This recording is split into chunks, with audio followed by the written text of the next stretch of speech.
Oh, shit.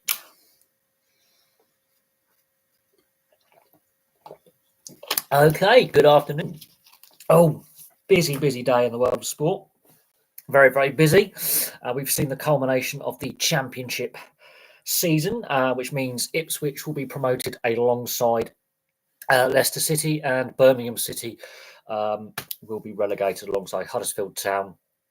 And of course, Rotherham, who were relegated quite some time ago. So a lot's going on in the Championship. Some very interesting results. Rotherham beating Cardiff 5-2 on the last day of the season. Where was that for the rest of the year? Their fans will be asking. But now we have to look forward to the playoffs and how they're going to play out. It's going to be very, very interesting. Leeds, the end of their season, they just fell away at the end of the season. You have Southampton in there, you have West Brom, and you have Norwich. It's going to be a very, very interesting playoffs and see how that plays out. And so we'll just, I'm thinking a Southampton Norwich playoff final, or Southampton West Brom playoff final will be on the cards. I just think that's how it's going to go. I can see Leeds, their form deserted them, quite honestly, towards the end of the season. Some bad defeats in there. But it did go down to the final whistle in several games. Obviously, Plymouth, Blackburn, and Sheffield Wednesday were all at risk of relegation, and Birmingham City pulled the short straw because they needed results to go their way. So that has proven very, very interesting. The relegation battle is still on in the Premier League. Obviously, Everton are now safe, so there's two clubs are going to have to go down out of three. Burnley, Luton, and Nottingham Forest. That's going to go down, I think, till the final day of the season. The title race, I think, is going to go down to the last day of the season as well. Arsenal are still winning when it matters, and it's between Arsenal and Man City. Liverpool obviously have had a bit of a car crash to end the season. There's the aftermath of Aston Villa's defeat to Olympiacos to unpick in Europe this week, which is very, very interesting, as they are the last English club left in Europe. But that 4-2 defeat at home to Olympiacos is a bit of a stinker for them. Are they focusing just solely now on top four in the Premier League? So that's kind of interesting. Obviously, Chelsea beating Spurs. Spurs going another season without a trophy. I mean, how much longer can this continue? Much longer can the fans tolerate the lack of success that's happening in North London?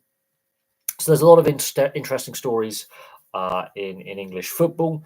Obviously, Bayer Leverkusen are still trying to go the entire season unbeaten, both domestically and in Europe. And they have a very good chance of doing that. I think that the two legs against Roma in the semi-finals in Europe are going to prove to be the toughest test. From the end of their season, their running's really easy, but that's going to be their toughest test. They're already in the German Cup final. They've already won the Bundesliga title. So Bayer Leverkusen are trying to, make history this season. And Xabi Alonso has stated he has no intention of leaving the club. He turned down the Liverpool job. So it's going to be really interesting to see what the future for Bayer Leverkusen holds, and if they can go the entire season unbeaten and win a treble, a European and domestic treble. That will be something.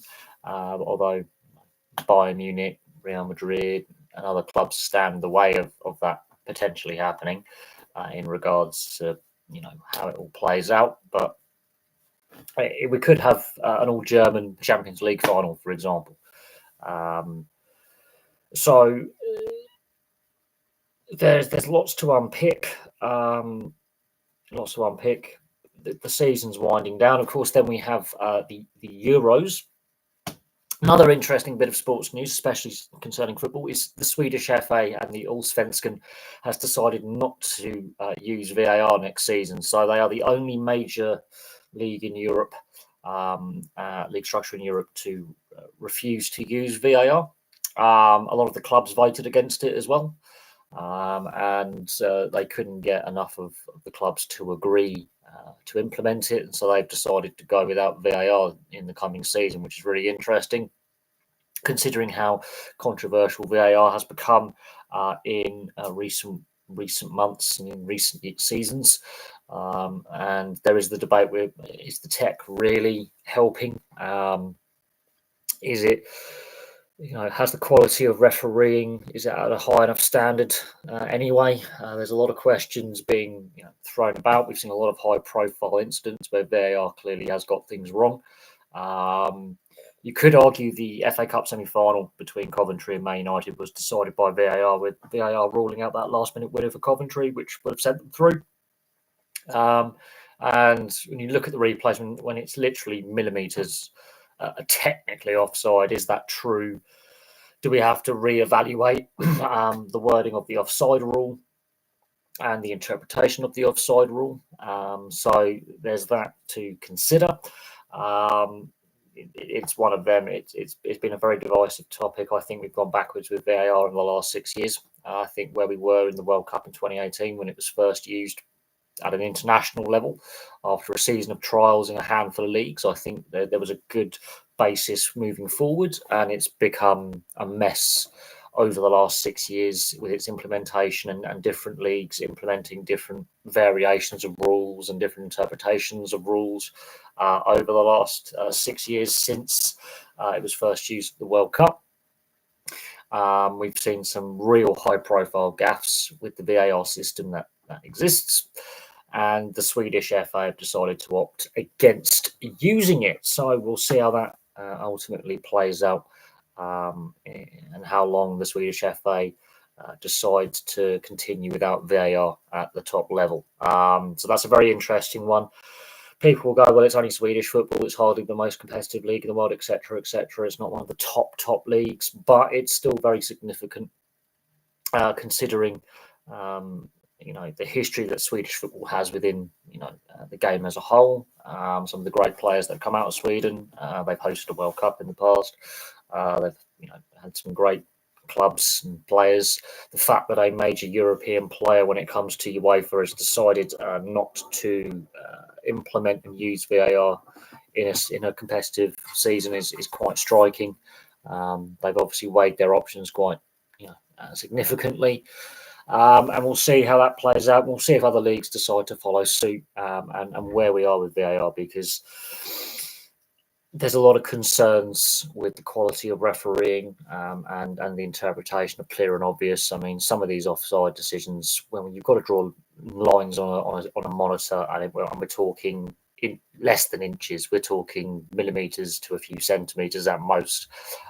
It does raise questions about what the remit of VAR is, and are we getting the interpretations of rules correct or the wording of rules correct? So there's that. Yes, we did. My mate Jamie messaged me whilst I was watching the news. I wasn't even paying attention to the football, and it was midway through the second half. And at that point, it was squeaky bum time. But Birmingham are the club that have gone down. But so there's that. I mean, Bromley.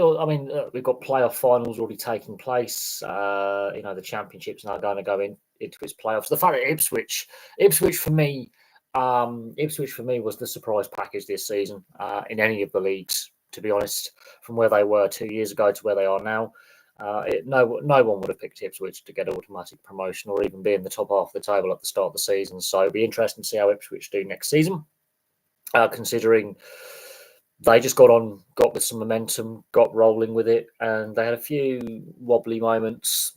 The early exit, for example, from the FA Cup was a bit of an eyebrow raiser. People were saying then their season might start to slow down, they might fall back a bit, but they rebounded from that.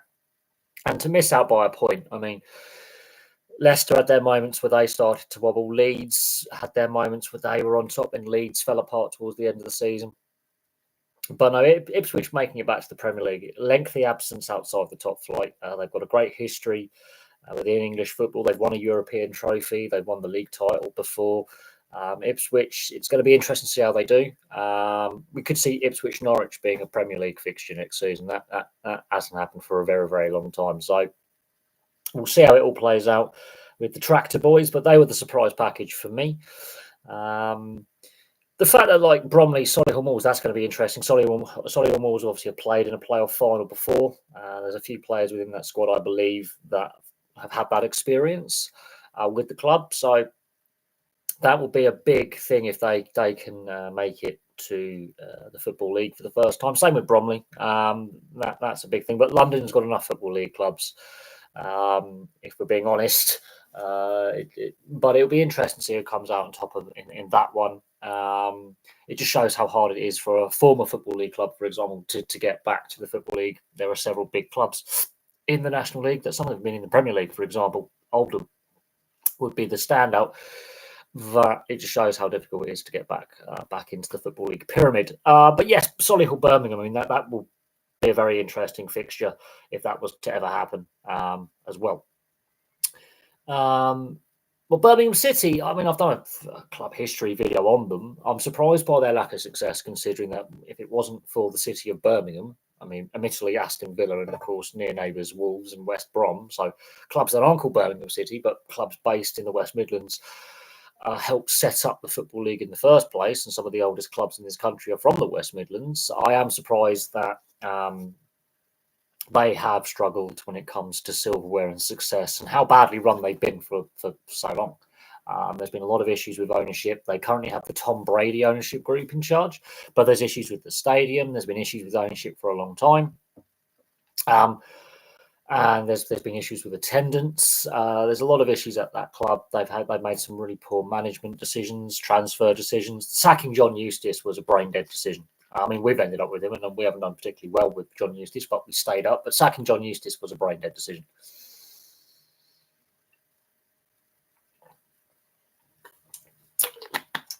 If Bromley win the playoff final, they'll have to rip up their artificial pitch because Football League doesn't. Yes, and that's a cost that I think. The reason why so many non-league clubs use the 3 or 4G plastic pitches is in the initial, when you install it, it costs money. But then it requires a lot less maintenance than a turf pitch, grass pitch, or a hybrid grass pitch. And it means you're less likely to get fixtures cancelled because of bad weather like snow, frozen pitch, heavy rain. So in that regard, it does save on operating costs. And there is a lot of issues with finances lower down the football pyramid. We know about this. I mean, Torquay have recently just been bought by a consortium of local businessmen. So Torquay have now got stable ownership again. Who's going to go up to the Championship? I don't have a clue. I do not have a clue. Playoffs is such a lottery. Let's actually have a quick. Where's my phone? Let's have a look at who's in the playoffs. It's going to be interesting. It's a lottery when you have a two-legged knockout and then a final. It really is a lottery. It's a difficult one. But League One, we want League One playoffs. Let's have a look. Let's have a look who's made it to the playoffs.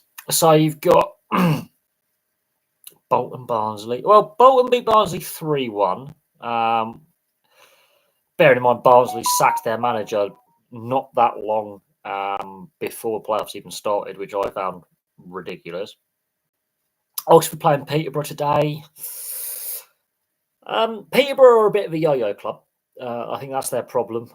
Peterborough are one of those clubs that are a yo-yo club. They can't sustain themselves in Championship, but they're too good for League One. They regularly, if they drop down to League One, they're only there for a couple of seasons before bouncing back up. Oxford United would be interesting because they have in their history played in the top flight and they've won silverware. Bolton's been a long journey back outside the Premier League for them. They've had a lot of issues over the years since falling out of the Premier League. It'd be nice to see them back battling at the higher echelons of the league structure. It's a difficult one. I can see a Bolton. I'm going to go Bolton Oxford playoff final. There we go. It'll be interesting to see Oxford in the second tier though. Very, very interested. It'd be very interesting to see that happen.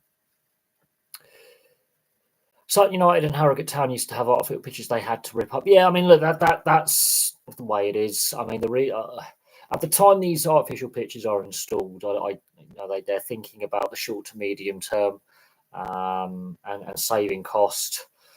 They will get more revenue, obviously, in the Football League. They can charge more for tickets. They get more TV money. They enter the FA Cup at the first round, so there's more FA Cup money. They enter the League Cup, obviously, as well. So they get more revenue by being in the Football League. But then comes that added operating costs of having to hire new groundskeepers, groundswomen, and spending more money on pitch maintenance. It's a difficult one. You're surprised that Wembley doesn't have the semis for the playoffs, as they want more money. That's an interesting one. I think Wembley has become a very unpopular stadium since it's been rebuilt. I think that's a good way to look at Wembley. There's a lot of issues surrounding Wembley, ticket pricing, but Wembley, when it comes to the FA Cup semis, there's a lot of people against that. The stadium's already been paid off. We all know this. The FA tried to sell the stadium 6 years ago to Sahid Khan, who owns Fulham, and that went down, well, as you can imagine, not particularly well. There was taxpayer money involved with the stadium rebuild, hence why the NFL play games there. That was one of the reasons that the FA were like, we're more than happy to have the NFL come and destroy their pitch. Basically, they've played rugby union and rugby league matches there, rugby league internationals, rugby union internationals. We've seen obviously the Challenge Cup. That's becoming a debate with the RFL again because of money and attendance. So the last 6 years since the FA tried to sell Wembley for half price, it's become a really debated stadium. It's not a perfect stadium. It's become a hot topic. Sports fans in general have mixed views on the facility. The NFL don't play all their London games at Wembley now, which is very noticeable. They've used Twickenham. They're now using the Tottenham Stadium as well. Wembley, though, it's not a bad stadium. It's one of the biggest stadiums in Europe. It's, in fact, one of the biggest stadiums in the world. But I do think the amount of money spent on the rebuild, the delays as well. There were some delays in the rebuild. It took a bit longer than expected. It cost more than expected. But then ticket prices. I am surprised they haven't, taken the playoff semis to Wembley. But that actually would harm the revenues of the clubs playing in the playoffs. That would actually harm the clubs playing in the playoffs somewhat. Oxford would turn into a Peterborough of the Championship. Potentially, they could become another yo-yo club, but Oxford historically have actually played in the top flight. They have won silverware. I believe they've won the League Cup in their history back in the 80s. And it'll just be interesting. I mean, look what Ipswich have done this season, for example. Look what Fulham did back in the day when they had multiple promotions to go from the lower levels of the Football League to the Premier League the first time round. So it is doable to have multiple promotions and make it up the divisions and surprise some people. And there's a fair bit of money to be made from winning a playoff final and getting promotion through the playoffs. That extra revenue can go a long way to the next season's budget.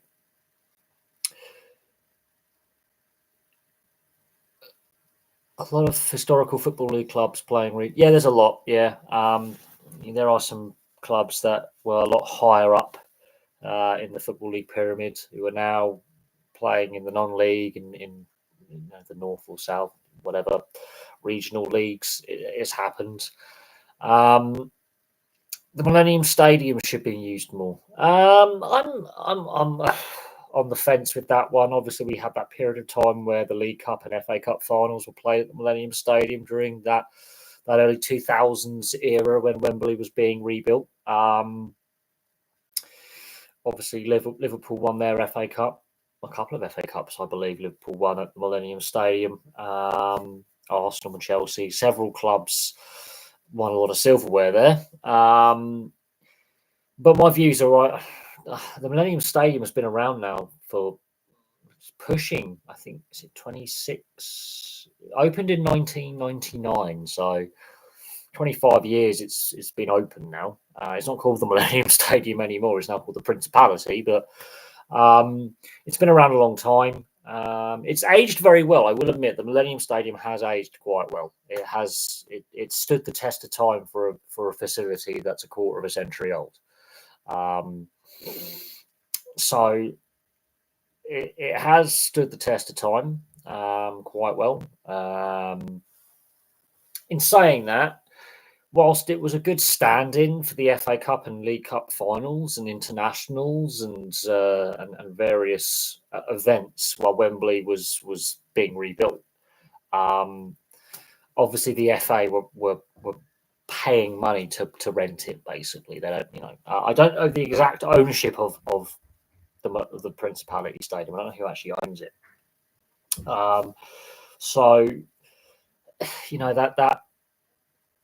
that in itself, while it would be nice to see like Champions League or Europa League finals played at the Principality Stadium, as it's now known, the former Millennium Stadium. Obviously, Wembley's got a Champions League final coming up. I think the novelty of having the roof closed or the roof open, I think that's been and gone. But it might be an interesting venue for FA Cup semi-finals. If you want to take them away from Wembley but still use a big stadium that's neutral, you could potentially use the Millennium Stadium as one of those venues. It's outside London. It's good transport access. But in saying that, again,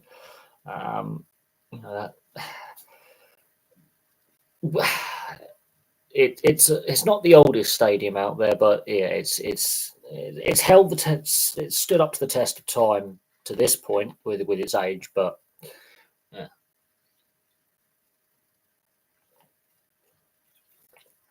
We'll see if agreements can be reached with the stadium operator and the FA or other sporting organisations to host more major events there. It'd be kind of cool to see American football there, to be fair. It would be kind of cool for like the NFL potentially to, I'm wearing a Dolphins, for example. It would be interesting to see if the NFL would consider with their, international series as it's known now, they're taking games to Germany. Obviously, a lot of games have been played in London. It would be a perfect facility for those NFL Europe games to take place in. And a lot of the NFL players are used to playing under closed roof anyway, so it'll be interesting in that regard. It's a fantastic facility, but we shall see. Have I watched any of the Snooker World Championship? No, I haven't watched any of the Snooker World Championship. It's one of those sports where I've tuned out as well. I've lost a lot of interest in snooker over the years. I think it just doesn't do it for me anymore. I used to play. I used to be a member of a snooker club. I used to play snooker, pool. I used to play that. Used to play a lot of snooker and pool, but it's a sport that I've just lost interest in over recent years. And as time has gone on, I've enjoyed it less and less. Of course, we've seen a lot of scandals surrounding snooker in recent years, predominantly to do with match fixing and allegations of match fixing. Multiple players have been suspended and banned because of it and investigated. Some of them are very high profile. Some are less well known. So it's a sport that's got some corruption issues. And a lot of the headlines I see coming out about snooker are of the negative variety. So no, I haven't watched any of the World Championship. It used to be a bit of a fixture in my household to watch it, but not something that I've watched recently. It's a sport that I've just lost interest in. And I think a lot of that is to do with the negative headlines, potentially. But I don't feel the same connection to the sport that I did 10 years ago, 15 years ago. But it is definitely a sport that's newsworthy for the wrong reasons at the moment. And those reasons are to do with match fixing and corruption that are prevalent within the sport. Should it be moved from the Crucible? The Crucible's, obviously, again, an aging facility that's been used for a long time. Several players are highly critical of some of the venues that they use for snooker. the Crucible has been criticised by some of the players quite openly. I think the city of Sheffield and the Crucible itself is iconic with professional snooker. It has been for longer than I've been alive, I believe. Some great World Championship matches have been played there. Some great World Champions have been crowned there. But I do think the owners of the Crucible itself, I don't know who actually owns the Crucible, if it's Sheffield City Council or if it's through private ownership, they need to invest in modernising the facility, modernising the I know it's officially the Crucible Theatre, so it's not just snooker that takes place there, but there needs to be investment in the building or a replacement for the Crucible in the city of Sheffield potentially put in place. But that's a discussion, obviously, for the owners of the Crucible and the operators of the venue. I don't know how much longer snooker is going to be able to use the Crucible in its current configuration and with its current state of facilities. I don't know how much longer they can continue to use that as a facility. I don't know how much longer they're going to host the World Championships in Sheffield. The city of Sheffield obviously wants to keep the World Championship there. It does bring a lot of money into the city. A lot of snooker fans turn up and enjoy the event and spend their money in the city. So the city of Sheffield doesn't want to lose the Crucible and World Championship snooker, but it has been criticised as a venue over the years because the facility is aging. It's plain and simple. The facility is getting older, needs upgrades, and upgrades cost money. Now, whether snooker itself helps fund some of those upgrades because it is a user of the Crucible, that would be interesting if they were to pump money into assisting with the upgrades if they want to continue to play there.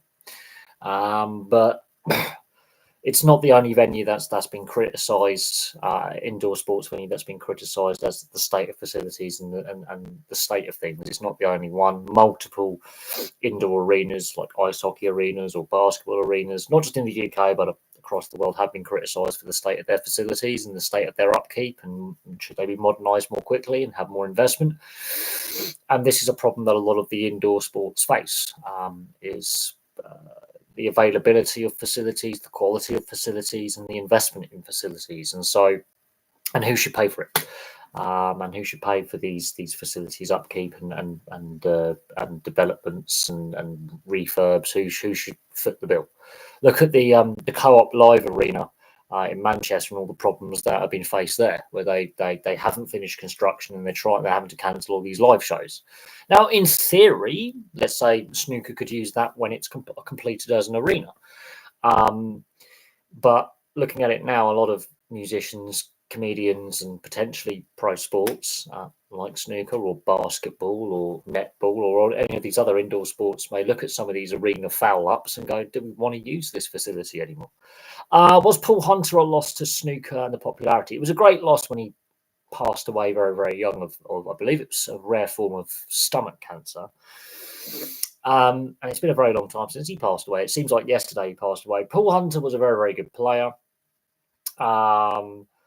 And obviously died sadly very, very young. Was he a loss? Well, anyone who's young when they pass away at the peak of their powers, or even before they peaked with their powers, that's going to be a loss. Did it hurt the popularity of the sport? I don't know if it technically did, because there were some great young firebrands who came after Paul Hunter into the professional ranks of the sport. It's about how you market your individuals. Because snooker is an individualistic sport, it's about how you market yourself and how, get the right sponsors and get the right marketing. Snooker, I don't think, markets itself very well with how their stars are marketed. They're too heavily reliant on the gambling industry as sponsors of their tournaments and of players. which is part of the problem we're seeing with match fixing allegations and corruption. But I don't think the sport markets its asset, which is the players, particularly well. There are some great characters who play snooker, and as I say, I don't think they're marketing and using them in the right way to sell their product to a wider audience. They haven't cracked the US particularly well. There's very few professional snooker players from North America, partly because they have their 8-ball pool, and they don't market well to the North American market, which a lot of sports are looking at right now as the American fandom, regardless of if they play games over there or not. They like to market their individuals and use that marketing, which is why the NRL, for example, have now played games in Vegas. They know that the American market is crucial to their revenue streams and growing the popularity of the sport when you have a limited audience domestically. And for all the criticism of the Premier League and the, kickoff times, 3 p.m. blackouts, and all the issues we've seen with the FA Cup replays going and English football and concerns around certain things, they've marketed very well in the US. They've sold TV rights deals and merchandise really well in North America, and I think that's where snooker's getting it wrong. 3 times Masters, yeah, he was a great champion. He would have won the World Championship, no doubt. And a lot of ex-snooker players and current snooker players and fans say he was one of the best players they've ever played against or ever seen play the game. So yes, he was a loss, but I don't think it's necessarily damaged the popularity or otherwise of the sport. I think the negative headlines coming about snooker is what's damaging the snooker brand, and the fact that they don't use their stars, which are the players, to their advantage when it comes to advertising, marketing, and sponsorships and selling them to a wider audience. He did look a bit like David Beckham, didn't he? But yeah, Paul Hunter's loss, I did think, had a brief impact, I think, on the sport, but not long term. I think the long term impacts have been the negative headlines coming out about match fixing and corruption. I think that's where more of the damage has been done to the image of the sport. I don't think one player who sadly, died to a rare form of cancer, while he was possibly one of the best snooker players ever to play the game. We can all admit that. Wow. He passed away 17 and a half years ago. He died in 2006. That is ridiculous.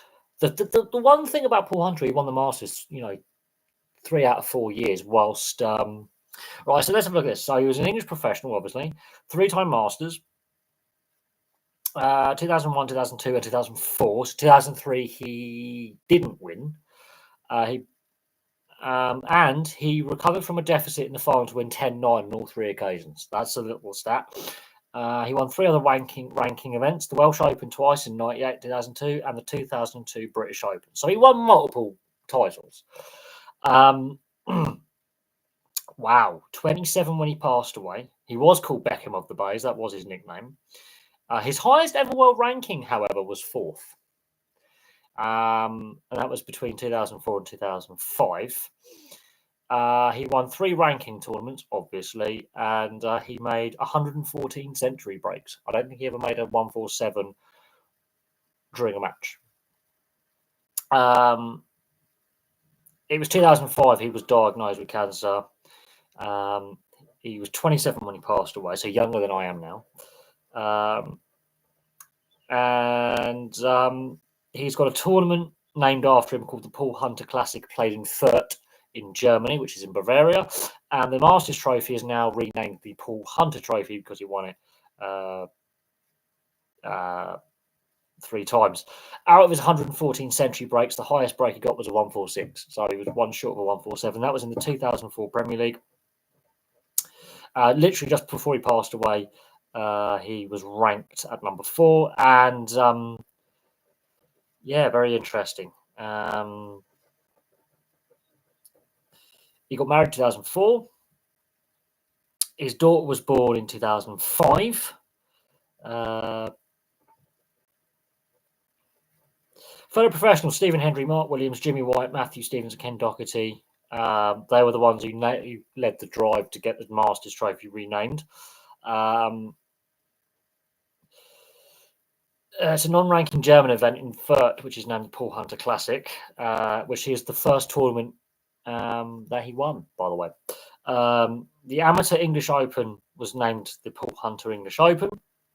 It was on the 20th of April that the Masters was renamed the Paul Hunter Trophy for the Masters.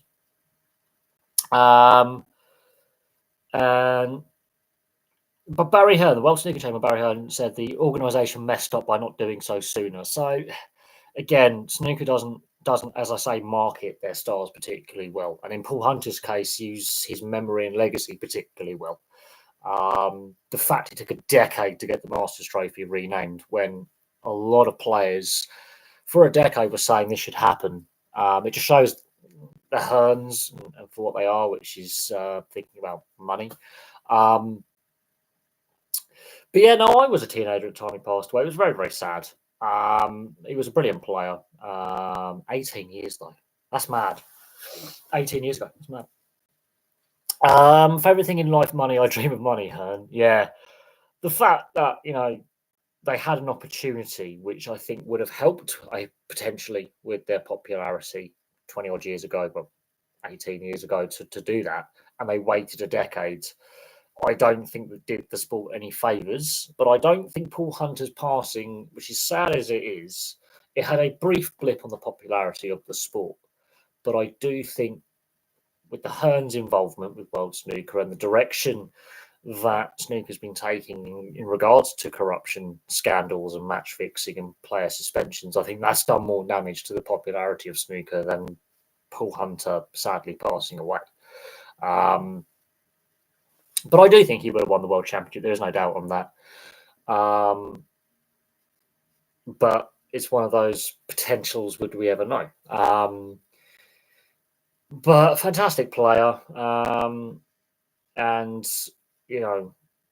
there was a period where he was one of the best players in the world. The fact he only reached, fourth in the world rankings is ridiculous, but it just shows how difficult and how well classed the top professionals were at the time.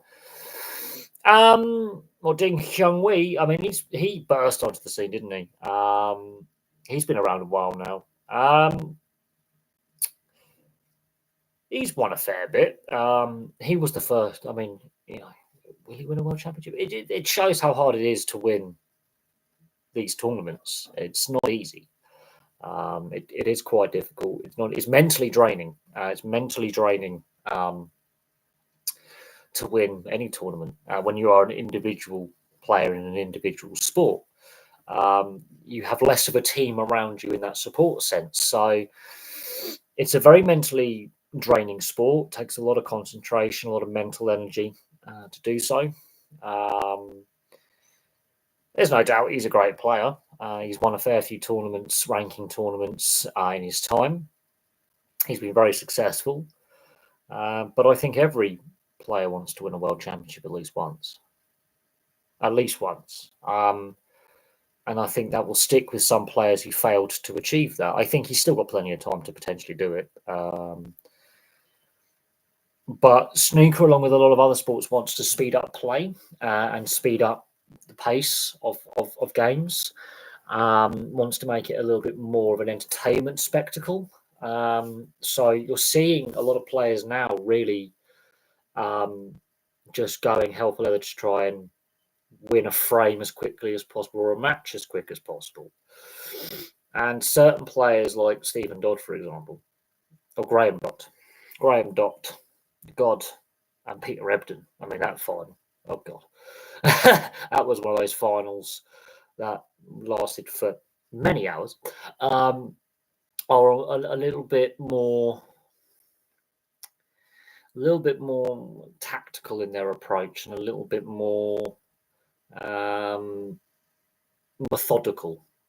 And yeah, the 2006 final was potentially. I wouldn't say it was the worst. I think in their perspective, the two players were in a tactical stalemate and were literally trying to basically outlast the other in regards to getting over the finish line, winning, and so they were using a lot of safety play, and it was a bit of a scrappy final. But mentally, that was one of the most draining. I mean, I actually stayed up and watched the whole thing. I don't know how I did that. That was a mistake on my part. Oh, Shane's alive. Oh God, my work colleagues watching. This could be interesting. But I wouldn't say the 2006. I mean, a lot of people say it was the worst final ever, and it was very slow paced, and that put a lot of pressure on snooker to speed up play and to reward quick play.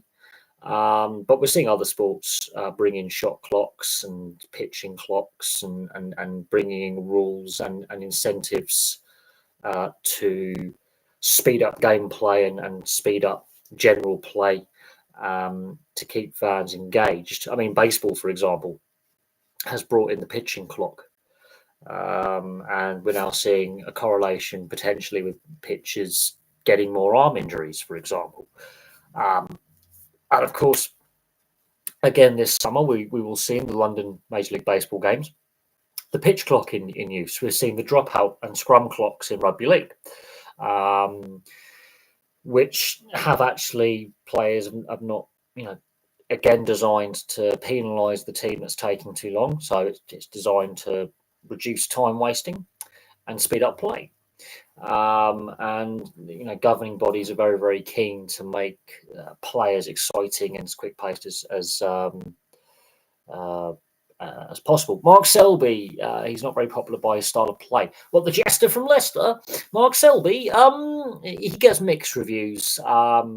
Sometimes he can be very quick on, when he gets to the table, he can play quite quickly. And in other matches, because you've got to play the opponent. You have to sometimes alter your style of play because of an opponent. If you know an opponent's very, very good, if you miss a shot and leave a shot on, and they'll take that opportunity. You've got to occasionally you rely on tactical safety play. Put the various balls in awkward positions, block pockets with a colour. Not leave easy pots on if it's a high risk shot. And so Mark Selby is one of those. He's a very versatile player, but when it gets into a scrappy tactical style of game, then yeah, he has a habit of trying to slow play down, frustrate his opponents by slowing play down, making it difficult. But that's the whole point of the game. If you actually look at snooker, at the actual premise behind the sport, safety play is key, tactical play is key. That's what a snooker is making it difficult for your opponent to get a scoring shot. It's exactly the same in pool, same in billiards. All these cue sports all have the same basic premise where safety is key. Attack is very, very important, but safety and denying your opponent the opportunity to score is part of the game. Some players do struggle with their safety play and their tactical play. Mark Selby doesn't. But however, when he decides to slow play down and get into, delaying play in regards to taking his time on shots and sucks the energy out of the building. But you don't have to win pretty every time. He can win ugly. And I think a lot of fans have got used to more faster paced play where the average shot times come down. And certain players like Judd Trump and Neil Robinson, for example, are quite quicker when they get to the table. When they're in the zone and they're playing well, they can really pot the balls at a very, very quick pace. Average shot time comes down. Mark Selby will go the other way. In order to negate the fact they want to be explosive players when they have their turn to score, he will try and frustrate them by his safety play. It's part of the game.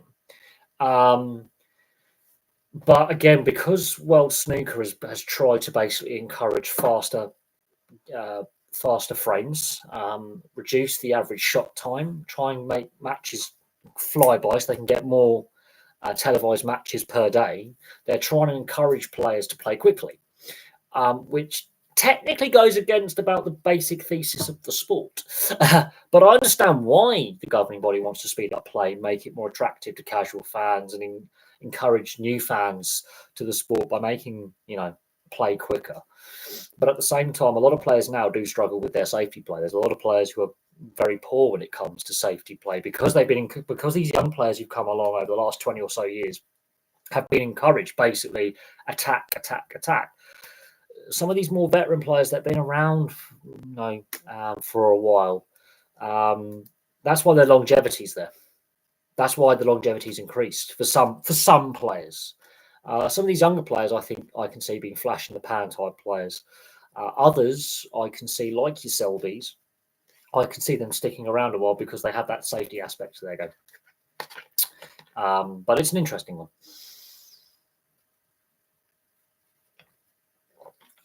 But it's one of those sports where, you can retire in your 60s. You can play a very, very long, successful career for quite a long time until you finally go. The mental aspect becomes very, very tiring. But because it's not a very physically demanding sport in the sense that tennis, which is another individualistic sport, or golf, you can retire a little bit later. So there is some longevity there. I don't think it's necessarily increasing. I just think there's more high-profile players playing longer. But you've got to have a love for the sport. You've got to still be willing to compete at the highest level into your 40s and 50s. And some people go, well, I've won enough. I've won enough money. I'll go into the media aspect of the sport, potential coaching aspect where you can give coaching lessons and things like that, work in the media, or go use your earnings to set up a business. And it's one of those sports where the mental aspect is the key aspect. Keeping mentally sharp and mentally fit and healthy is the aspect that I think some players do struggle with. But it's not the most physically demanding sport. But the culture around snooker has changed. Back in the 70s and 80s, you saw Alex Higgins, for example, and others drinking and smoking in their corner. You don't see them knocking. I mean, some of the players would actually play physically drunk. Alex Higgins, obviously being, the famous alcoholic of many, and there were other substances abuse as well. What Luke Littler was doing at 17 starts insane, winning numerous titles. Yeah, but he's, again, as I say, he's been around darts since he was a very, very, young lad. I think he's been playing since, he was in primary school. I think there's been a lot of, spotlight shone on him at a very, very young age. He seems to be dealing with things quite well at the moment, but we'll see how the next 3 to 4 years plays out. I do think the next 3 to 4 years with Luke Littler, for example, will be crucial for him. We've seen a lot of, well, darts is not really what I would call an athletic sport, but a lot of sportsmen and women who burst onto the scene in their particular sport at a very, very young age, and then have issues various issues later on that are quite high profile and lead to headlines and all sorts. Going forward, I mean, Tiger Woods in golf, for example, burst onto the scene again very, very young, a little bit older than Luke Littler is now, but not by much. We're talking a year or two older. And we've seen Tiger Woods have all those issues away from the golf course in his private life that have been very high profile and quite damaging for his brand, for his family, and for himself. And there are some pitfalls there. We've seen it with football players. We've seen it with rugby players. I use Danny Cipriani as an example when it comes to a rugby player. We've seen it in a multitude of sports. We've seen it in athletics, swimming. We've seen it in motorsport. We've seen it in a variety of sports, both here in the UK and around the world, where a young, promising athlete bursts onto the scene as a teenager, and because they basically now live their life in the public eye, the paparazzi, because these are very marketable individuals, you have to remember this. These individuals get a lot of money very, very quickly. They earn a lot of money very quickly. Companies want to sponsor them as their personal sponsors. They're going to get a lot of time on the TV. They become celebrities overnight when in reality, most of them are pretty normal people. And a lot of them come from very humble working class backgrounds. I think Littler seems to be a very, very humble, grounded teenager. He seems to be quite normal away from what he does at the Oki and what he does at tournaments. I mean, he's actually stated his goal is to earn enough money to assist his dad with his minicab business. That's basically what, and you can see that he's very humble and grounded in his outlook. But hey, the press, as soon as he mucks up, the press are going to be after. We've seen it with David Beckham had a few issues with the press. Wayne Rooney's a prime example. There's been some other young, talented, high-profile athletes in the UK that have had negative headlines or have got themselves involved in things where they're quite high profile. But he does seem to be quite a nice, rounded, humble young lad, and I hope he does very, very well. He seems to have a good, mature head on his shoulders for such a young individual. The fact he's made him, one. Oh, the Tiger Woods jokes. The night I would say the strip club I would have gone for, but you've gone for the nightclub. Hurricane Higgins. No, Alex Higgins wasn't, but yeah, there's a lot spoken about Alex Higgins and what he was like, both to play against from competitors, and what he was like away from competition, away from snooker, just out and about. And there has been much said about Alex Higgins and his personality and what he was like as a person, and a lot of it is quite negative. I would say, obviously, since he's passed away, it's difficult for him to say and come out in his own defence or anything like that. But from a lot of reports and a lot of stories about Alex Higgins aren't particularly nice. He was, I think, particularly violent towards his family. He was a violent alcoholic, basically. There was drug addiction in there as well. And it is a shame because he was one of the best snooker players of all time. If he was playing now, his style of play then, if he was actually playing now, if a young Alex Higgins comes along now, I think Ronnie O'Sullivan, I think some of his records would disappear. Honestly, brilliant player, but not a nice individual. And I think a lot of people would agree with that. Tiger Woods, which, of course, some of these Tiger Woods jokes are quite, yeah. Wow.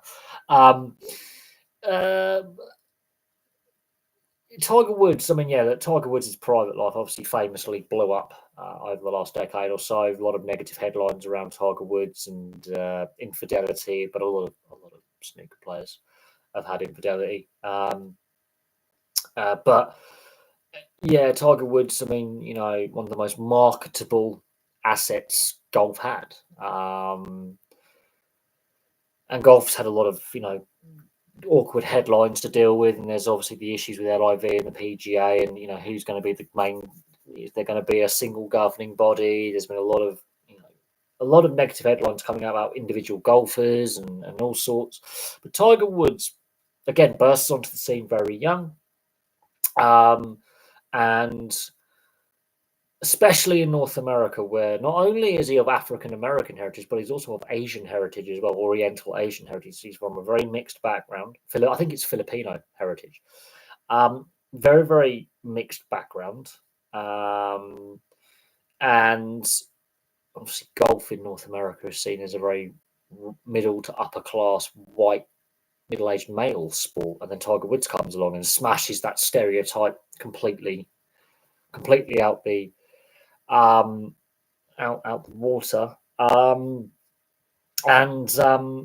he challenged stereotypes about the sport, and he made the sport exciting for a lot of young people, and a lot of young people from minority backgrounds that otherwise wouldn't have watched golf. They suddenly see this African American, Oriental, mixed race young man beating all these established professionals and smashing records and winning title after title after title. And at his peak, he was just potentially the best player in the world. And then the negative headlines come out. and it shattered a lot of people's dreams, because Tiger Woods, just was this phenomenon. And then the last 10 or so years, it has been a bit of a disaster for Tiger Woods, and there's been so a lot of reports about his behaviour and some of his attitudes and then, but he was very marketable. Oh my God, Nike and other companies were just lining up to sign him up to their brand, being a brand ambassador. They couldn't get enough of him. And then obviously his wife left him after the golf club incident. His marriage broke down. It was very public and it was very damaging. And a lot of his sponsors walked away from him. And he's not the only golfer to have issues with their private life, but his was so public and so damning. But I know that he hasn't really recovered since then, and then he's had a lot of injuries as well. But his personal life has damaged his professional play, and he's never truly recovered from the car crash. Quite literally, that was his private life, including a couple of serious car crashes as well. But he's had a lot of injuries as well. He was very lucky to survive his second car accident, where he flew off the side of a mountain road and was really badly injured. But there we go. Alex Higgins, towards the end of his life, he looked seriously ill, but that was alcoholism. Alex Higgins, very controversial. Yes, there were arguments. He was like the John McEnroe of snooker, just with a bit more domestic violence, alcoholism, and drug addiction. But he was a very fiery character when playing. Well known for the arguments he had with match officials and with the governing body, basically, World Snooker.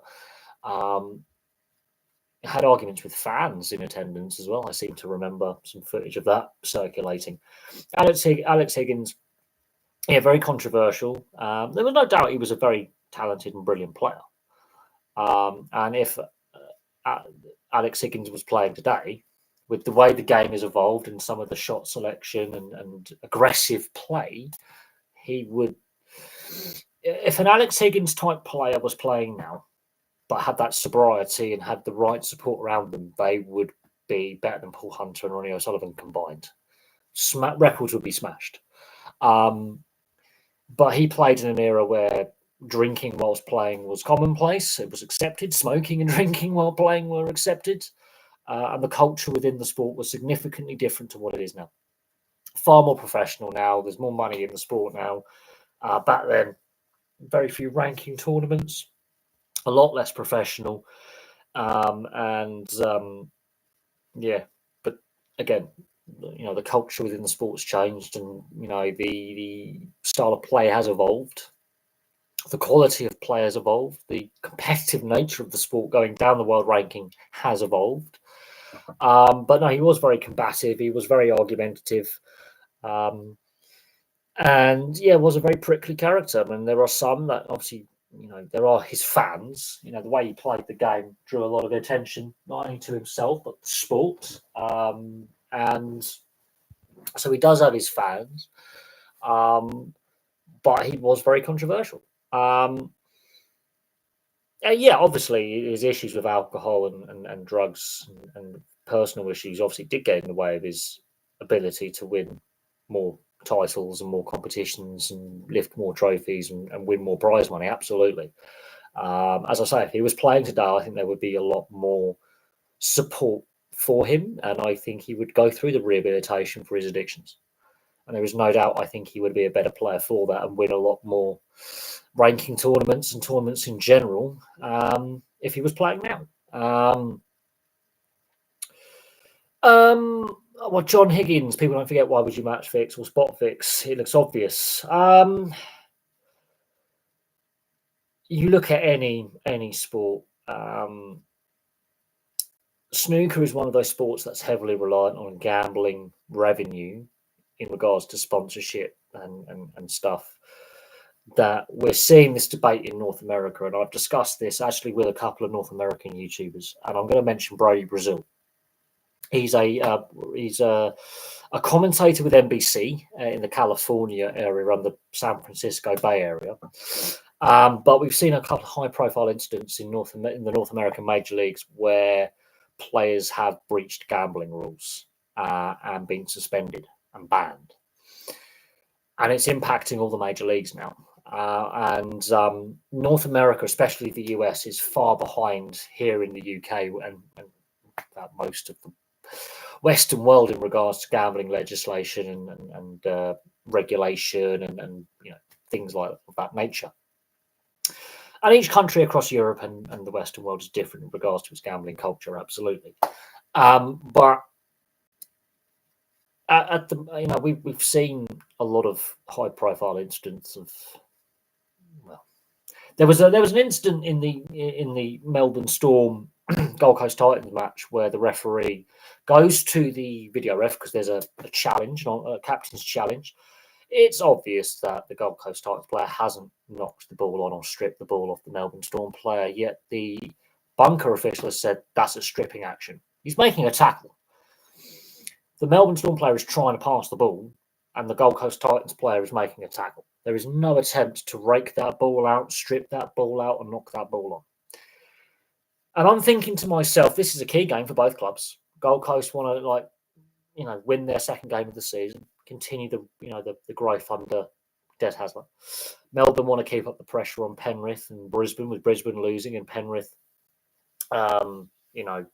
not looking. I wouldn't say Penrith aren't necessarily vulnerable. But Penrith, they're trying to go for 4 in a row. Melbourne want to get back to the grand final, and I'm thinking that is a really bizarre decision, really poor decision. Makes no sense to have that decision made by the on-field or off-field officials. And I'm raising an eyebrow at that. Could that be a spot fix? Could that has actually altered the outcome of the match? Melbourne go on to win. Gold Coast lose narrowly. And that's something I watched this very morning.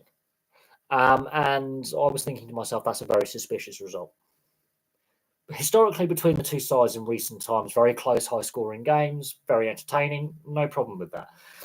Melbourne were in the lead comfortably. Gold Coast rally in the second half. They're all over them. Melbourne can't get out their own half. They can barely score any points. That moment leads to a penalty goal. That's kicked, which wins them the game. And I'm thinking that has proven the difference, that decision. And looking at the decision, it makes no sense. It's a bad decision. It's a bad call. And I can see Des Hasler and the Gold Coast Titans raising a complaint to the NRL about it.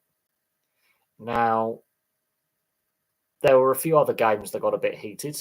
The West Tigers against the Bulldogs, for example, 2 players end up in the sin bin right at the end of the game. A lot of questions over the officiating in that game. So there's already been a couple of games this weekend where there's been some eyebrow-raising decisions, which have ultimately impacted results. Why would you match fix though? Money. Variety of reasons, but money. What we are seeing is the potential, and also poor governance, weak governance. If you've got weak governance in place, and there's too much money floating around and not enough transparency, you're going to get it. You are going to get match fixing. It's going to happen. And generally, it's when there's a lot of money floating around in a sport and there's a lack of transparency at various levels. And sometimes in leagues that aren't overly competitive as well. But it all depends. There's various reasons why it happens. I wouldn't say it necessarily looks obvious in snooker because some players do generally have off nights. You can just say it's not, I had an off night. But with the way gambling works now, especially with online gambling, which is the big issue at the moment of discussion, they have a lot of red flag system in place, which will alert the gambling regulator and the authorities that there's some suspicious betting patterns in the last hour, 24 hours, 2 days, whatever it may be. which then get flagged up. There will also be post-match, for example. They will also look at betting patterns in the days after an event and the form guide. There's various systems in place that trigger alerts, or sometimes it may take years after the event, and then evidence is acquired, and they will look at trends, they will look at betting patterns, and also the form guide in investigating things. I can tell you now, Der Spiegel is a brilliant publication. I mean, it is in German, but you can get an English language translation of Der Spiegel, and they published an article. I think, was it before the last World Cup or the World Cup? It was in between the Russian World Cup and the World Cup in Qatar. They published an article. They published a series of articles, actually. But since the FIFA scandal blew up with the FIFA corruption, several articles have been published by Der Spiegel, and they're very good at this, highlighting the number of football matches in Europe currently under investigation for potential match fixing or attempts to fix where there were suspicious betting patterns, or the results, or the number of yellow or red card. There have been a number of matches, and everyone will go 2002, South Korea, Italy, and they always talk about that match being fixed and all this. But we're looking at a significant period of time over the last 20 or so years, and it's more than just a handful of matches. We're talking in the high hundreds, low thousands.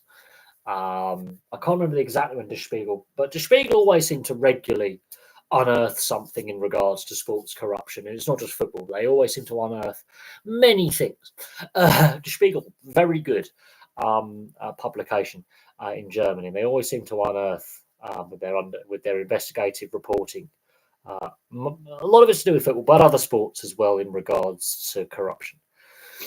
And they unearth so much. There's a lot of matches under suspicion, including internationals at Euros and World Cups that involve European nations. Absolutely. So there's a lot to unpick in regards to what the authorities are actually doing. There's a lot of money at stake. In regards to what the Italian one, if you watch Bad Sport on Netflix, if it's still up there as a documentary, it's a multi-part documentary series. The episode on the Italian Calciopoli scandal is, well, it's still ongoing. There's still ramifications from that. When Bad Sport was being recorded and they were doing the post-production, at the end of the Calciopoli episode of this docu-series on Netflix, they discuss at that time what the results of the Italian state police investigation and the prosecutor's investigation into not just Juventus, but that was the key component, but other clubs as well, in regards to bribing officials and fixing results and various things going on between, I think, 2002 and 2006. 2005. I mean, we're going back 20 odd years. Some of the people involved have since passed away. Others have served sentences. Others were exonerated. But in the 2 decades since, it's still ongoing. There's still investigations going on into the Calciopoli and related things. I don't think it's fully recovered, no. It hasn't fully recovered, no. It's recovering somewhat, but it hasn't fully recovered. There's still work to be done in Italy in regards to Italian football getting back to where it was in the 90s. But there definitely there's that reputational damage is there. All the growth following the Italia 90 has been undone. There's been a lot of damage done over the last 20 years to Italian football because of that match-fixing scandal. And it's going to take some time to undo that damage if it ever gets undone, because a lot of the reputation of the Italian game has been trashed. But then you have to go back a further 2 decades and you end up with the Paolo Rossi match-fixing and bribery scandal of the late 70s, early 80s, where he got a suspended prison sentence. Which implicated a lot of clubs. So this, while the recent, well, we call it recent, but the early 2000s match fixing scandal obviously seems like yesterday. It was nearly 20 years ago. The previous major match fixing scandal, a lot of older fans, a lot of if, let's say you've got a dad or a granddad in their 60s, they will remember that.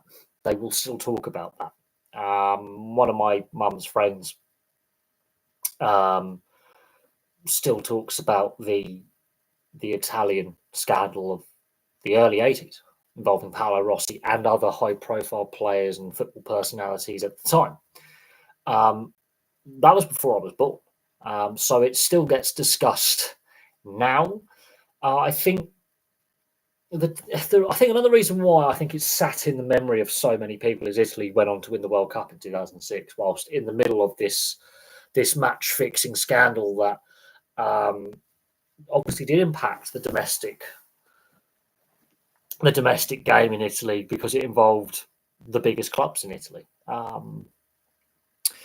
But it's not the only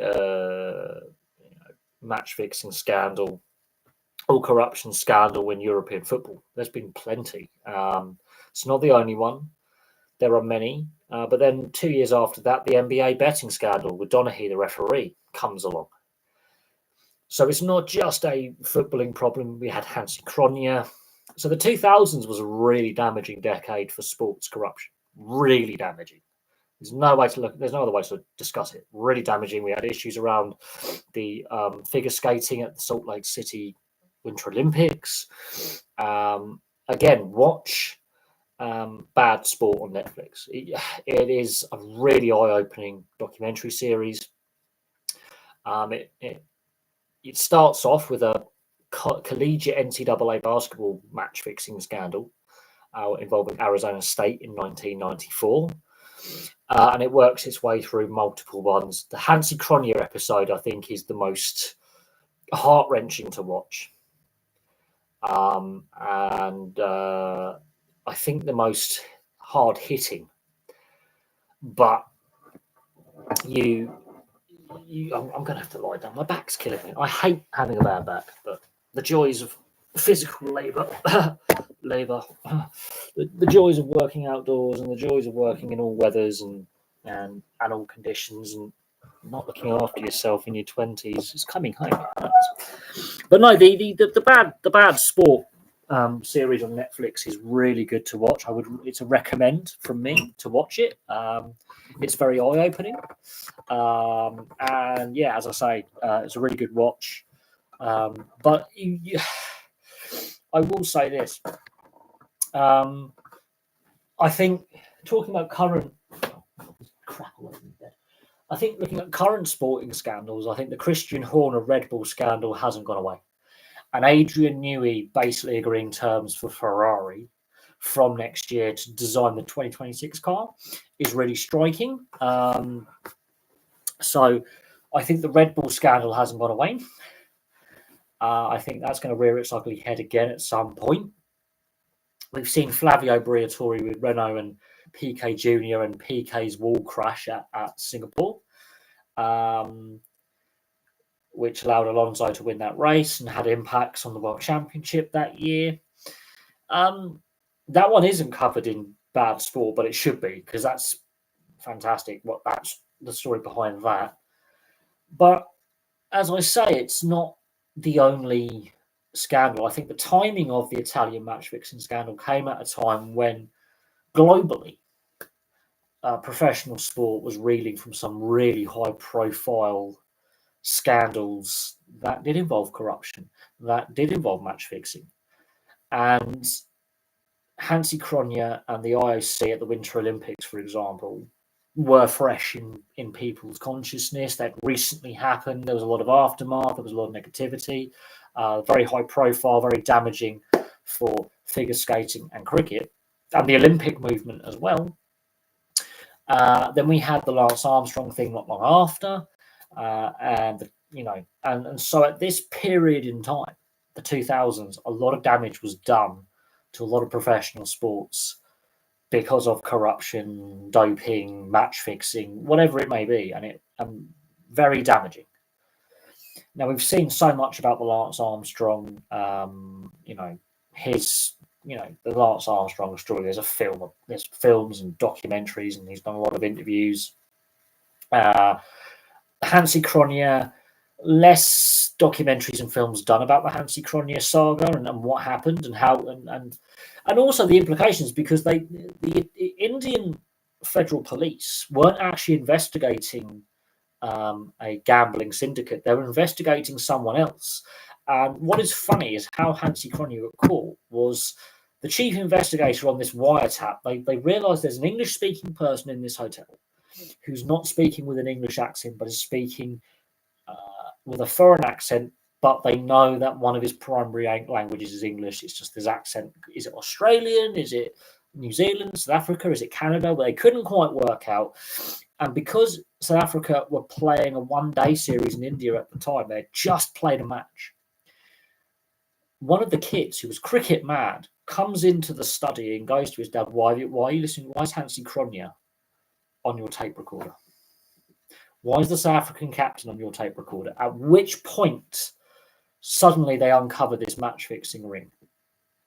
But there were allegations going back to the end of apartheid. As soon as apartheid ends and South Africa are allowed back into international sporting competition, we're talking 6 or 7 years worth of match-fixing allegations, not just involving Hansi Cronje, but a lot of players and a lot of international teams. So this is not, I think, because Hansi Cronje has now passed away, and because the investigation into what went on at that time is I wouldn't say time limited, but wasn't initially focused on the match fixing aspect. They weren't focused on a gambling ring in regards to sports corruption. They were focusing on trying to nail an organised crime boss for other offences.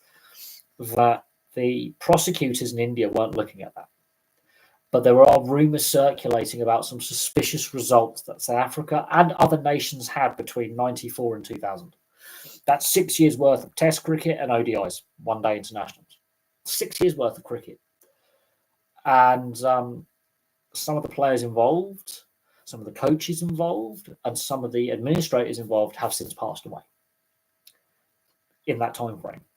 But there are rumours circulating and allegations circulating that even pre-end of apartheid, even before South Africa is admitted back into the international fold, that other cricket playing nations at that time were also match fixing. So there's a lot to unpick with the Hansi Cronje scandal. But what we've seen since Hansi Cronje is spot fixing scandals and match fixing allegations since over the last 24 years. So a lot to unpick there. And yeah, again, Hansi Cronje, young man, very successful very early on, bursts onto the scene. Again, a lot of companies. He actually appeared on TV adverts. He appeared on billboards. He was a very marketable individual. Became one of the youngest Test captains of all time. One of the youngest international captains of any sport of all time. Very marketable. And then very, very quickly, this all comes out, and it fell apart very, very quickly, and very, very publicly, and very, very tragically. But it shocked not only South Africa, but it shocked cricket, and it made it public to the wider world that cricket is one of those sports that's very open to corruption. And what we've seen since Hansi Cronje is there's a lot of allegations now about cricket that the cricketing authorities don't do their best to deflect and don't do their best to reassure fans about the integrity of what we are seeing. And then obviously in 2011 we had the Pakistani spot fixing where that young bowler bowled all those no balls, and 3 of them went to prison, and it ruined the the England-Pakistan Test Series in 2011. Then we see the ball tampering scandal of 2018 involving David Warner and Bancroft and Steve Smith. We've seen Sreesanth, the Indian fast bowler, go to prison. And there's been a lot of interesting batting collapses and run-outs when it comes to the Pakistani one-day team. Some really interesting results.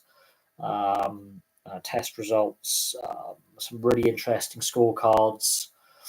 So, yeah, in answer to the Italian match fixing scandal when it comes to football, I don't think Serie A or Italian football has fully recovered. On the same token, it came at a time when there were a lot of high-profile sporting scandals, both before and just after. And now with the way that the world's media has changed, with social media, TV rights or media rights in general, accessibility, the way news breaks, it came at a time when we were at a crux of great change. And then we find out about the 2006 World Cup. There may have been corruption behind how that World Cup was awarded to Germany.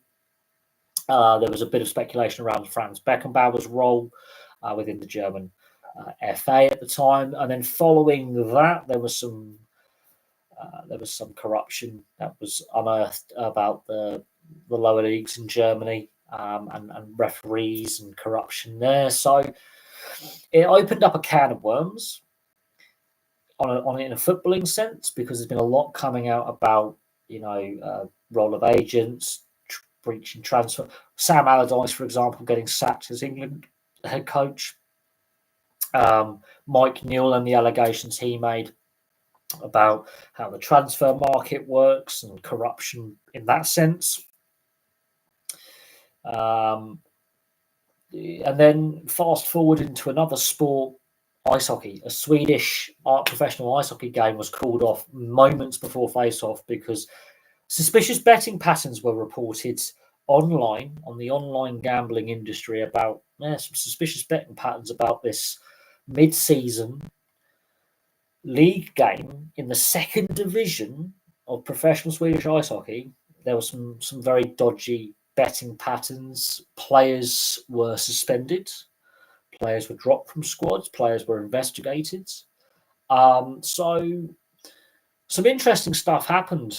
And this is all in the last, 10, 15, 20 years. So as the technology's evolved and our changing media habits are there, and the rise of more gambling sponsorship across Europe and North America, on TV ads, sponsorships and stadiums and arenas, teams having principal sponsors that are gambling firms, we're going to see more of this. We are going to see more of this, especially in North America. I think North America are woefully unprepared. We've just seen a Toronto Raptors player banned for life. We've seen what's happened with Ohtani's translator in Major League Baseball. We've seen Pinto, the New Ottawa Senators player, suspended for half the season.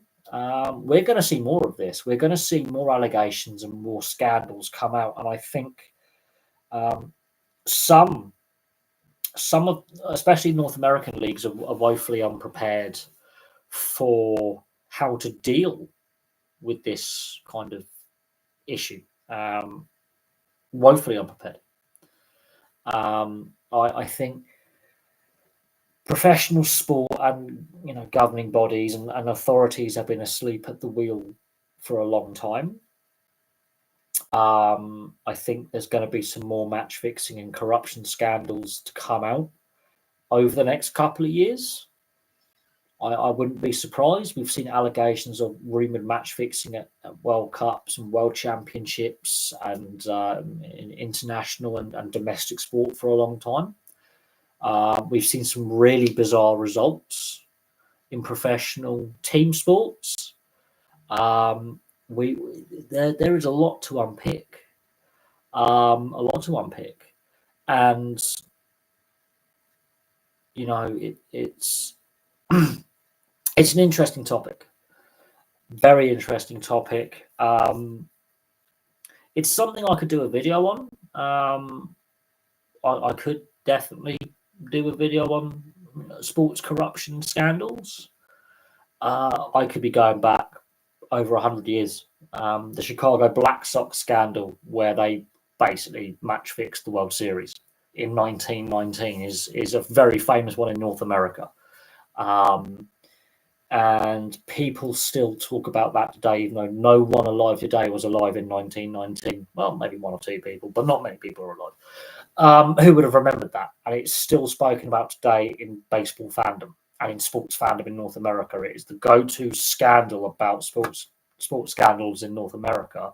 That's the go-to scandal to compare every other sports corruption scandal to.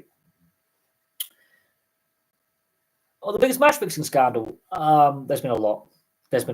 I think the Black Sox scandal of 1919 is the go-to scandal in regards to match fixing, because they try to match fix the World Series, the final, basically. The Italian one is up there, but then you've got the German, you've got the Turkish footballing match fixing scandals, you've got the Hansi Kronya match fixing scandal.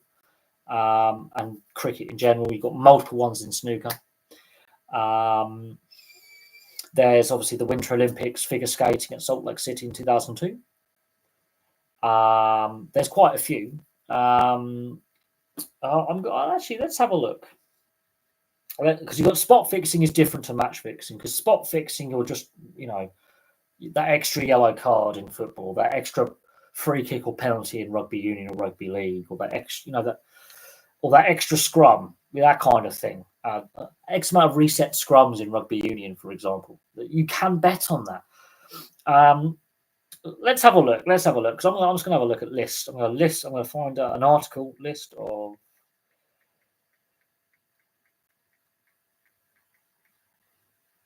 I'm going to put sports. List of sports scandals. So I'm just going to go list of. First thing up, Wikipedia. So let's just go through the Wikipedia article on sporting scandals, because there's more than just match fixing. This is going to be long. Right, so we're going to start with American football, and we've got our version of football: baseball, basketball, boxing, college, cricket, doping, skating, gliding. There are scandals in gliding. Golf, gymnastics, horse racing, ice hockey, match fixing, motorsport and racing, Olympic Games, Paralympic Games, rugby league, rugby union, sumo wrestling, tennis, Russian doping scandal, volleyball. We could be here for the rest of the live stream. So let's start with American football scandals. And we'll discuss them all. The Minnesota Vikings party boat scandal in 2005, a sex party involving members of the Minnesota Vikings of the National Football League. I can do a video on that. The National Football League player conduct controversy is ongoing since 2007. So various off-field incidents involving NFL athletes, Adam Paceman-Jones, Terry Tank Johnson, Chris Henry, Ben Roethlisberger, Ray Rice, Adrian Peterson, they earn suspensions, but there are more. The New England Patriots videotaping controversy, so videotape gate. Bill Belichick was fined $500,000. The Patriots were fined $250,000, and they lost their 2008 first-round draft pick. The New Orleans Saints bounty scandal of 2012, where the NFL discovered that the Saints had operated a secret slush fund from 2009 to 2011 that paid bounties to defensive players for big plays during games, basically injuring opponents, including quarterbacks. That's a big one. They offered a bounty of $10,000 to injure Brett Favre. Jonathan Vilma, he was suspended for an entire season. Deflategate involving the Patriots. That's just the NFL, and I can do videos on all of those incidents. Association football. Here we go. There's been multiple match fixing scandals in the UK. The 1915 British football match fixing scandal. Let's have a look.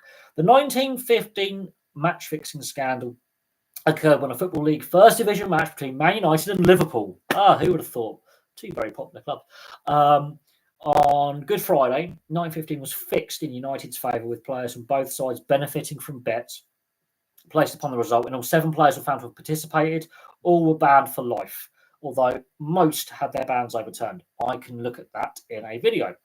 The 1964 match fixing scandal was a scandal involving 10 players with jail for offences arising from match fixing history. Former Scottish Youth International and Swindon Town, Plymouth Argyle, St Johnstone and Mansfield Town player Jimmy Gould, over several years, interfered with matches in the Football League, enticing players into betting on the outcome of fixed games. It was when he learned that players at one of his former sides, Mansfield, had been paid by Tranmere to lose a game that he got involved. He approached Sheffield Wednesday player David Lane. Blah, blah, blah, blah, blah. 2 other matches. There's a syndicate. This is quite a long one. So that is quite interesting. He died in 2004. So we've had the 1915 and 1964 British match fixing scandals. The Bundesliga scandal of 1965 grew out of failure of the German Football Association to fully embrace paid professionalism. So that's how that comes about. There was illegal player payments. So there's reasons behind that. The 71 Bundesliga scandal. The manipulation of games was revealed when President of Kickers Offenbach, Horst Gregorio Canales, presented an audio tape to DFB officials and a few journalists at his 50th birthday party. In that tape, several players, including Bernd Panzker and Manfred Manglitz, could be heard offering to let themselves be bribed to help Offenbach avoid relegation. So that one. The 1980, and I've mentioned this year, 1980 Italian football scandal. The Tottenero. So not the Calciopoli, the Tottenero of 1980 was a match-fixing scandal in Italy in which Serie A and Serie B teams were involved. So you had Avellino, Bologna, Lazio, Milan and Perugia were in Serie A. Palermo and Taranto of Serie B, they were all declared guilty of match-fixing. Paolo Rossi, obviously, famously helped Italy win the World Cup 2 years later, was suspended for 3 years, reduced to 2 on appeal, and his return helped Italy in their 82 World Cup campaign. I can look at the Tottenero scandal. The 86 Tottenero, or Tottenero bis, was a scandal of a football match fixing in Italy between 84 and 86, so only a couple of years after the 1980 Tottenero. It involved clubs in Serie A, Serie B, Serie C1 and Serie C2. It was uncovered in May 86 by Italian police and Armando Carbone, a friend of Italo Alodi, manager of Napoli. And in this scandal, there were managers and football players that sold football matches for money. Udinese, Cagliari, Lazio, Ladarossi, Vicenza, Triestina, Perugia, Palermo, Foggia and Cavesi were all involved in that scandal. The 88 Mexico national football team scandal. Oh, football's interesting. I can thoughts on people who follow a sports player rather than a team. I will get to that, but I'm going through all these sports scandals because there's some video ideas that I have now got. The Cacarules scandal was an 88 association football scandal in which the Mexican Football Federation was found to have knowingly used at least 4 overage players for an under-20s team. That's a boring one. The 89 Maracanazo of the Chilean team was an incident that happened during a football match between Brazil and Chile at the Maracanã, just before I was born in 1989, in which the Chilean goalkeeper Roberto Rojas pretended to be injured by a flare thrown by Brazilian fans. The incident is considered by historians and football experts as one of the most shameful events in world football. The incident resulted in Chile being banned for the 94 World Cup, and it ended Rojas' career as he was banned for life. There's that one. That's a boring one. The 93 French football bribery scandal that involved Marseille, because Valenciennes and Marseille were playing. Marseille president Bernard Tapie and general manager Jean-Pierre Bernes contacted Valenciennes players Barachaga, Glassman and Christophe Roubert and Jean-Jacques Aidale, who asked them to underperform in the match so Marseille could stay fresher for the Champions League final against AC Milan, which they won 6 days later. Barachaga obviously won the World Cup with Argentina in 86. That's a big one because Marseille got in a lot of trouble for that. The Malaysian football scandal of 94. 100 players and coaches were suspected of fixing the results of Malaysia Cup and Premier League matches. 58 of them were banned to one for 4 years. So that's a big one. The 99 Chinese football match fixing scandal. Chongqing and Shenyang final round of the Chinese A-League. Shenyang won 2-1. Both teams were eventually investigated and fined. No evidence of bribery was found. There was issues with that. It's boring one. 2001 match fixing scandal in China was a series of match fixing involved five teams: Chengdu, Jingshu, Shangshen, Zhengsheng, and Miang in the 2001 season. There was a referee who served 18 months in prison for it. The referee was claimed to be a scapegoat, so that's an interesting one. Right, we're only on the 1993 the 2003-2009 Chinese match fixing scandals. So we have 6 years. So China is just every other year, it seems. There was an investigation in 2009-2013 about football betting, bribery, and match fixing. The scandals were first made public in 2009.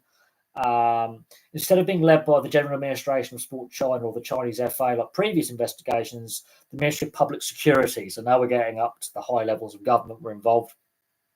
There were previous vice presidents of the Chinese FA. Some other CFA officials were arrested and removed from their posts.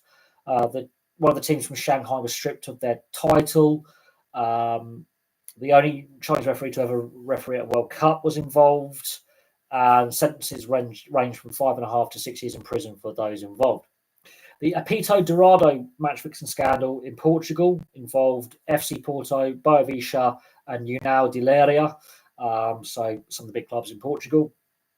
Let's have a look at that. The Apito Dourado, the Golden Whistle affair, Portuguese Judiciary Police named several football personalities or arguidos of corrupting or attempting to corrupt referees. So the chairman of FC Porto, the former Boa Vista chairman, and there were other ones, including UD Susanese and Gondomar SC. There's other ones, lots of clubs involved. There were wiretaps as well. Then we have the Bundesliga scandal of 2005. €2 million match fixing scandal around referee Robert Heuser, who confessed to fixing and betting matches in the second tier of the Bundesliga, the German Cup, and the Regional Liga. That was the lower league one, though, where things were involved. This is on the eve of the 2006 World Cup. Apparently, no top tier Bundesliga games were involved. The matches in question do include German Cup games. So one of the games was Paderborn versus Hamburg in 2004. Hamburg lost 4-2. And Emil Mempenza was sent off for protesting. So that's an interesting one. The Casso Genova was an Italian football scandal in 2005, where Genova won the Serie B championship and was set to be promoted for the first time in 10 years. They went to their final game against Venice on 2005. They beat Venice 3-2. Stefano Capuzza, director of Genoa, paid the Venezia director Pagliaria €250,000 for Venezia to lose the game. Genoa's president and Venezia's president, so high club officials, were involved. And Genova were relegated to Serie C1.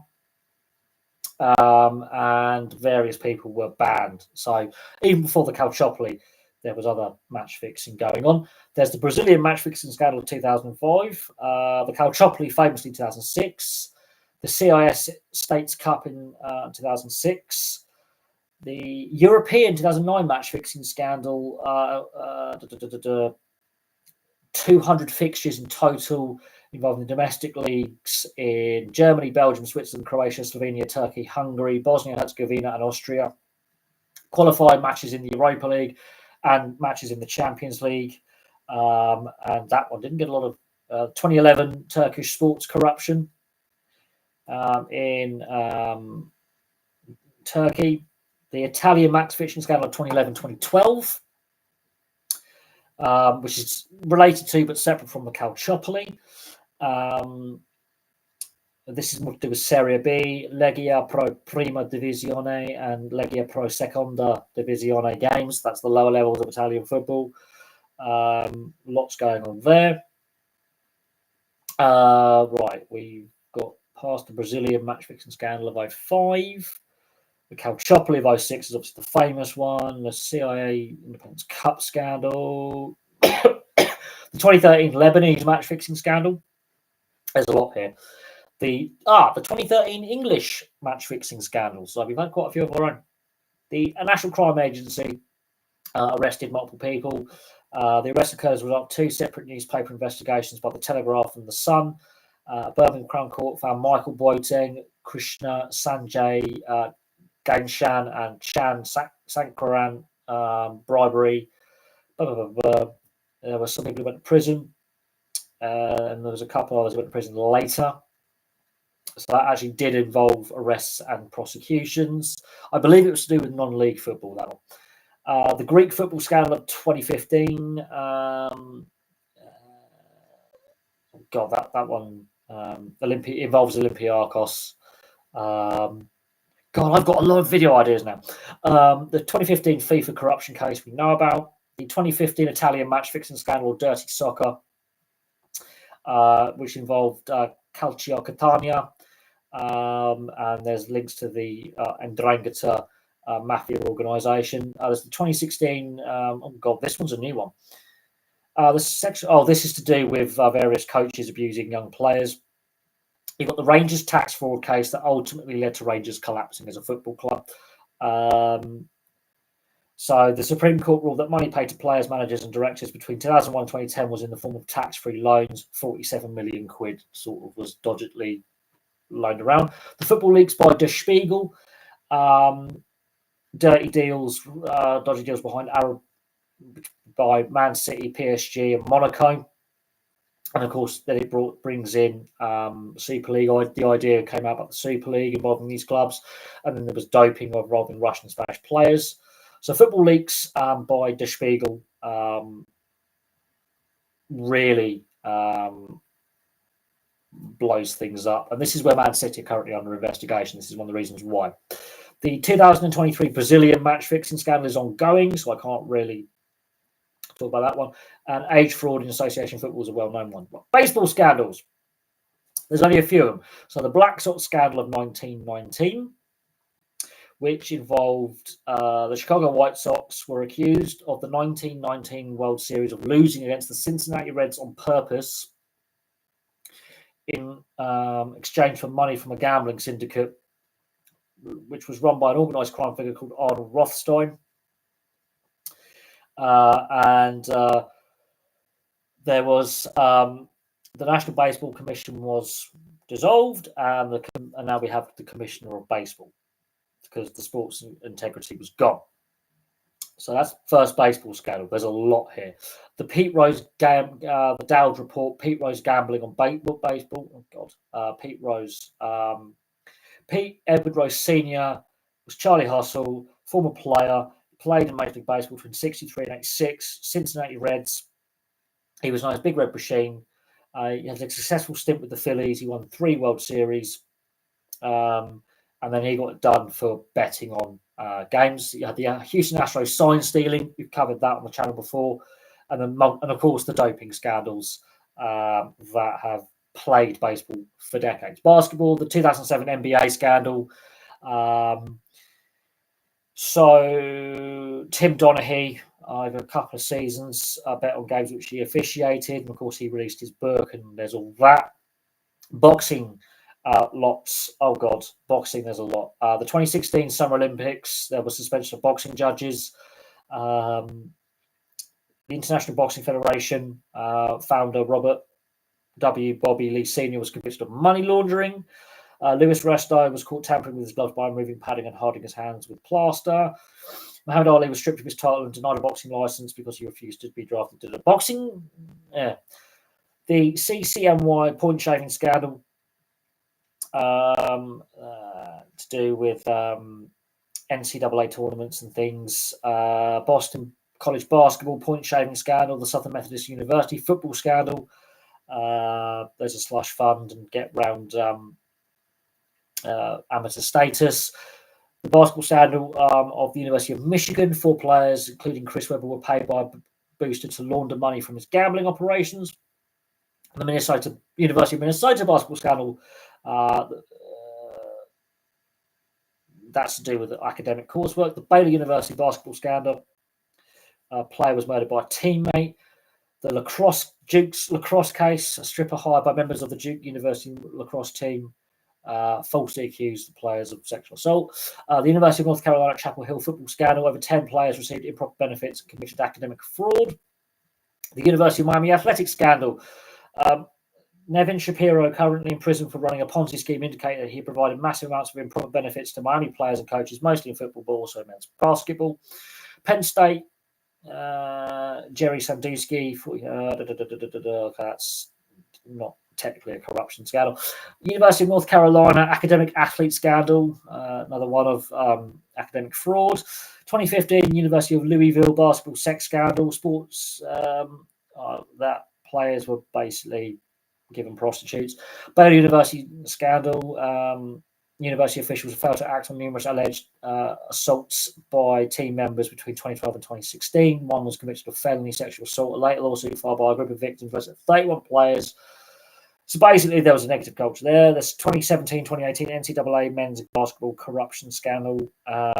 Men's basketball, there's like 10 arrests. An ongoing FBI investigation into corruption in NCAA men's basketball has so far resulted in 10 individual arrests, including college assistant coaches from Arizona, Auburn, Oklahoma State, and USC. High-ranking executive of sports apparel giant Adidas. Other programs initially implicated the scandal include Louisville, Miami, South Carolina. Cricket scandals. The underarm bowling incident of 81 with Trevor Chappell bowled underarm, which wasn't against the rules, although the rules changed. John the Bookmaker, a scandal in which Australia's Mark Waugh and Shane Warne were paid to provide information on pitch and weather conditions to an Indian bookmaker. The scandal came to light not long before Hansi Cronje. Of course, that scandal comes to light in 1998. 2000, the South Africa cricket match fixing scandal involved Hansi Cronje. We all discussed that. The ball tampering of 2006 involving when Pakistan toured England in the fourth test. The Pakistan team had been tampering with the ball. It was the end of the session. After the tea break, Pakistan refused to take the field in protest of that decision. England won the match by forfeit. After the incident, the whole Pakistan team were busted off the scandal, and umpire Darryl Hare was banned from umpiring cricket. The spot fixing scandal involving Salman Butt, Mohammed Asif, and Mohammed Amir. They were accused of the spot fixing scheme. They were found guilty. They all went to prison. The 2013 IPL spot fixing and betting case. This is a new one. I haven't read it. Delhi police arrested 3 cricketers. Sri Sant, who's currently in prison, Ajit Chandila and Ankit Shivan on alleged spot fixing. They all played for the Rajasthan Royals.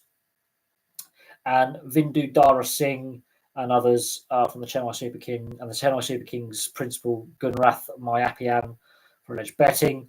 There's loads here. The life ban on Sri Sant has been lifted now, but Sri Sant went to prison for that. 2018 Aussie ball tampering scandal we've covered, and the 2018 Sri Lankan cricket pitch fixing and betting scandal. Doping scandals: Ben Johnson in the 88 Olympic final, the Festina affair in 98 during the Tour de France, the Mitchell report into Major League Baseball players, so that's steroids in baseball. Barry Bonds, obstruction of justice charges in relation to the Balco investigation. Operation Puerto, investigation into a doping scheme alleging many top cyclists, including potential contenders of the 2006 Tour de France. The Floyd Landis case, same year. He won the Tour de France and then he was tested positive. Doping at the 2007 Tour de France. 2 riders, Vinokourov was disqualified. 2 teams pulled out. A 3rd rider who abandoned the tour after the crash was removed and tested positive. Rasmussen was removed from the tour. The Lance Armstrong in 2012 when he comes clean about it. The Biogenesis baseball scandal in 2013. The Essendon Football Club's peptides scandal, the Cronulla Sutherland Sharks NRL peptide scandal, same year involving Stephen Dank. So the peptide scandal in Australia. Skating scandals. The attack on Nancy Kerrigan in 94. The failed drugs test for Valieva, obviously a couple of years ago. In 2021. The Salt Lake City Olympics in 2002. Short track, Cho J. Bone was convicted of another thing. Gliding, the 2020 World's Gliding Championship. The Chief Executive Officer of the GFA, Terry Cubley, was charged with unsporting behaviour for hacking the official tracking system to bypass the mandatory 15-minute delay and forward real-time competitors' position to his team. That is interesting. Golf scandals. Jane Baylock cheating. One of the women's top players was accused of illegally marking her golf ball on the green. She was suspended and fined by the tour. She in turn filed a counter-suit and won an injunction that allowed her to continue playing. She won a lawsuit, and she and the LPGA were out on a deal with a court settlement. Vijay Singh was the number one golfer in the world at the time, was suspended for using deer antler spray, which violated the tour anti-doping policy. Likewise, in 85, Vijay Singh was caught raising his score on a hole and replacing it with the lower score after the scorecard had been signed. He was banned from the Asian Tour. He never acknowledged his cheating. Gymnastics, there's age controversies, and of course what's happening with Larry Nassar, the team doctor. Horse racing, the show jumping horse killings, that's covered on Bad Sport between 75 and 95. That's actually covered on Bad Sport on Netflix. The Fine Cotton Bold Personality Ring in the 1984 betting scam, which the conspirators, which include some elite figures in Australian horse racing, substituted the far more talented Bold Personality for Fine Cotton in a low-class race. The scheme was discovered immediately after the race, and the investigators led to lifetime bans for 6 individuals. The 2020 horse racing doping scam, where the FBI cracked down 7 top names in American horse racing. 27 people initially were charged. It was later increased to 29. Ice hockey, Operation Slapshot, covered it on the channel. And that's covered. Obviously, Rick Tocchet was the fall guy for that one. Of course, the Carl Beach Chicago Blackhawks scandal, obviously, has recently come to light. Match fixing scandals. 10 of the 12 members at the Paralympics for the Spanish basketball team were revealed not to be disabled. The Fresno case was an attempt to rig a vote to prevent the Catalan rink hockey team from being accepted into international competition. That was in 2004. The Melbourne Football Club tanking scandal in 2009. This is to do with the AFL. Allegations arose that the club deliberately lost matches in 2009 so they could get a priority draft the following season. The John Higgins scandal, we've covered this. 2011, Steve player John Higgins was accused of accepting bribes in order to lose frames purposefully. He denied accusations of match fixing and bribery. However, he was found guilty of accepting bribes while there's no evidence for him for match fixing. Apparently, he was alleged to have taken a bribe of just over £250,000, which totaled £261,000 in bribes. Match fixing in tennis, ongoing problem, first reported in 2003. The Tennis Integrity Unit was set up in 2008. 2011, Daniel Collera became the first player to receive a lifetime ban from the sport due to match fixing. Later that year, organisers of Wimbledon, so this is 2011, were provided a list of people suspected of involvement in the issue. 2016, it was reported that the evidence was widespread. 2019, that the sport was riddled. These are all various reports in the media.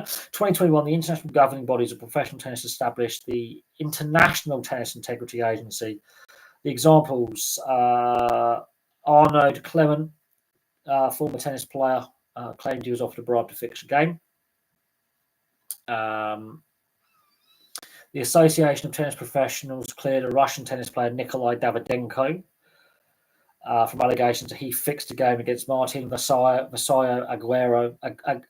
Aguilera in Poland in 2007.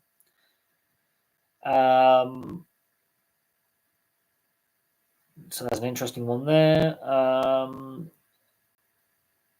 There were allegations in 2016 surrounding about 26,000 matches at the time.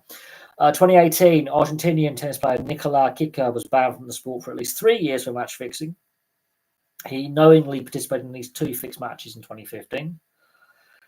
Egyptian tennis player Karim Hossam received a lifetime ban in 2018. In 2019, Isham Hathiam Tarwell was suspended, another Egyptian player, for 5 years. 2019, Diego Matos received a lifetime ban.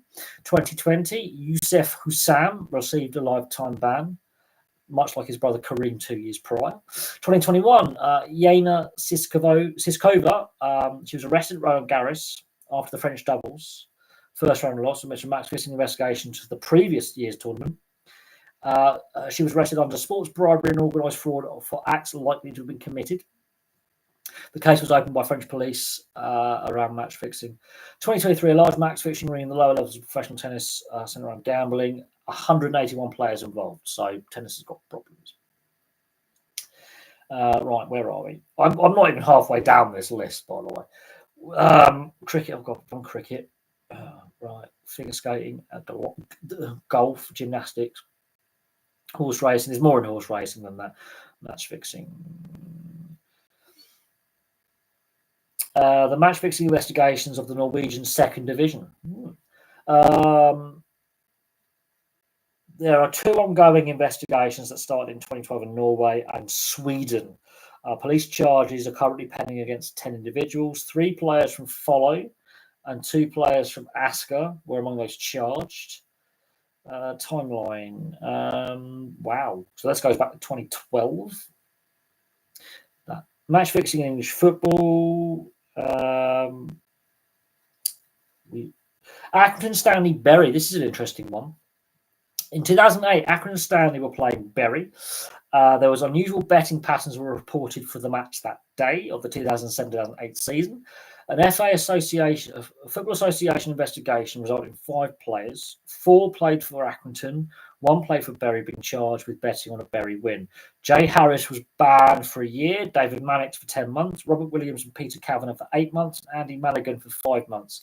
They were fined between £2,000 and £5,000.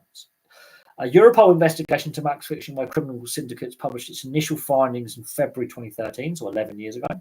380 matches in Europe alleged to have been fixed. 1 took place in England. But they didn't name the match that was involved around the UEFA Champions League for ongoing judicial proceedings. The 2013 scandal, 6 people, as we said, we covered that before. Right, cool. Right. Wow. I mean, this is mad. And I haven't even got to... I've still got motorsport, Olympic Games, Paralympic Games, rugby league, rugby union, sumo wrestling. That is a brilliant one. The Russian doping and volleyball. So we've got loads more to get through.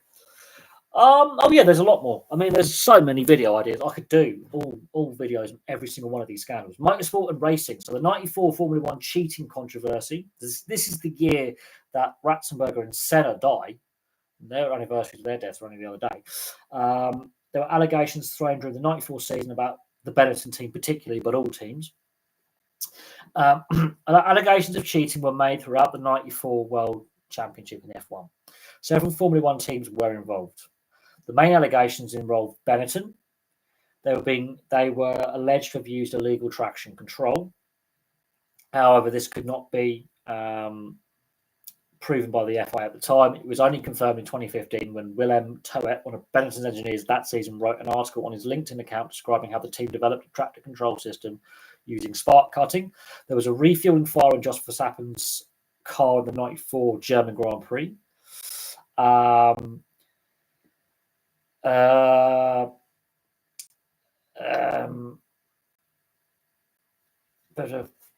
The Benetton, Ferrari, and McLaren teams were investigated on suspicion of breaking the FIA imposed ban on electronic aids. Lots going on there. So that's an interesting one. I forgot about that one. I was only a kid at the time, so I didn't really understand what was going on, but that's when I was really mad about F1 as a kid. So that one, they always have diffuse of this, aero, that. There's always something in motorsport. The 2007 NASCAR Gatorade Juul scandal. 3 various incidents related to the... Oh, this is interesting. 2007 Gatorade Juuls were a pair of NASCAR Nextel Cup Series stock car races that were held on the 15th of February 2007 at Daytona. The Fan Juul, as it's called now. These were the qualifying races for the Daytona 500. The first race was won by Tony Stewart. The second race by Jeff Gordon. The races... Okay. That's an interesting one. What was the reason behind that? Oh, God, I hate it when it does this. Got to scroll back through again. There was obviously on-track instance. That's hardly The 2007 Formula One espionage, commonly known as Spygate, where Ferrari, Nigel Stepney passed on a secret document to Mike Coughlin of McLaren. Well, we all remember that one. The 2008 Nelson Piquet Jr., which led to at the Singapore Grand Prix where he deliberately crashed the car. That's a very famous one. The 2013 Federated Auto Parts 400, the final Sprint Cup race before the field was set for the chase for the Sprint Cup. 3 teams, Michael Waltrip Racing, Penske and Front Row Motorsports were found to have extensively manipulated the race finish in an attempt to secure places for Martin Truex Jr. and Joey Logano. The 2019 Ford EcoBoost 400 in the final race of the year, 3 teams, Premium, Spire and Rick Ware were found to have manipulated the race by parking their cars in order to allow the number 27 team to score more points, assisting the Gore Brothers Racing in the standings to obtain an end-of-season cash bonus. Olympic scandals. The 2002 Winter Olympic bid scandal. A number of IOC members were forced to resign after it was uncovered that they had accepted inappropriate valuable gifts in returning for voting for Salt Lake City to host the Games. That same Olympics, the Winter Olympics figure skating scandal, which is also on Bad Sport, by the way. Dual gold medals were awarded to the Canadian pair, Jamie Saleh and David Pellissier, as well as the Russian pair, Elena Berezhnaya and Anton Sikaradze, after allegations of corruption with the judges. Lochte Gate, 4 United States swimmers at the 2016 Games, including Ryan Lochte, were involved in a scandal around an accusation being victims of armed robbery, which ultimately concluded with fines, loss of sponsorships, and statements of apology from the swimmers and various others. They claimed they were robbed when actually they were drunk and disorderly at a petrol station. Obviously, we know about the Russian doping scandal. 51 Olympic medals stripped for doping violations, 4 times the number of the second country, Belarus. And they're pretty dodgy themselves. The Paralympic Games, the cheating at the Paralympic Games, obviously we spoke about the Spain basketball team, where they weren't all disabled. Rugby league scandals, the Melbourne Storm's salary cap breach in 2010. Got to do a video on that. Obviously, we've discussed the peptide scandal involving Cronulla. The Matthew John sexual assault allegations. So this is interesting. 2002 group trip to New Zealand, again involving Cronulla. I mean, you couldn't make this up. Matthew Johns took part in a 11 teammates joined in. ABC's Four Corners. He admitted having it. Basically, they all misbehaved. He was the fool guy because he was the high-profile player. He was suspended from the footy show, and he basically lost his job. And he was released as an assistant with the Melbourne Storm when it came out years later. Rugby union scandal was Granny Game. This is to do with eligibility of Brett Sinkinson and Shane Howarth for the Wales national team. I remember that. Camp Stoldrad involving the Springboks in the build-up to the 2003 Rugby World Cup. Bloodgate involving Tom Williams, the Heineken Cup quarterfinal against Leicester for Harlequin 2009. Dean Richards being banned for 3 years. Sumo wrestling scandals. The Doki Sukaze stable hazing scandal, the match fixing scandal 2011, and the Haru Mafuji scandal 2017. The Doki Suzake stable hazing scandal when Takashi Saito, a 17-year-old junior sumo wrestler, who fought under the ship gunner Doki. He died after a training session. It emerged he was beaten with a beer bottle and a metal baseball bat in the direction of his trainer.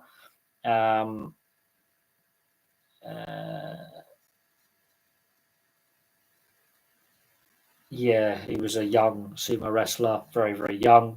Basically, was beaten to death during training, literally. The match fixing scandal 2011. Japan's Ministry of Education, Culture, Sports, Science and Technology and the National Police Agency announced that an investigation into baseball gambling by sumo wrestlers and officials had discovered cell phone text messages indicating that some matches have been fixed. 14 wrestlers were involved and stable masters. 3 wrestlers and trainers admitted guilt. I think the whole board quit and they cancelled the grand tournament for the first time since 1946. The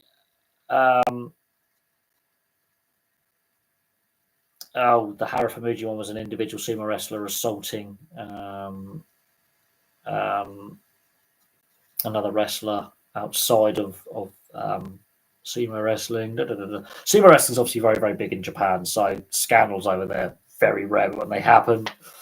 And yeah, there is a lot more match fixing than I thought. Right, so there are so many. We could be here for some time. Tennis scandals, we've covered the Davydenko, Arguello, Russian doping. Well, doping Russia, the McLaren report, Russia at the 24 Winter Olympics 2016. Volleyball, that's to do with a coach abusing players. A youth volleyball coach and founder of the Sports Performance Volleyball Club in Aurora, Illinois. He's never been charged, but there's a class action. There's 2 class action lawsuits.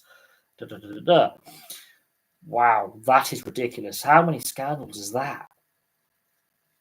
These are some of them. There's more, but this, I mean, the match fixing going back to 1915 is mad.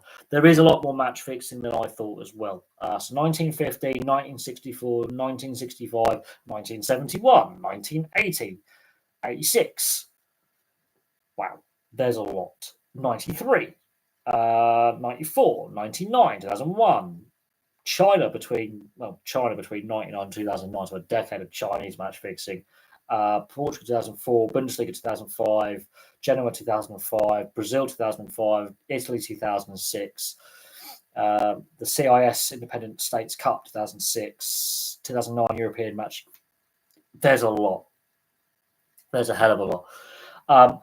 I just thought I'd have a look at all these sports scandals, and that was about an hour of our lives that we're not going to get back.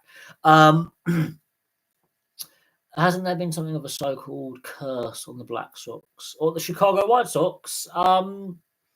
They've won World Series since then, but that is one of the big match fixing scandals. Where when we talk about sports corruption, that's the go-to one to compare it against. It doesn't matter what sport you're looking at.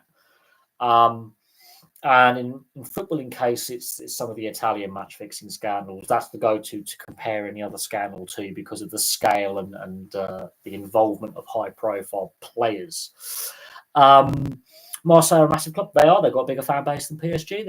I think they're the most supported club in France, and they're the only French club to win a European trophy. So I will have to do videos on some of these scandals. There is a lot more match fixing, as I say, than expected, and it's quite regular. The fact that it goes back to the 1910s, so 1915, 1919, with the first 2 scandals involving match fixing, 100 years worth of match fixing.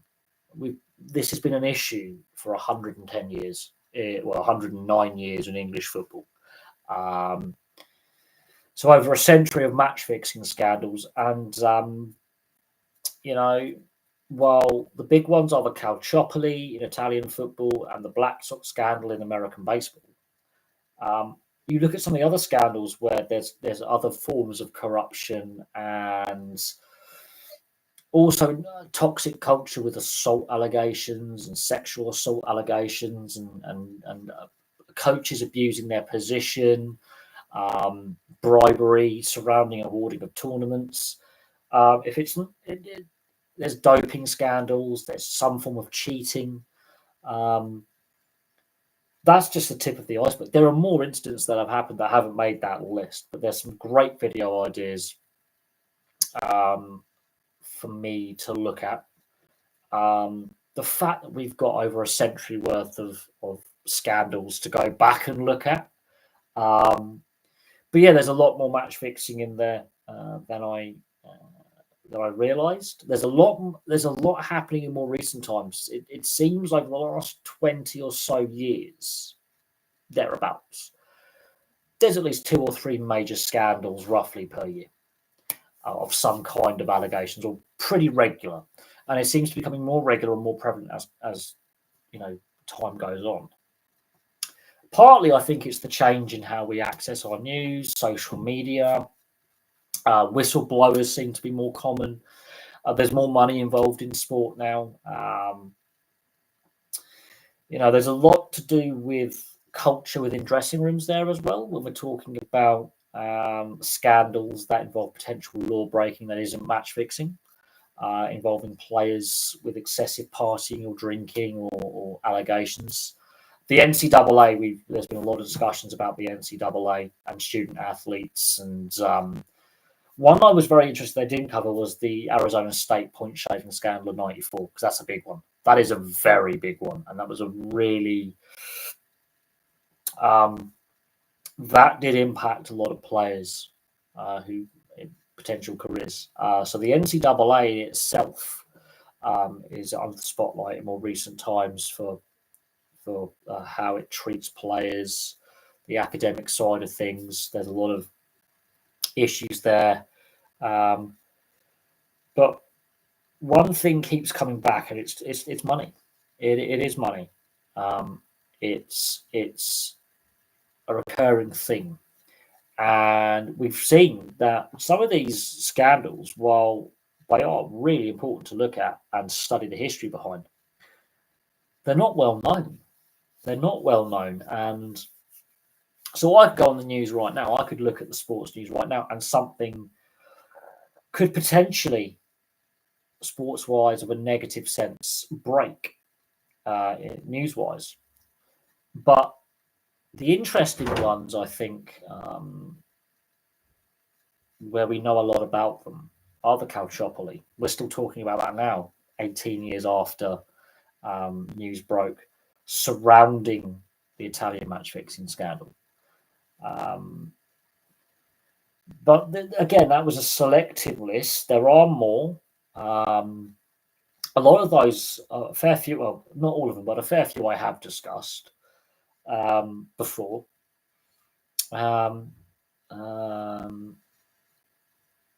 Let's have a look at some of the sports news. So Man City are 3-1 up against Wolves, which means they're 1 point behind Arsenal if that result stays as it is. Let's have a look at the sports news. Let's have a look at the sports news, please. Burnley lost. Heavy defeat. They lost 4-1 against Newcastle at home. 4-1, that's not great. Let's have a look at the table. So Arsenal are top by a point, but Man City have a game in hand.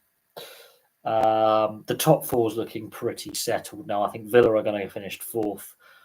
Obviously, Burnley, heavy loss. Let's have a look at the scores and fixtures. So Burnley, Newcastle, right. 4-1. Big defeat there. Let's have a look at the Premier League. So that's an interesting one. Oh God, I think Sheffield United are going to have a very unwanted record. They've already conceded 100 goals this season. And the record is 100 goals conceded by Swindon Town in a Premier League season. Bearing in mind, when Swindon Town played in the Premier League, there were 2 extra games. No, you had 2 extra clubs. There was 4 extra games a season. Sheffield United are on course to break that record for most goals conceded. But Nottingham Forest have boosted their survival hopes. So let's have a look at the scores and fixtures. That's 3-1.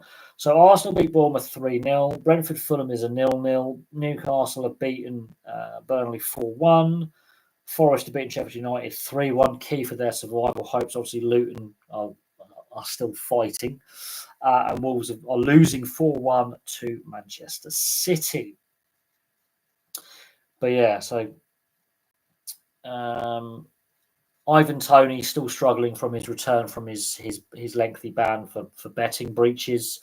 It's a draw with Fulham.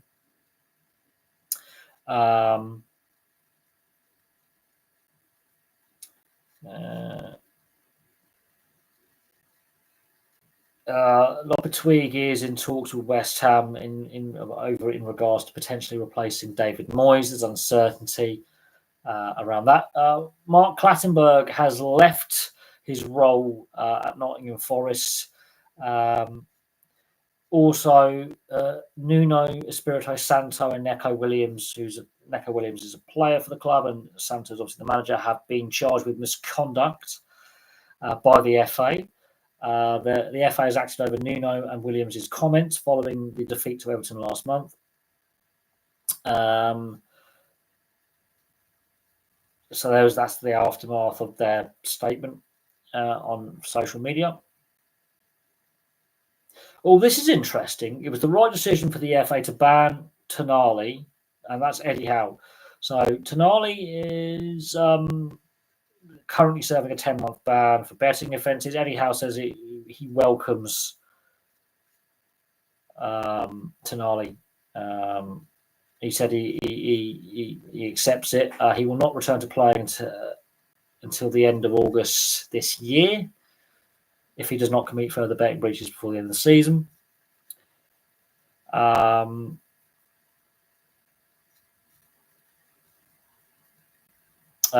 also took a pay cut after his ban was imposed.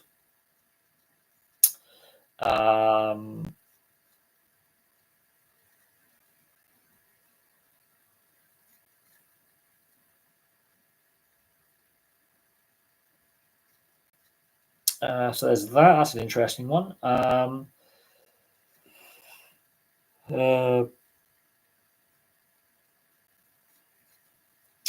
God, there's all sorts. Right, so that's that. So let's have a look at other sports news. Right, so yeah. Oh God, we just want sport. We just want sport. We just want sport. Thank you. Verstappen wins the Miami sprint qualifying race from Leclerc. Ipswich obviously are promoted. Livingston have been relegated from the SPL. They lost 4-1 to Motherwell.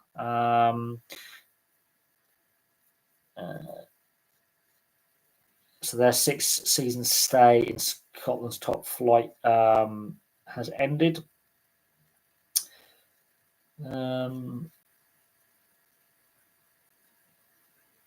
The Giro d'Italia has started. Day one has started in the Giro d'Italia.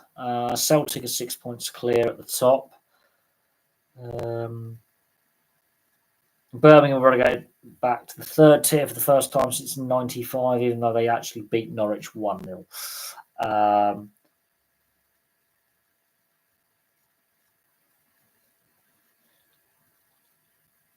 West Brom see off Preston to put playoff players. Oh, World Aquatics, so this is swimming basically, is to review anti-doping procedures. 23 Chinese swimmers were cleared to compete at the Tokyo Games despite testing positive for a banned substance. That is interesting. World Aquatics to review anti-doping. World Aquatics has appointed a 5-person anti-doping audit review committee after it emerged 23 Chinese swimmers were cleared to compete at the Tokyo Games, which is the last Olympics, despite testing positive for banned substances. WADA said it was not in a position to disapprove an assertion from the China Anti-Doping Agency that they had unintentionally. Oh, that heart medication. Oh, that Sharapova seems to have also misused. Imagine West Brom go up, West Brom, Villa, and Wolves in the top flight. Makes it worse for Birmingham. It does. If West Brom get promoted, it does. Yes. That it does. So the World Aquatic, that is really interesting. Aston Villa women beat Brighton women. Harry Kane scored, but Bayern Munich lost to Stuttgart.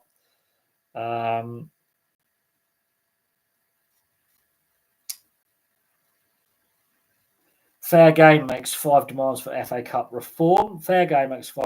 Football campaign group Fair Game has issued 5 demands to reform the FA Cup following the decision to scrap replays. The body, which represents 34 professional clubs, has called for an amendment to the upcoming football governance bill, which would mean replays could not be scrapped without a majority vote from all eligible clubs. Its further demands include Champions League qualification being awarded to FA Cup winners. It also wants the planned football regulator to draw on any financial changes to ensure it protects the whole pyramids. Fair Game wants replays to be played on Monday nights for clubs playing in Europe, reform of voting structures, 1 member, 1 vote, and for fans to be consulted on changes to football competitions. Last month, FA Cup replays were scrapped from the first round onwards from next season.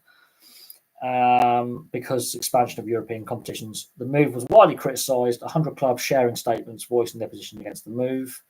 Niall Cooper, the chief executive of Fair Game, said it's clear that something went fundamentally wrong with the consultation process.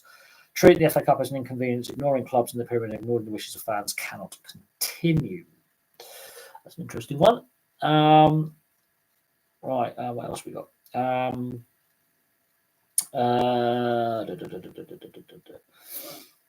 Fran Kirby is to leave Chelsea Women at the end of the season. Bless her, she's a local lass. She's from down the road from where I am, actually. England forward Fran Kirby will leave Chelsea at the end of this season when her contract expires after a trophy-laden 9 years. She's 30 years old. She's the leading goal scorer for the club in the modern era with 115 goals in 205 games. She's won 15 trophies since 2015 with Chelsea Women, which includes 6 Super Leagues, 5 FA Cups and 2 League Cups. To lead with the trophies I have won with the teammates I play with for some of the world's best players. Great privilege. 19 goals and 70 appearances for England. Wow. She's had a career-threatening knee injury. Pericarditis. She's got a heart condition, which is very interesting. And of course, Emma Hayes, the manager, is leaving to take charge of the US women's team. But they've had a bit of a collapse of form in recent weeks. Be interesting to see where Fran Kirby ends up playing. That'd be very, very interesting. Very interesting. But that's an interesting one. Right, there's a lot of crap.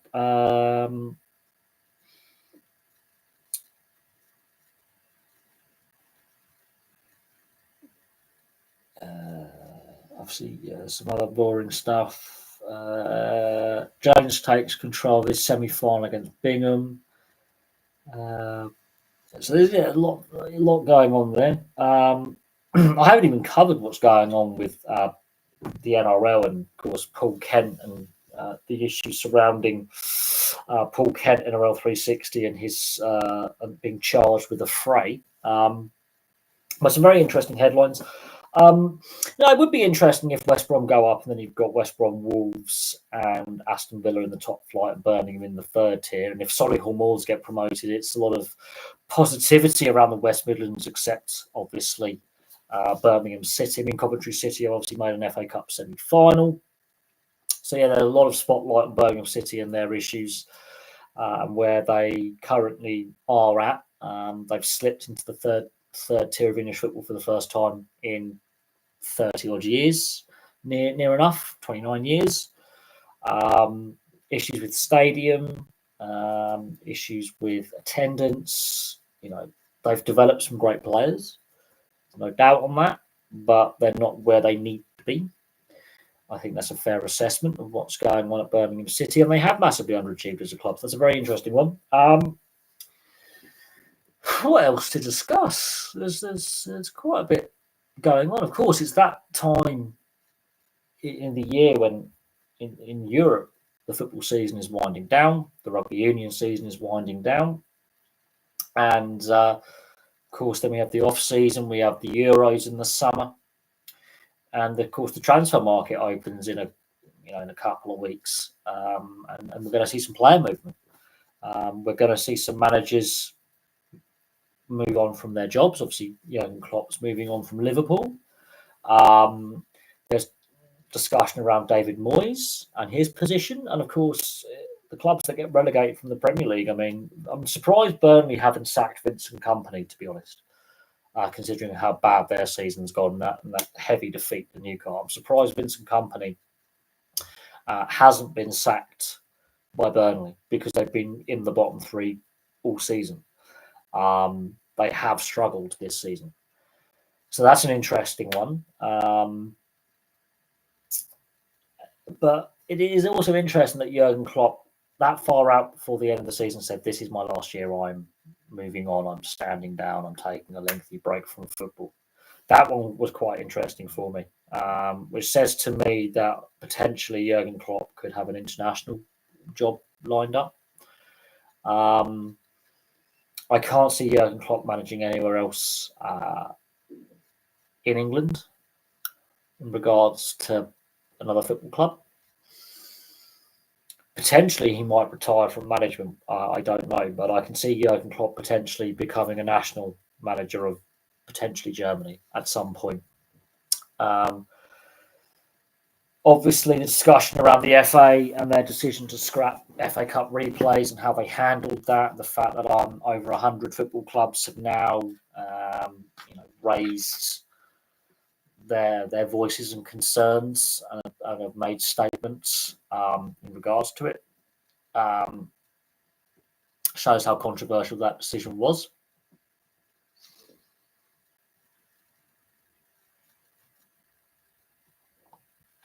And yeah, I mean, it shows how damaging that decision was, because a lot of fans, I mean, there's already a disconnect between fans in general and the way sports governance has been dealt with and the way it's going. I think that's been a fact for some time.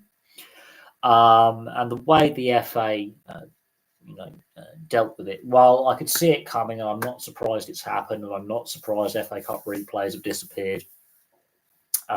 It was inevitable. The way it's been handled has been pretty poor, but then UEFA haven't necessarily handled the European club competitions well either for a long time. This is not something that's happened overnight. This is something that's been building for 20, 30 years or so. For me, unfortunately, a handful of clubs are basically calling the tune. A handful of clubs have got very, very powerful, and are trying to dictate to the 99.9% of the rest what they want. And I don't think that's good for the sport, the integrity of the sport. We've got weak governance. Yeah, well, even Tamworth got promoted to the National League. So basically, the West Midlands is having a really good time of things lately, apart from Birmingham City. That's basically it, really. I think, yeah, that's quite obvious. There are issues with Birmingham City. I think sacking John Eustace, hiring Wayne Rooney, sacking Wayne Rooney, the whole season has been a bit chaotic. Up at St Andrews, a lot of really bizarre decisions. I think Rooney was hired because of the Brady ownership group, and was hired because of his links to America, not necessarily for his quality as a manager. I think he got a rough deal at Derby, but Derby, you take away the points deductions. Actually, he had a half decent record at Derby County. The circumstances around his departure weren't great. His time in the US wasn't glittering, but a different style of play, different culture, different league. While he had played at the club and had a good relationship with ownership, it didn't work very well because their league structure is different, and how the game is played over there is different. Didn't work particularly well. He ends up at Birmingham. It completely fell apart. I think the players were, well, yeah, it's not gone well. And ultimately, they failed to stay up. Well, you wonder about Forest. Not easy to get straight back to the Championship. Derby, Ipswich, and Portsmouth. Well, Ipswich are now going to be playing the Premier League next season. Portsmouth are going to be playing the Championship next season. Derby didn't do too bad. Didn't take too long. But it shows how hard it is to get back to the Premier League, because all those clubs are ex-Premier League clubs, and Ipswich, look how long it took Ipswich to become back into the Premier League. Even if it's only for one season next year, it's taken them a long time. Forest Green Rovers, will they keep tumbling? They could do a Yeovil Town and slip further down the non-league pyramid, although Yeovil are now bouncing back from where they were, and they were a Championship club not that long ago. They had successive relegations. It'll be interesting to see what happens with Forest Green Rovers next season in the National League. They've gone through a lot of managers, and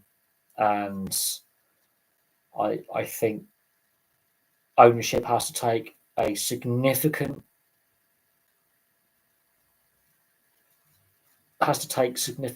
blame for what's happened. And I think, yeah, I have a sense of humour behind the massive fan base.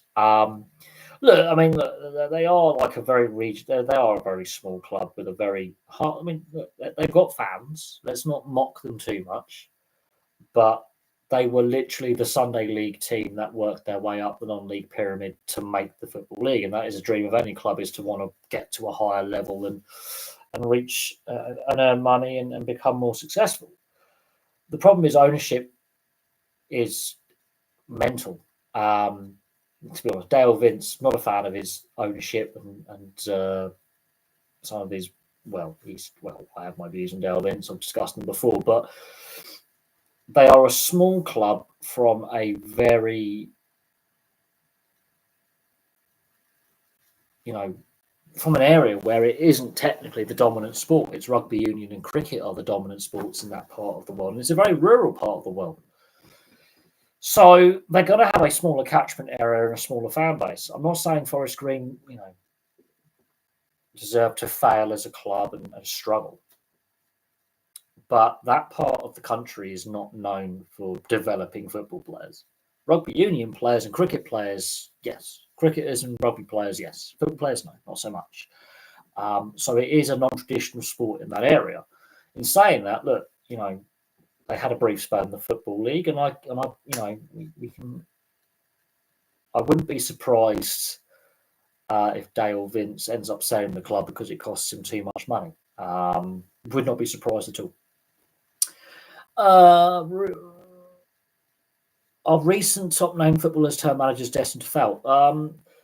I think that's unfair. I think Gerrard had a decent spell at Rangers. He went wrong at Villa. Lampard's average, if we're being honest. Didn't have a great spell at Everton, but was not bad at Chelsea or Derby, but wasn't outstanding.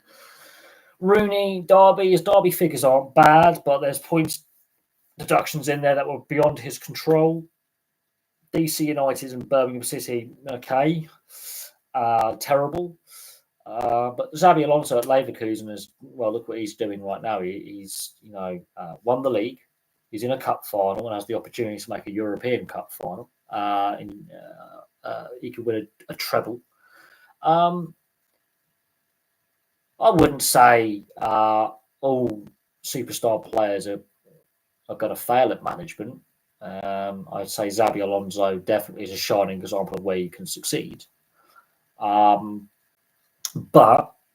I would say that being a great player, you don't necessarily translate to being a great coach or manager. I think that's another one. I mean, if Leverkusen go the entire domestic and European season unbeaten, I think that's just ridiculous. It is. If they can win domestic and European trebles without losing a single game, that makes the Arsenal Invincibles and Nottingham Forest during their dominant spell. It just completely changes the narrative. And they were great sides in their own right, and they had success in their own right. And people say the German league is a farmers league and uncompetitive. So that is potentially one of the best seasons of all time, yes, as a one-off season. If they can back that up next year, then we're having a different debate about Xabi Alonso and Leverkusen and the quality of these players. I wouldn't say the West Country is totally terrible as a region for football, because technically Plymouth would be classed as a West Country and Exeter City. So Argyle, Exeter, both Bristol clubs. Technically, you could class Swindon as a West Country club, technically. I wouldn't say it's a terrible region, but there's not as many professional clubs in the West Country or the Southwest as in other areas. Rugby union is a far more popular sport than football. So that you have to bear that in mind. And it's just what, happened to develop locally as the more popular sport was rugby union, cricket as well. You look at the England national side, and to a certain extent the Welsh national side as well. You look where players come from when it comes to cricket and rugby union, and then you compare that to football from the West Country. There is a clear pathway system in place for those other sports. Even motorsport, Jenson Button's from Somerset, Frome.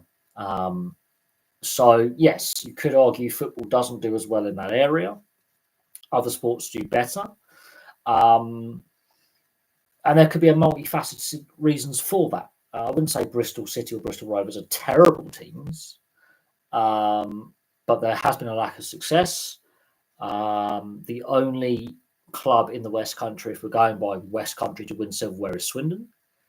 Only 2 of the West Country clubs have ever been in the top flight. That's Swindon and Bristol City.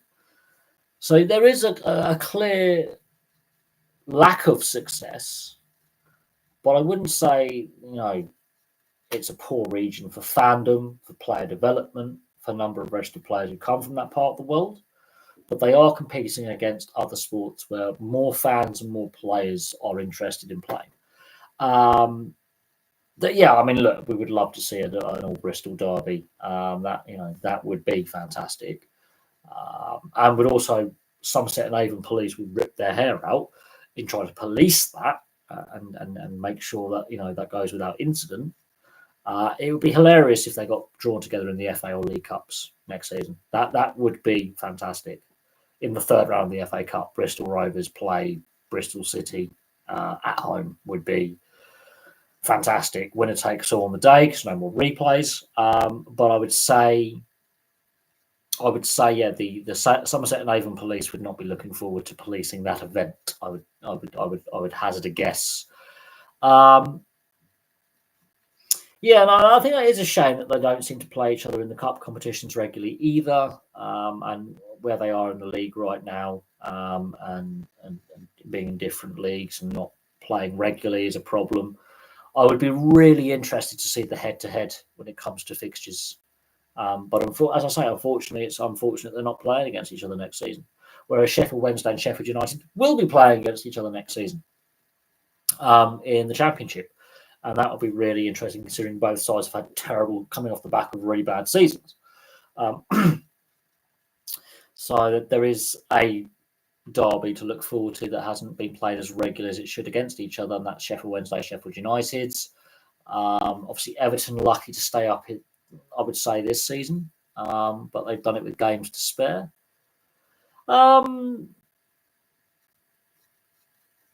Wednesday or United. Sheffield Wednesday got the better historical success in regards to silverware over Sheffield United. But I would say that's a pretty even contest. And in more recent times, Sheffield United have been playing at the higher level, be it the Championship or League One, whereas Sheffield Wednesday seem to be stuck in League One to Championship. So I would say that's a tasty. The Steel City derby is a tasty one, and I think an underrated clash of clubs, very historical clubs. But Wednesday historically have more silverware.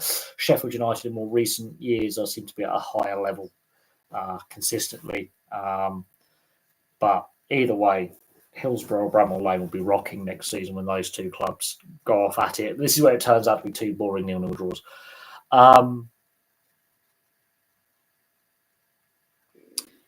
No, Bristol Rovers have spent time in the non-league,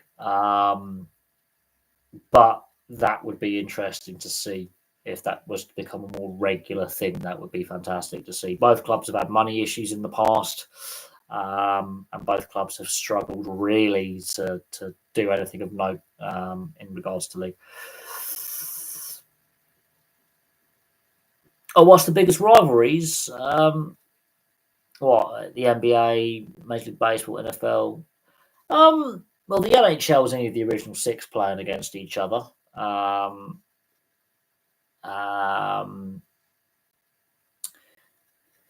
NFL, Major League Baseball, NBA. Major League Baseball's got a lot of rivalries. The NBA's, I think it's more rivalries between players than teams, because the NBA is very good at marketing its players. The NFL is a license to print money. The NHL, there seems to be a good way to market the rivalries, especially of the original six and especially of traditional markets with the NHL.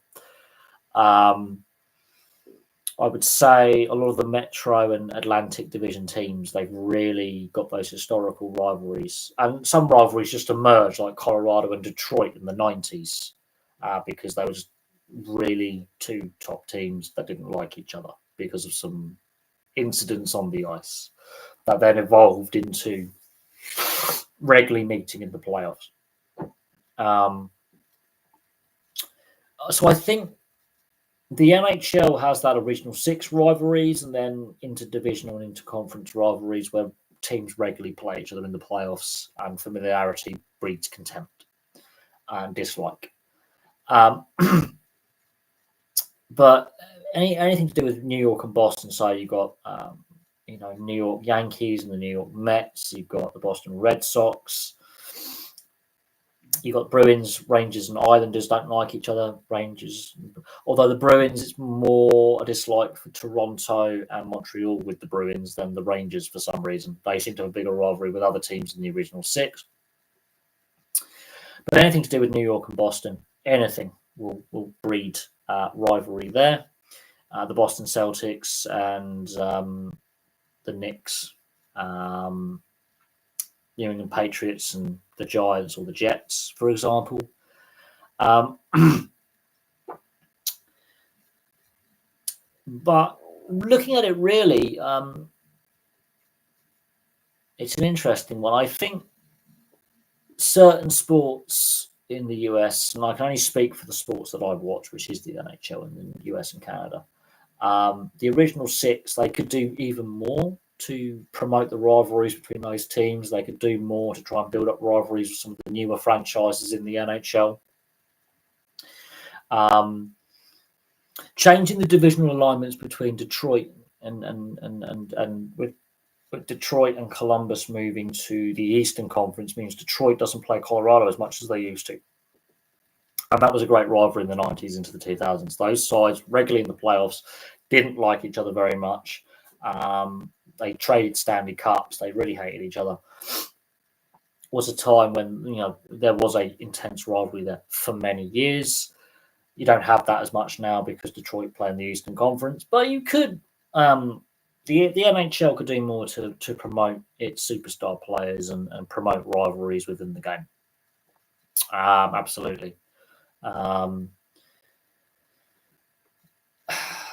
mean, the Battle of Alberta has started to mean something again in more recent seasons, with both Edmonton and Calgary competing for playoffs, and Calgary having a President's Trophy not that long ago, and meeting in the playoffs and being playoff teams in the regular season where they're going to qualify for the playoffs. So the Battle of Alberta in the 80s and 90s was brutal.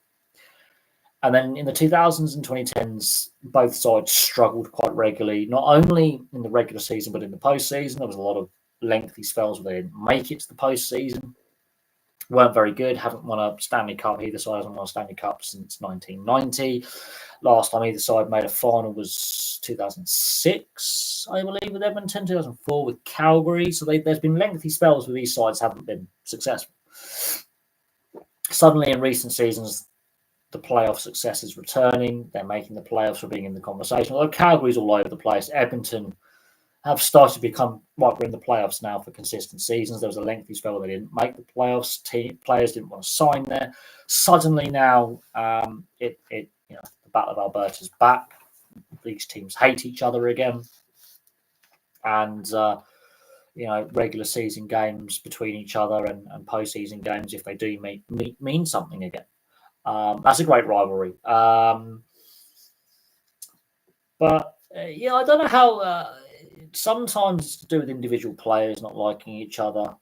Sometimes it's not even geographical rivalries. It's just teams, for whatever reason, there's something happens in a regular season or a postseason game one season that carries over into the next season, and they don't like each other. And then the fan bases start to dislike each other. And they could be a team from like California versus a team from Florida, for example. May start to build a rivalry, but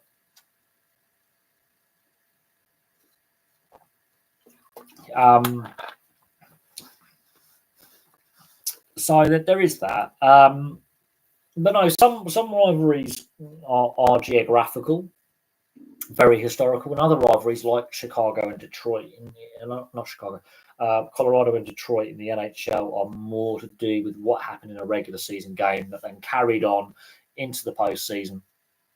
They met quite regularly at the last stages of the playoffs. They didn't like each other. It was very heated, always heated, lots of penalty minutes, fights. Fans got into each other. The players got into each other. They didn't like each other.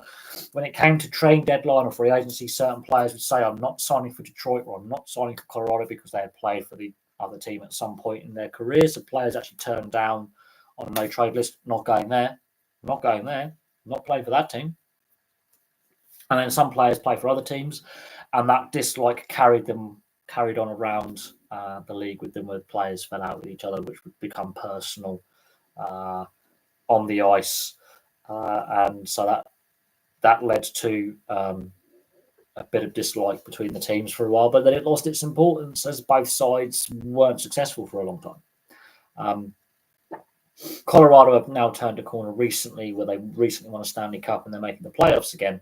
Detroit narrowly missing playoffs this year, but they've been in a rebuild for a while, and they changed conferences, so they they don't meet as often in the playoffs. And if they were to meet the playoffs, it would have to be in a Stanley Cup final, which doesn't look likely. But no, New York and Boston, there's a rivalry between the two. So it's the same with New York and Philadelphia and Pittsburgh and Philly. Those cities that are in New England and in the metropolitan northeast of the US. So, there's rivalry between Washington and Pittsburgh and Washington and New York and Philly and Boston and Baltimore, if Baltimore ever had an NHL team, for example, but, and other sports. So that sort of northeastern corridor, as it's called, there is a dislike between all the cities dislike each other.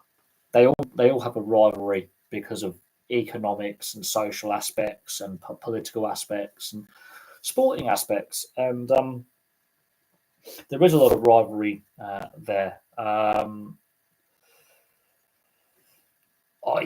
do find it interesting that out of the original six, Boston has a bigger rivalry with Toronto than with the Rangers. That's an interesting one. Detroit and Chicago have a decent rivalry, but again, playing different conferences now, less likely to meet. So Detroit and Chicago seem to be, out the original six, when they play against the other four, there seems to be less intensity and less rivalry in modern times than what there was, let's say, a long time ago. And their rival, Chicago, is more of a rival with St. Louis. Detroit is an interesting one because they don't really have a rival at the moment because they've changed conferences. If they were in the Western Conference, it would be Colorado and Chicago, absolutely. But they're in the East. So I find that one a little bit. Detroit seems to be a little bit flat in regards to their rivalries, but it's interesting. Every team fan base will say this is our biggest rivals.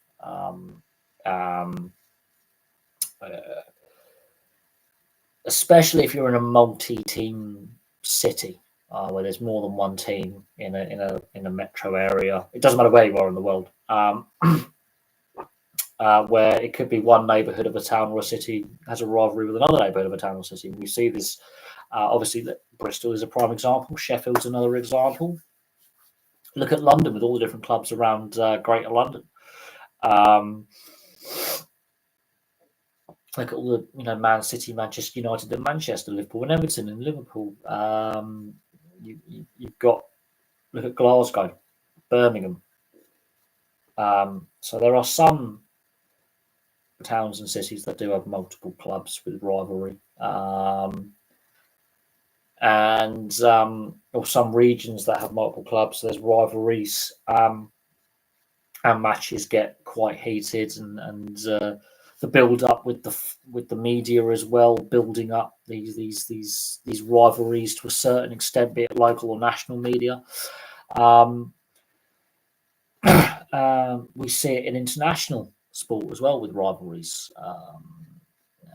We're going to see in the Euros this summer, there's a big build up in regards to certain nations playing against each other. The expectation of performances from players are expected to perform. There's a lot of pressure on certain teams to perform. And rivalries can be born of that.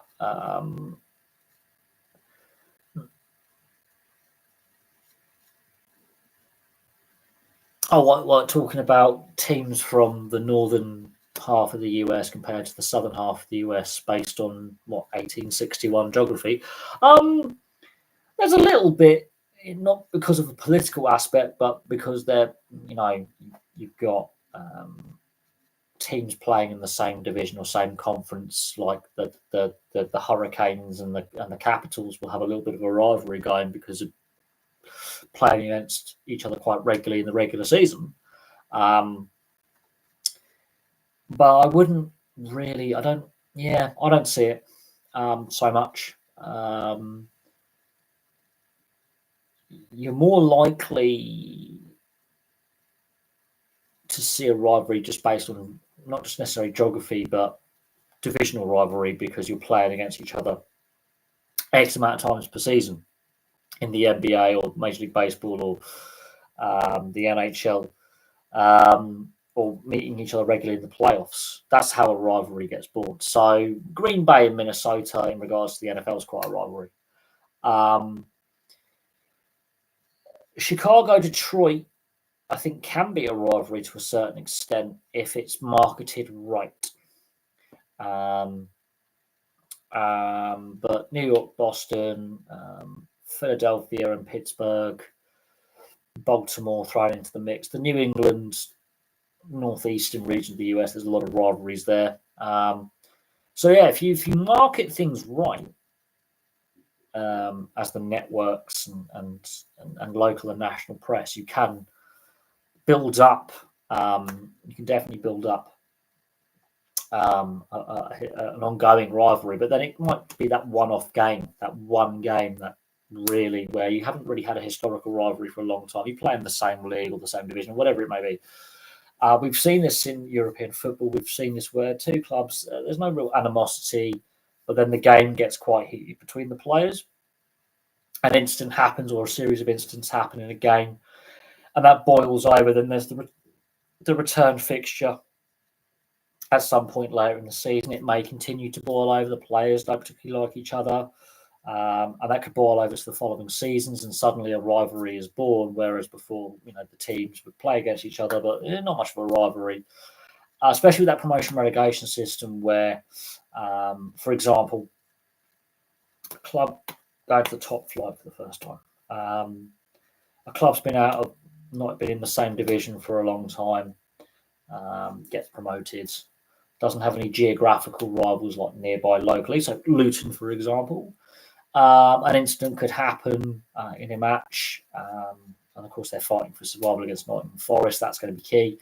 And then a rivalry is born where the two clubs don't like each other. Luton and Millwall don't like each other. Millwall's in South London, south side of the river, and Luton's in Hertfordshire, nowhere near London. Yet they don't like each other because of that FA Cup match in the 80s. You have so that's a kind of rivalry that it comes out of nowhere. The clubs don't like each other. Leeds, Man United, geographically, Manchester and Leeds aren't miles apart, but they're in different areas, and you would think Leeds would have more of a rivalry with the Sheffield clubs, York and Bradford, and they do. And you would think Man United would have a bit more of a rivalry with Man City, which there is a rivalry there, but they hate each other. Leeds and Manchester, Leeds United, Manchester United don't like each other. And that's going back to the 60s and 70s. Don't like each other. which is an interesting one. But some of the rivalries, I mean, obviously make a lot of logical sense. Bristol Rovers, Bristol City, that's a rivalry that makes a lot of logical sense. Both clubs are right on top of each other. It's not a massive city. Notts County, Nottingham Forest, again, both clubs' fan bases are right on top of each other. So that makes a lot of sense. But then you have some really weird rivalries that have come about. And it does scratch your head, like, well, this club's, like Arsenal, yeah, biggest rivals. A lot of Arsenal fans will say Spurs, but they don't like Man United, and that's to do with their challenging for titles in the late 90s, 2000s, the rivalry between Wenger and Ferguson, being a driving force behind this sudden rivalry between the two clubs, even though Arsenal, based in North London, Manchester United, based in technically Salford, it's not even technically in Manchester anymore. It was the rivalry between the managers and the players, and then the fans, the media played upon it, built it up, and suddenly the rivalry is born. But some rivalries, do come down to geographical location. Others, familiarity breeds contempt.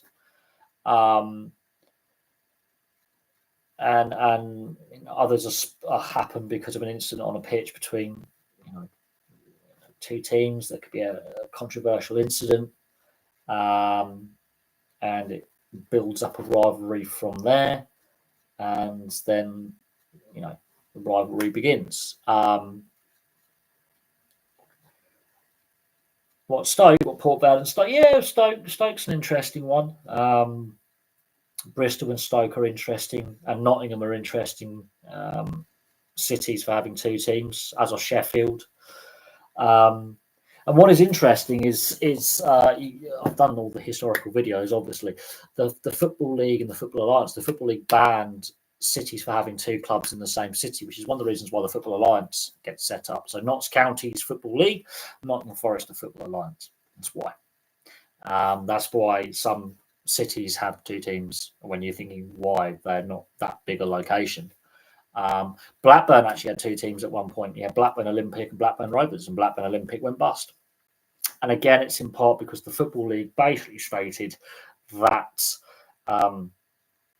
its members could be the only representative in their town in the league. So that's why the Football Alliance comes along. The Football League won out for money because they had that extra season head start over the Football Alliance.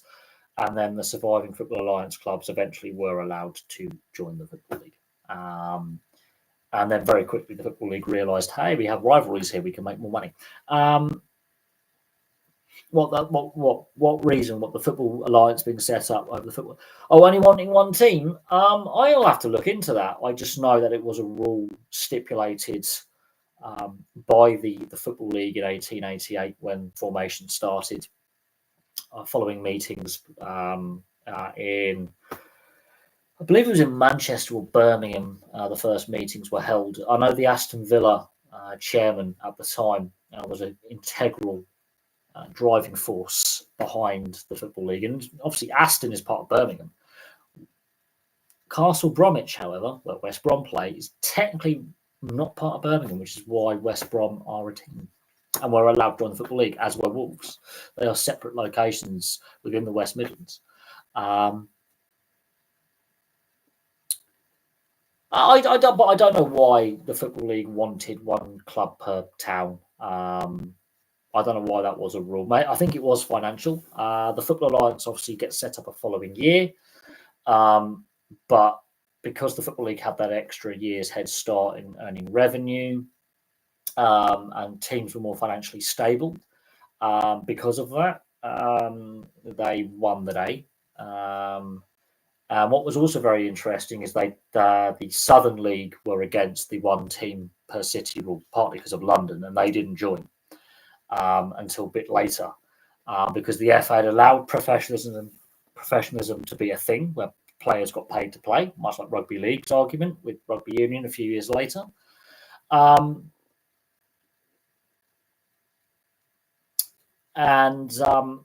This is where the Northern the Northern Rugby Union, which became Rugby League in 1895, the Northern clubs had the same drive to split from what is now what was the RFU, which was rugby, which became Rugby Union, was that professionalism aspect where the players could get paid.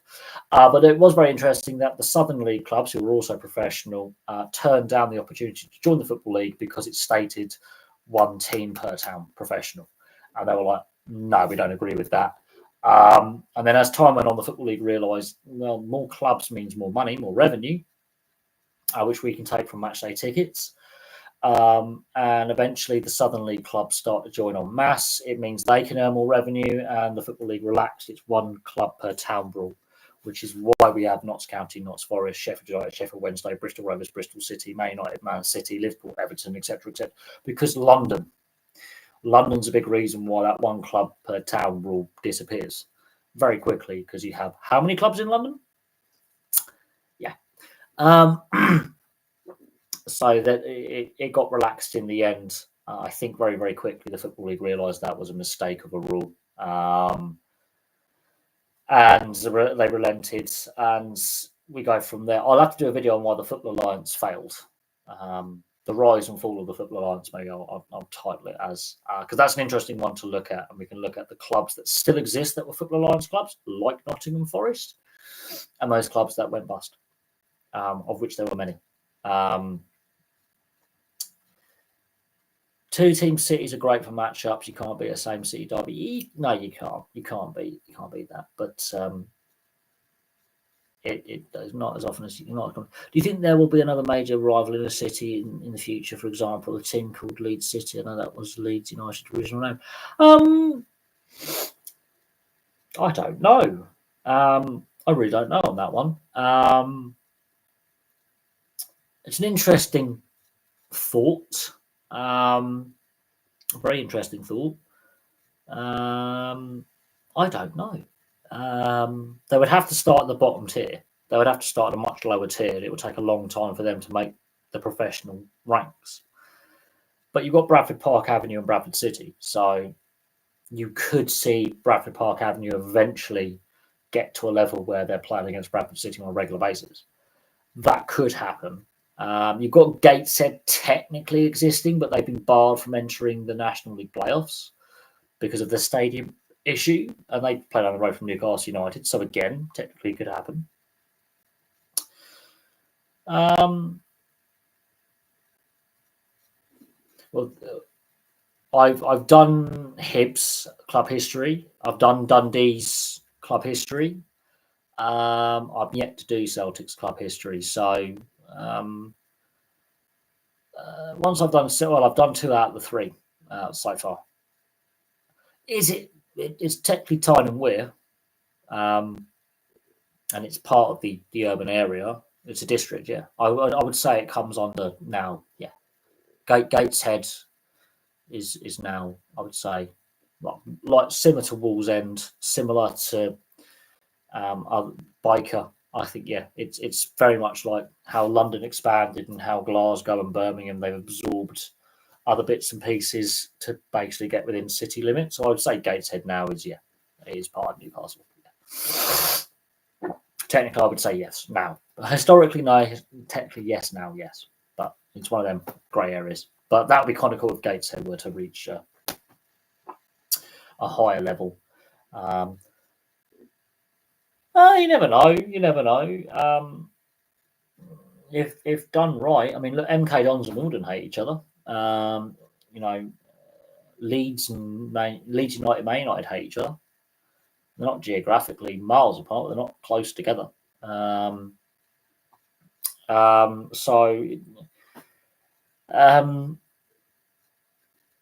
Some rivalries are really interesting, and it's to do with Arsenal, Man United, for example, all those years ago, becoming a very intense rivalry for the best part of a decade, was the fact that they were the 2 top sides in the country at the time, and just didn't like each other. And it's sort of evolved into this: the two managers don't like each other, the players don't like each other, and the fans didn't like each other. But there's a mutual respect, I think, that the former players actually now have for each other, and of course Wenger and Fergie are now actually friends since retiring, and there's a mutual respect there. But they really hated each other at one point. There was an intense rivalry there. The media helped promote and build it up. The interviews given by players and coaches helped build it up, and the atmosphere helped build it up between the rival sets of supporters, which helped again build up the rivalry, which was fantastic. Not geographically close together. It was because they were competing for the same trophies, every season without fail. And you could argue Arsenal have actually been more consistent than Manchester United in recent years, being more of a top 4, top 5 club. You could argue that.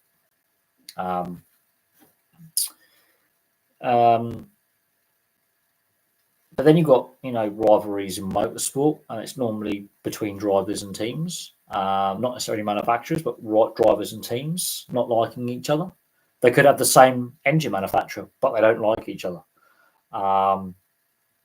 We've seen it in NASCAR, F1, V8 supercars, touring cars, endurance racing. There will be rivalries between drivers, and they will have punch-ups and pit lane. We've seen rivalries in a lot of sports, even if they're not playing in the same league, but they play in a European competition like rugby union, ice hockey, or football. We've seen it between teams in cup competitions. There's a bit of a dislike. They might not even regularly play against each other. There's rivalries between coaches, and then that gets built up, and then the players have to, play with that expectation. There's a bit of intensity there. Rivalries between individual players on different teams that don't like each other, and the teammate steps in, and that leads to an incident where there could be a bit of push and shove, a bit of a punch up. Other players get involved, something gets said, something gets push and shove. There might be an act of foul play, that kind of thing. But no, if it always is difficult for a new team to establish themselves and build a fan base, and connect with the local community. But it's how you market yourself. You will get people casually going, it's all about how you promote yourself, the reporting that local and national news do. And then people having a casual interest and go, I might watch a game locally. It's affordable. They have a family package, or they're giving away reduced price tickets for a game. You go down, you support your local club on the weekends because the higher ranked club is a bit more expensive. It could be a big transfer happens. Something happens that creates interest, and the casual fan goes down. I think exposure helps, and sense of community pride. You're quite proud of your local team doing well, be it a local or national competition, and getting recognition for that and exposure for that. It doesn't matter what level you play the sport at. Local people will support their local community against a rival community or the next community down. So you see it in rugby league in Australia, in the rural or small towns, when the local team plays against a team from the next town or the next city up, or the next community up. You'll see it in rugby league and Aussie rules. You'll see everyone in the town who's not working that day turn up, watch the game. You'll see a fair few people travel from the next town or district down to watch their team play. And so you will see that.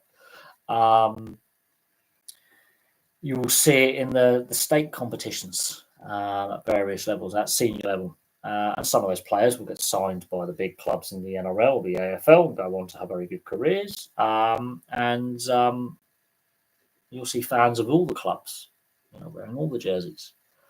You will see it any sport, you'll see locals turn up if there's a sporting event going on. And with social media being what it is now, and the internet, you can connect a lot easier with local community. Even if they're not fans of your team, they might turn up and go, "Oh, I'll support the local club. I'll watch the local club play." It's easier to, I don't have to travel far. I can still just watch as a neutral and enjoy the game. You know, I've gone to many a game as a neutral, and enjoyed the game. You know, there are some stadiums and some teams to watch on the bucket list, and I don't necessarily support that team, but I want to go to that stadium and experience that atmosphere, or watch a different league or a different team play. It's something that, yes, is definitely thought about.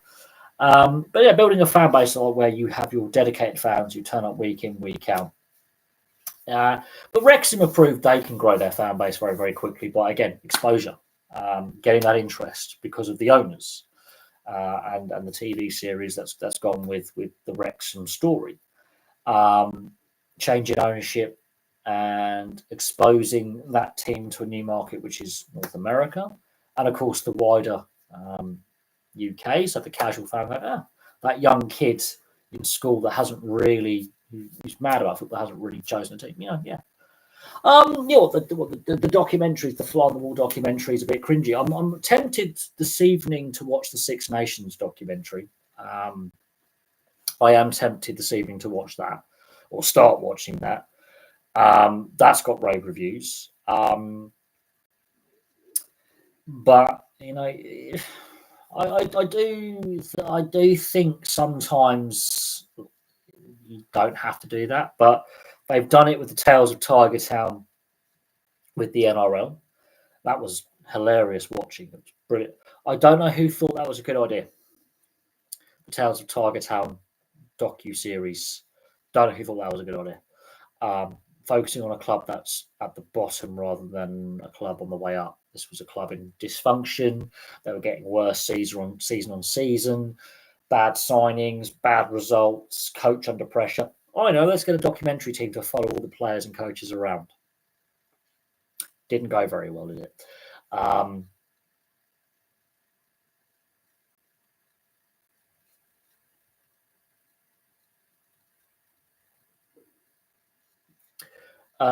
You had the what other documentary series? Oh yeah, there was a 4-part series focusing on the Gold Coast Titans preparation for the 2021 season as well. I watched, I think, 3 out of the 4 parts of that. It wasn't a bad watch. It was a little bit less intense than the Tales of Tiger Town. It was a little bit behind the scenes. They were talking with certain players and certain coaches about what their plans were for the year. Why this particular player signed for the team, how they were prepping for the season. A bit less in depth than the Tales of Tiger Town. And that was a little bit less mental.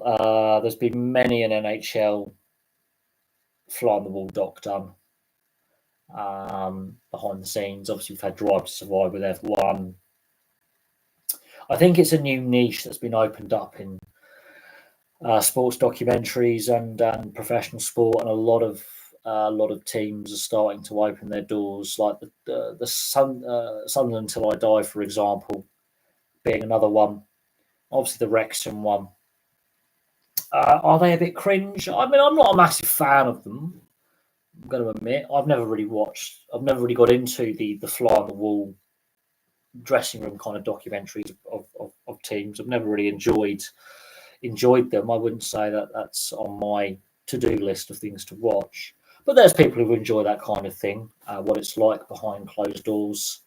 To a certain extent, a little bit of that might be staged a little bit, or a bit more reserved from the individuals concerned. I'm not necessarily a massive fan of having cameras in the dressing rooms, pre-match, half-time, full-time, when I'm not necessarily a massive fan of that myself. We've seen obviously some fallout from that, especially in women's sport, with a couple of incidents in regards to cameras in the dressing room and more access. I think there was the Irish women's team qualifying for, I don't know if it was a World Cup or a Euros, and they were singing some sectarian songs, and that didn't go necessarily down well with some parts of the wider community. And then there was a lot of debate online on social media, and I wouldn't say, it created a lot of controversy. I would say, in my view of things, I'm not necessarily a fan of cameras in the dressing room and all of that. I think it's an unnecessary distraction for the players and the coaching staff. I think it trivializes a lot of the issues that are faced in professional sport. And there's things that are said in the dressing room and stuff that aren't politically correct or broadcastable to a wider audience of a certain age or a certain social disposition, which are, with the way we're going now with the, is it cancel culture? With the way certain things are now, with I would say cancel culture a little bit. Can you get away with saying that if you were saying that in a different workplace? Yeah, I mean, it's a difficult one.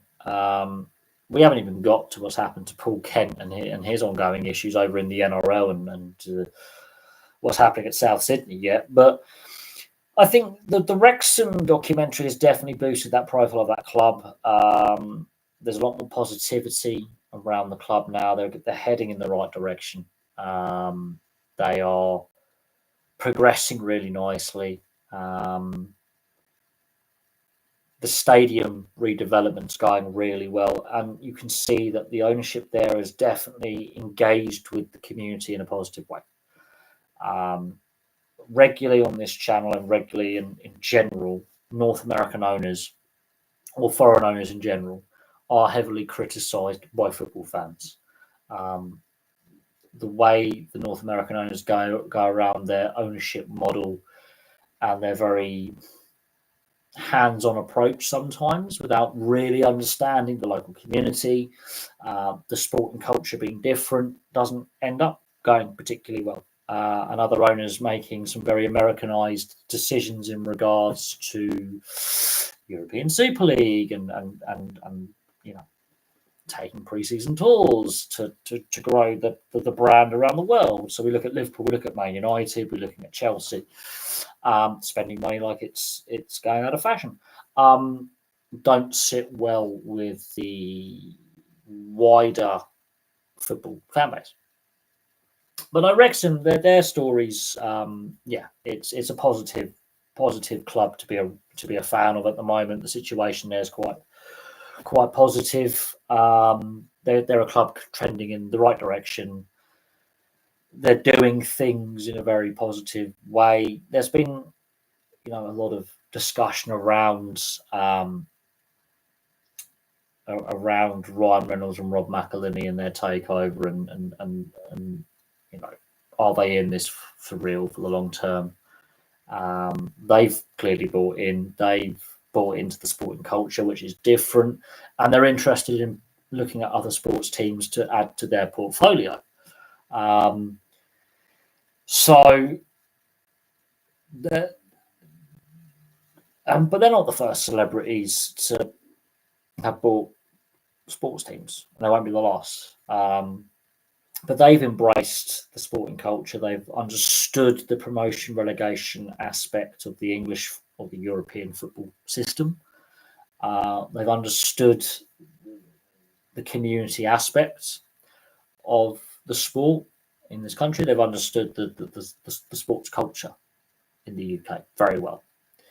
A lot of North American owners, when it comes to professional sports teams overseas, don't necessarily get that community culture aspect right, and they don't fully get things right. They make some missteps. They make some PR faux pas, basically, with decision making, and which then impacts that trust element. And there have been some really bad North American owners of professional sports teams, and predominantly football clubs, but other sports teams as well, not just in the UK, but also in mainland Europe as well, which has made a lot of sports fans nervous. So that's an interesting subplot in the background. But no, Wrexham's story is an interesting one. It'll be interesting to see if they make the Championship and eventually the Premier League. I think that is the goal. But they want to, I think, as time goes on, they want to be more sustainable in that journey, to make it further up the football pyramid. But it would be interesting to see Wrexham in the Premier League. They're the oldest club in Wales. They're the third oldest club in continuous existence in the UK. No, if Bournemouth can do it, yeah. I mean, Bournemouth nearly went out of business. They played in every tier of the professional game. If Bournemouth can do it, absolutely. If Luton can do it, if Fulham had all those promotions back in the day when they first made the Premier League. Yeovil obviously got from the non-league to the Championship. So some clubs have proven you can go from lower levels to higher levels and do it in a short time frame. But yeah, Wrexham, very historical club. Oldest club in Wales, third oldest club in existence. Yeah, it would be great to see them in the top flight. I think that would be something fantastic. And yeah, Bournemouth have proven you can do it and be a very stable, well-run club. But they've got ownership in Bill Foley, who also owns the Vegas Golden Knights, who are a very good NHL team, behind them, and they're trending in the right. They're Bournemouth are investing in a new training ground, a new women's team, new academy facilities. So they're again a club trending in the right way. An enormous crowd turn up to watch Leinster play against Northampton. Wrexham, they cover a wide geographical area in regards to their catchment area, and including into England. They have a massive catchment area for fans, because of the lack of professional sports teams in Northeast Wales. They have a massive catchment area that covers almost the Welsh coast. Parts of England fans will support Wrexham because it's the local club. Even though they've got Shrewsbury not that far away. So they have a big catchment area. And Wrexham have recently got city status, so that boosts the area a little bit more, boosts investment. So they've got a big catchment area. Are they the biggest club in Wales? Population-wise for Wrexham, no, but for catchment area, potentially yes. There's definitely a more spotlight on the club because positive ownership, promotions, stadium redevelopment, trending in the right direction. Swansea and Cardiff. Swansea, American owners who don't quite get the fan base, don't quite get English football or European football. Cardiff, bad owners, not really progressing, all over the place. So potentially, Leinster are looking good to win the Champions Cup. Club rugby union for me, I'm not overly interested in club rugby union. I never have been. I watch the internationals, yes, when I can. The club game doesn't interest me as much. Whereas with rugby league, the club game interests me more than the international game. I think it's to do with organisation. I mean, organisation on an international level, rugby union does really well. On a club level, rugby league does better than rugby union. It's just weird how that works out.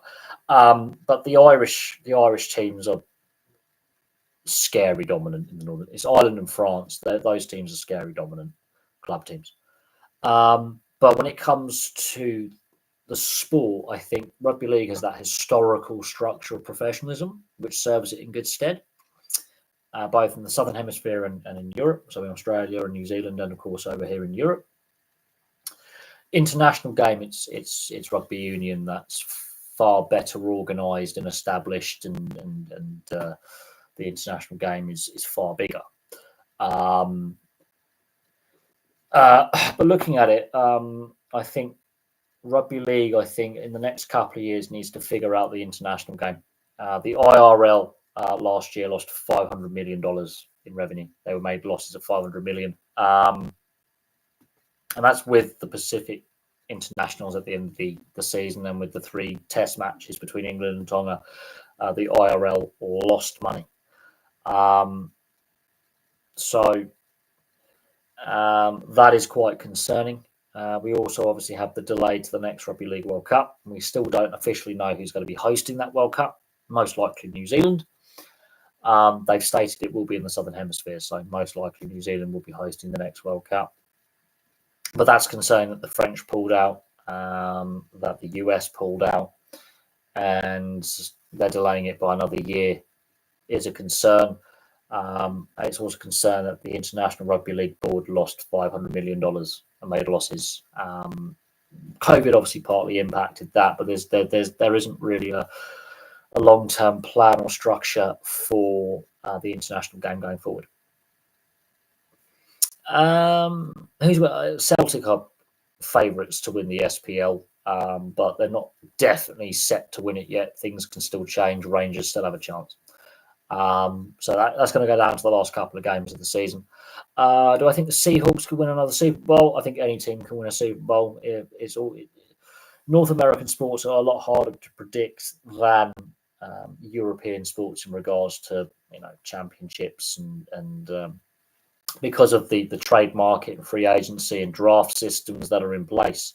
You can very quickly turn a team around from being no good to winning, and a winning team can very quickly, because of salary caps, be split up very, very quick. But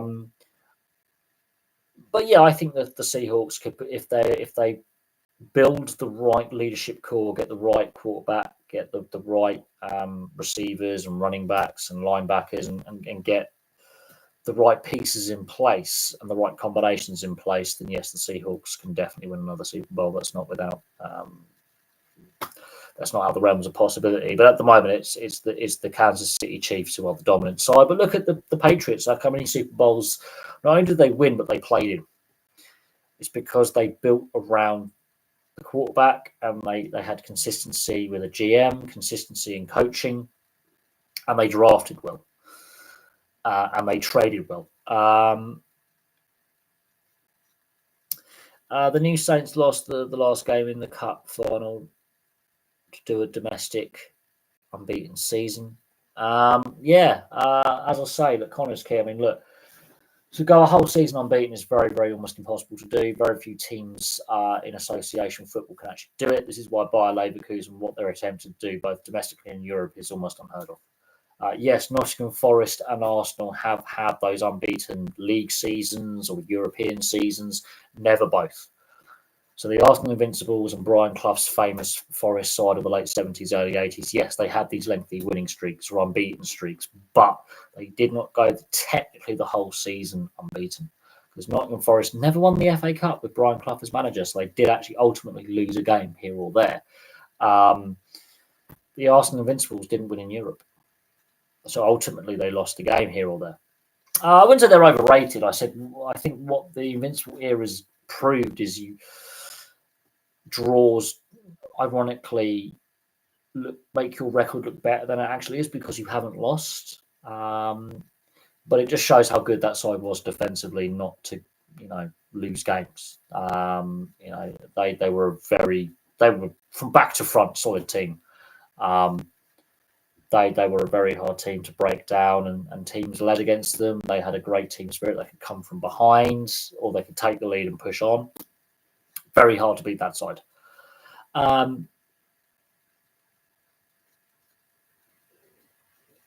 And if you get on a look at what Leicester did in 2015, 2016, they went on a run, won the league. Look what Ipswich have done this season, got on a run, finished second in the Championship, get promotion. But then look at the losing streaks. Birmingham getting relegated this season. They sacked John Eustace. They were 6th in the league. When they sacked Eustace, they finished third bottom in the league, 20 seconds. So make of that what you will. So form and success, you look at eras of success for clubs. The Parramatta Eels in the NRL haven't won a grand final since, is it 1986? They won their last premiership. They've been to a few grand finals since then. Not looking close to a premiership anytime soon. So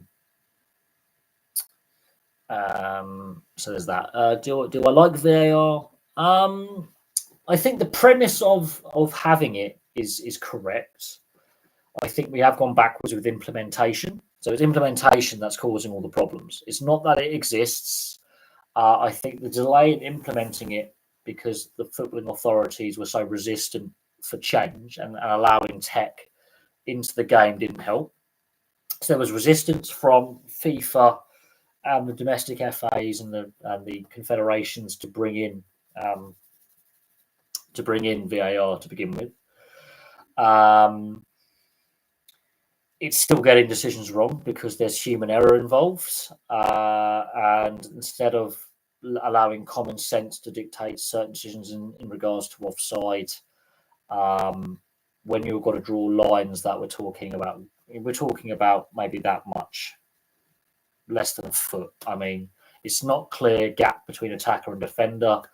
I think we're losing common sense. It's not clear and obvious. When we're talking about that much of a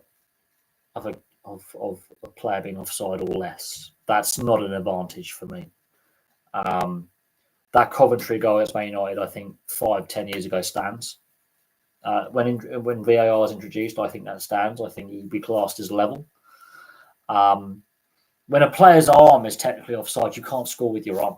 This part of your body you can't score with. So when that is the part of the body that's deemed to be offside, that's not common sense. 2018, I think we had a good basis to build upon. The experiments with the Women's World Cup the next year in 2019, for me, were done because it was the women's game and less spotlight was on the women's game back then in 2019 compared to where we are now with the women's game. The changes and rule changes that were brought in for that Women's World Cup, I think, weren't necessarily the best changes. And as each year has passed, it's become more muddled. The quality of officiating's got worse because now they're so reliant on VAR to make the decision for them. They're not being assertive enough, which leads to poor refereeing performances.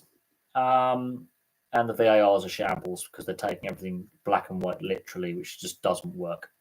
When we're talking about a player being that far offside with his knee or his big toe, that's not clear and obvious. That's not an advantage. So the interpretation of offside.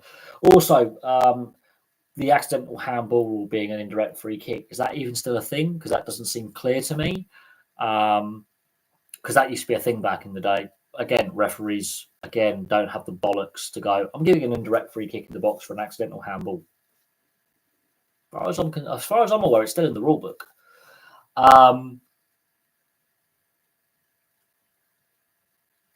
So there's that. I don't think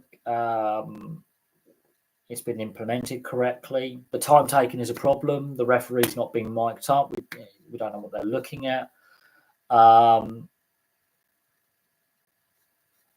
It's sucking the joy out of the game a little bit. And the fact that the Swedish FA, as we know, have voted against implementing it for next season, and the top league in Sweden not using it is, I think, a bit of a jab at UEFA and FIFA, actually. A well-established footballing nation with a great footballing history going, we're not using this system because they're not compelled to by FIFA or UEFA. The clubs are divided over it. Fans don't want it. There wasn't enough clubs to make a majority in favour, to vote in favour. They've decided not to go with it, and that doesn't look good.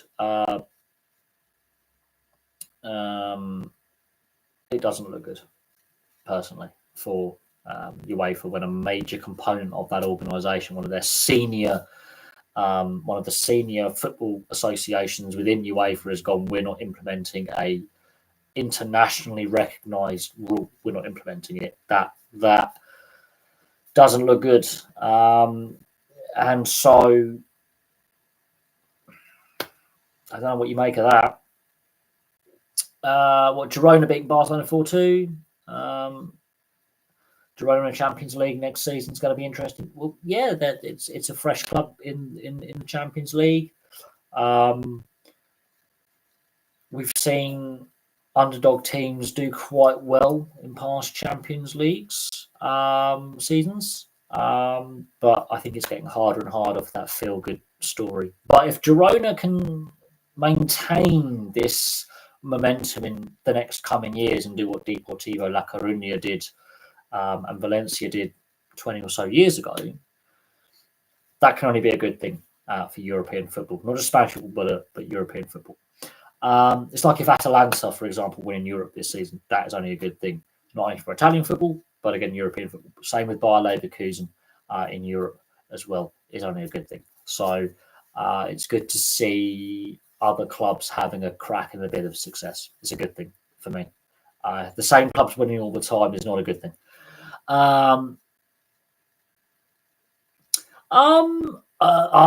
Now Man City don't have full ownership. They don't have they have partial ownership, which is an interesting one.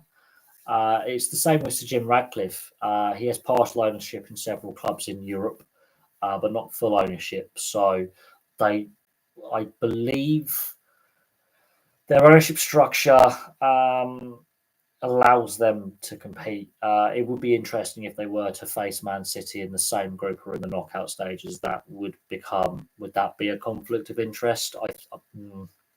I'm not a fan of the multi-club ownership model by owners in the same sport, because that has got to be a conflict of interest. But I believe it's controlling stakes and percentages stakes. I think there's only so much that they can actively own as a stake of a club. They don't have full control of the club of Girona. They have a stake in Girona, to the Abu Dhabi group. But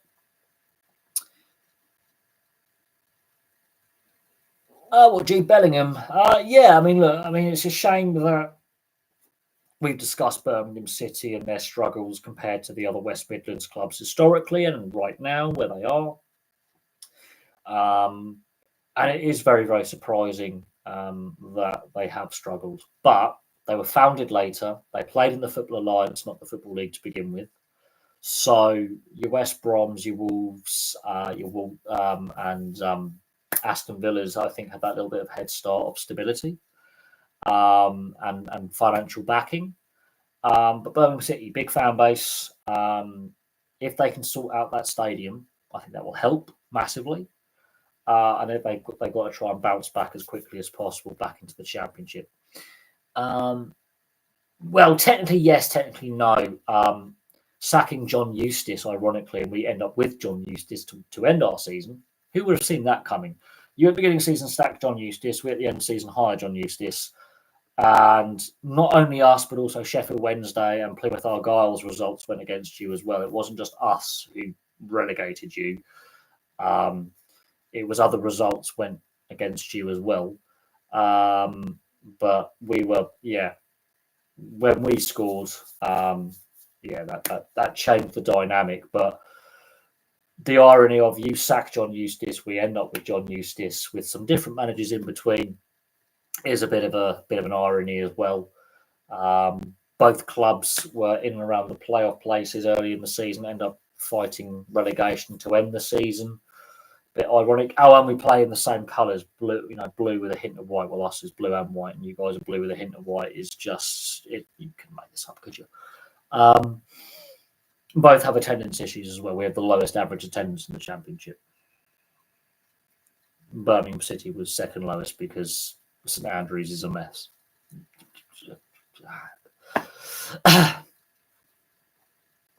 I'm just yeah. I don't know what. I don't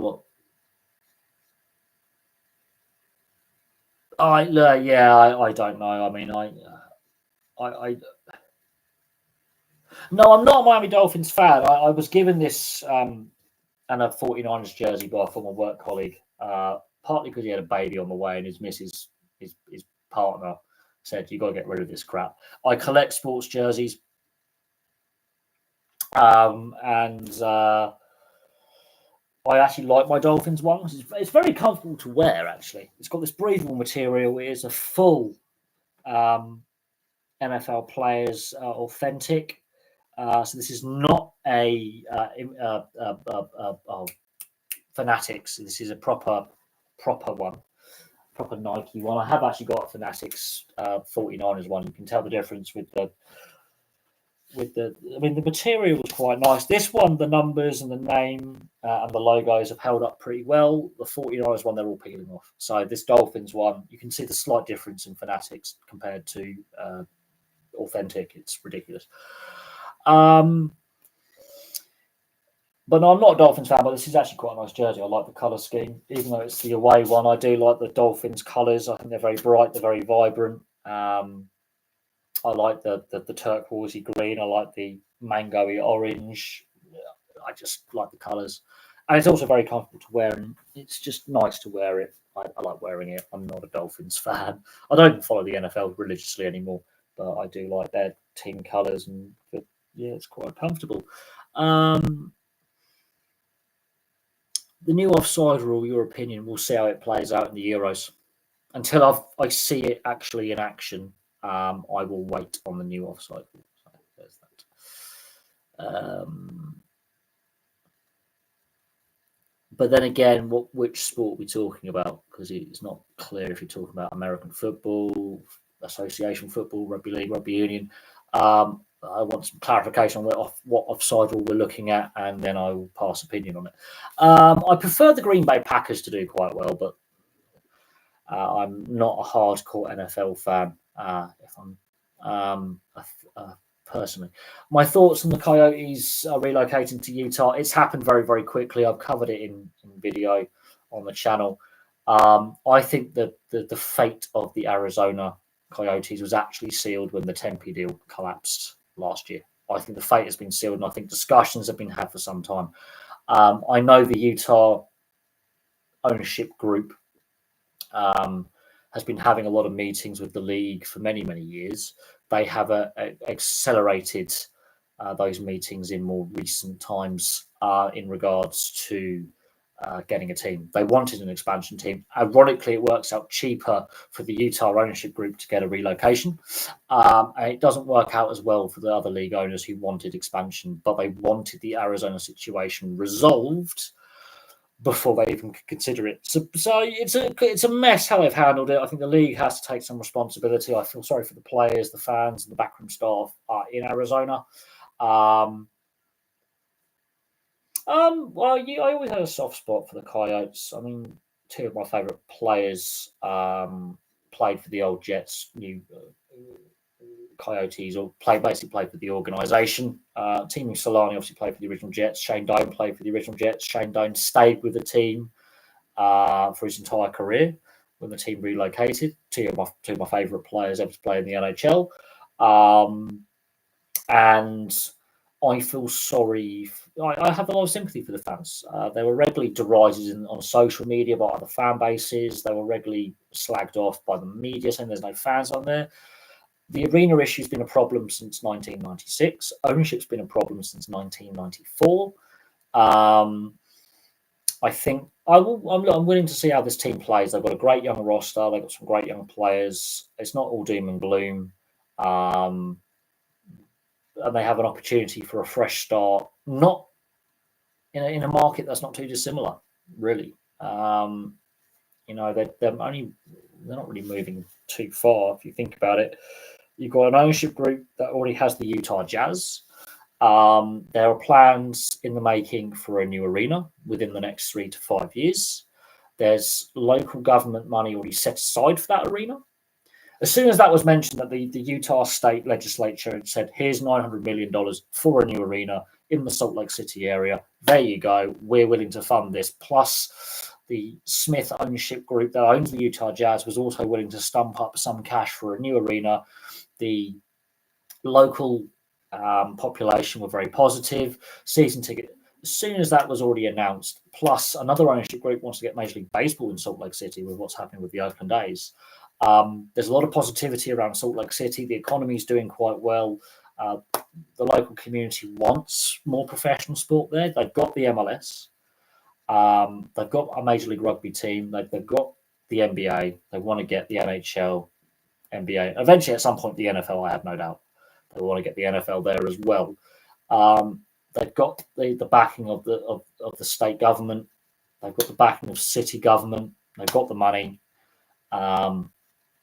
It seems a more positive environment. They've got a ready building right now where the Jazz already play. That's already arena ready. It's not perfect. The sight lines aren't perfect, but it's NHL ready. It's ready to go now. It's already in place, and they've got plans for a new arena to be built in the very short time frame. And planning permission's already been granted. It's already a more stable franchise in the space of about a month than the entire Coyotes history in Phoenix.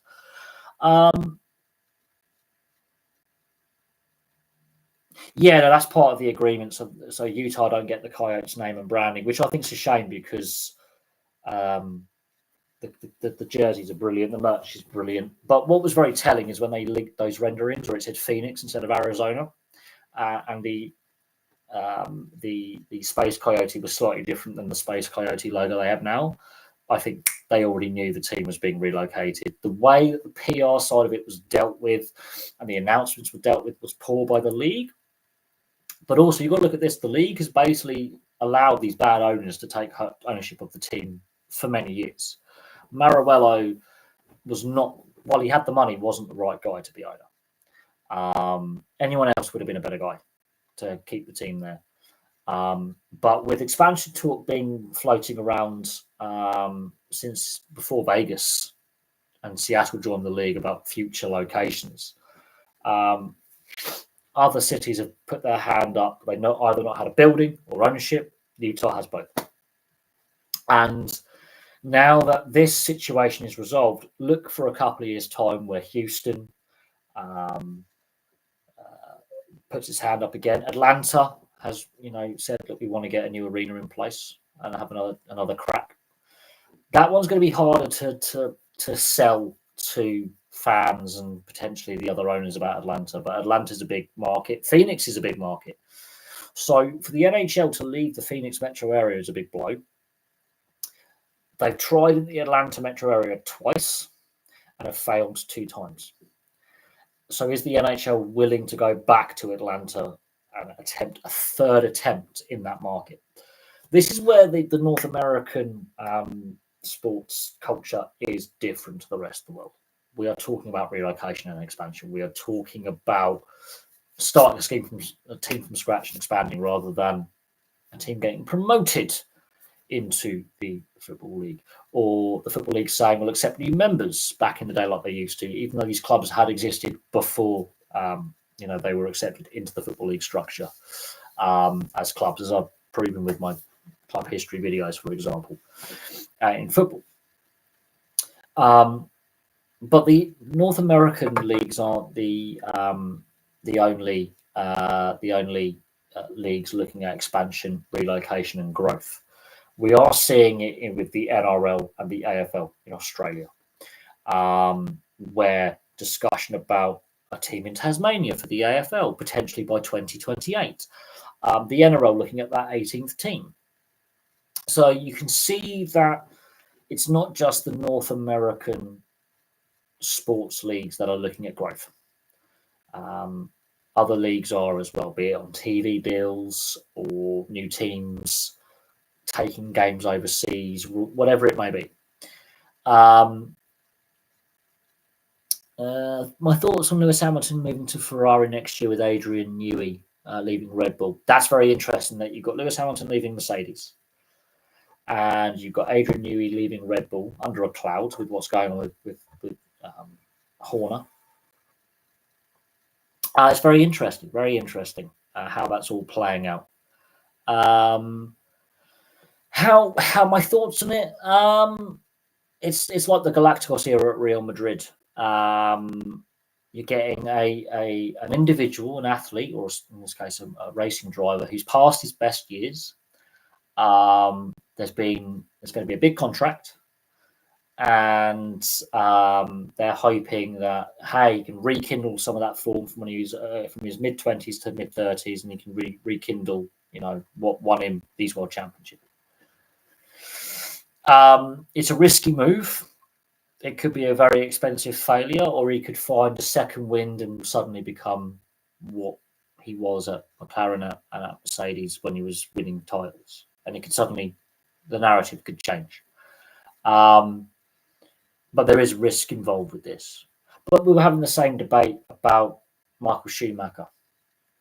When he started out at Jordan, goes to Benetton, goes to Ferrari, it doesn't work well for the first few years because you've had Damon Hill, Jacques Villeneuve, and Mika Hakkinen, basically making it difficult for Michael Schumacher to win his third title. When he wins that first title for Ferrari and that third title overall, then he starts winning and he wins all those titles in a row. Then people are going, the F1's not competitive anymore. And then the Michael Schumacher era ends and then it becomes competitive again. Hello, Becky, how are you doing? Could this be the end of Red Bull dominance? Potentially, yes. Potentially. But they've only been briefly dominant in two spells, Vettel and Verstappen. They've only had two drivers win. This is the former Jag team, which was not very good. They've only had two really good drivers drive for them who were World Championship caliber. You could argue David Coulthard could have won a World Championship, potentially, had the cars he was driving at McLaren been a little bit more reliable. And at Williams, been a little bit, when he was at Williams as well. You could argue that. But you've only had two World Championship caliber drivers actually drive for Red Bull. Others haven't been up to F1, whatever standard, although other Red Bull drivers have gone on in other motorsport categories to be World Championship winners. Sebastian Buemi in World Endurance Championship, for example, has won a World Championship since leaving the Red Bull F1 team, but he's still a Red Bull sponsored driver driving for Toyota. Let that sink in.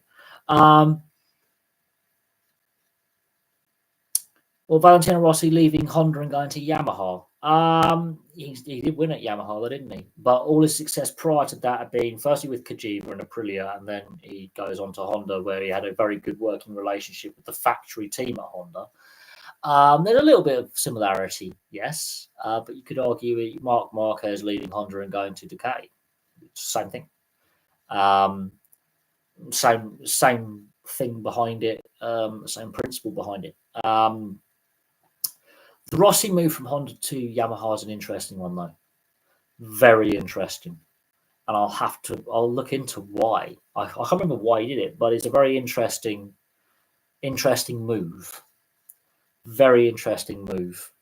Motorsport's full of these interesting stories where a rider or a driver has raced for the one factory team, goes to the other factory team and changes manufacturers. That's always really interesting. Because a lot of the time when you are a factory driver or rider, you stick with that manufacturer for decades. And then you don't go to the other manufacturer factory team. You'll go to the privateer team maybe, but not the factory team. And for him to go from the factory Honda to the factory Yamaha, that was a big thing. But some people recognise Rossi more for his Honda days. Other people recognise Rossi more for his Yamaha days, and rather than his whole career. But other riders ride for multiple manufacturers in categories and don't have a manufacturer affiliation. Others will go for all the privateer teams and not have a factory affiliation. So it depends on sponsors. It depends on whether the factory are willing to go, right, we're going to sign this guy up long term for our motorsport package. Same in any form of motorsport, we're going to work this guy, throughout the various regulation changes and development of the next year's bike or car, and keep working with that. Others are just go, I will go for the team that's going to offer me the best deal and the best package potentially to win. There are some forms of motorsport where there isn't a factory team, where it's just engine suppliers, like NASCAR, for example, where there isn't a factory team. There's just budgets where team owner might have deeper pockets than another team owner, and therefore can put 4 or 5 cars on the grid rather than 2 or 3. And then it comes down to race engineer, pit crew, and driver skill. But I haven't watched MotoGP in a long time. It's a shame that it's no longer on free-to-air coverage. I think that was a big mistake that Dorna made over here in the UK when they signed up TNT Sports, or BT Sport as it was back in the day, and it got taken off BBC. And originally it was on Channel 5, then it moved to BBC. But losing that free-to-air coverage was a big blow. Same with F1. I think that was a big mistake. But at the same time, looking at some of the stuff that's happening in motorsport now, some categories of motorsport I've sort of not in love with as much as what I was. And accessibility is a massive part of that. And people will say, well, F1's going from strength to strength. Yeah, in the US, and that's partly because of their Netflix series they had. And a lot of fans are going, this is not the same. It's less enjoyable. It's less watchable. It's becoming more of a circus and more theatre than actual sport. And the change of the calendar. How many races do they have now? I mean, really? It seems that the F1 off season is really short, and some of the tracks are just unwatchable. They're not great race tracks. They're very antiseptic. Too much runoff. They're just boring. Push to pass overtaking, for example, with DRS. I don't like it. Driver skill, please. The aero package is all wrong. The cars are bigger, heavier, more clunky. I don't know. I prefer my endurance racing and GT racing and touring cars over F1 now.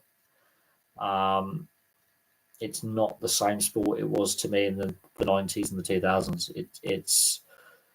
It's become too much of a circus, and in part some of the decisions taken by Bernie Ecclestone when he was in charge of F1, and some of the decisions taken by Liberty Media now they're in charge of F1. I just don't like or agree with those decisions. I'm not saying that they're wrong decisions, but for me, and we've got to wait another full year after this season for the new regs to come in. Street circuits don't work with F1 cars now with how they're designed. So Monaco, while it's an iconic circuit and it's an iconic meeting on the calendar, Liberty Media make less money out of Monaco than all the other races. Their entrance fee to be a race track. The cars are too big, too wide, too long for the circuit, so passing is impossible even with push to pass. The only way it gets interesting at Monaco is if it pisses down with rain like it did in 1996, which is really, really highly unlikely. And yeah, passing's near off impossible. The fact that passing is now done via pit stop rather than on track is just not great. Too many driver aids, not a fan of that. The DRS, not a fan of that. Push to pass, definitely not a fan of that. For me, it's lost a lot. The Isle of Man's a great watch. I mean, I would love to go watch the Isle of Man TT, but it's very difficult to get tickets on the ferries. Hotels get booked up like that. Campsites get booked up almost a year in advance. Near or impossible. I would love to watch it and experience it. It's on the bucket list, but very expensive and really hard to organise. You've got to organise it a year or two in advance to get tickets and accommodation.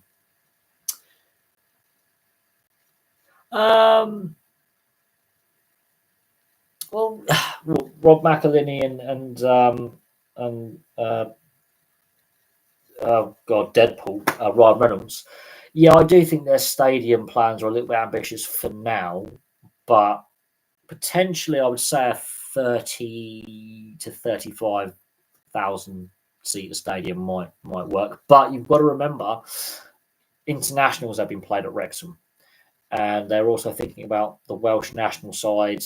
They want to get the rugby union national side and the rugby league national side to play games there as well, because they want it to be of international stadium standard, like it used to be. And that's another thinking behind expanding the stadium to the size that they want it to, is to really get it up to international standard to host internationals. You have to bear that in mind.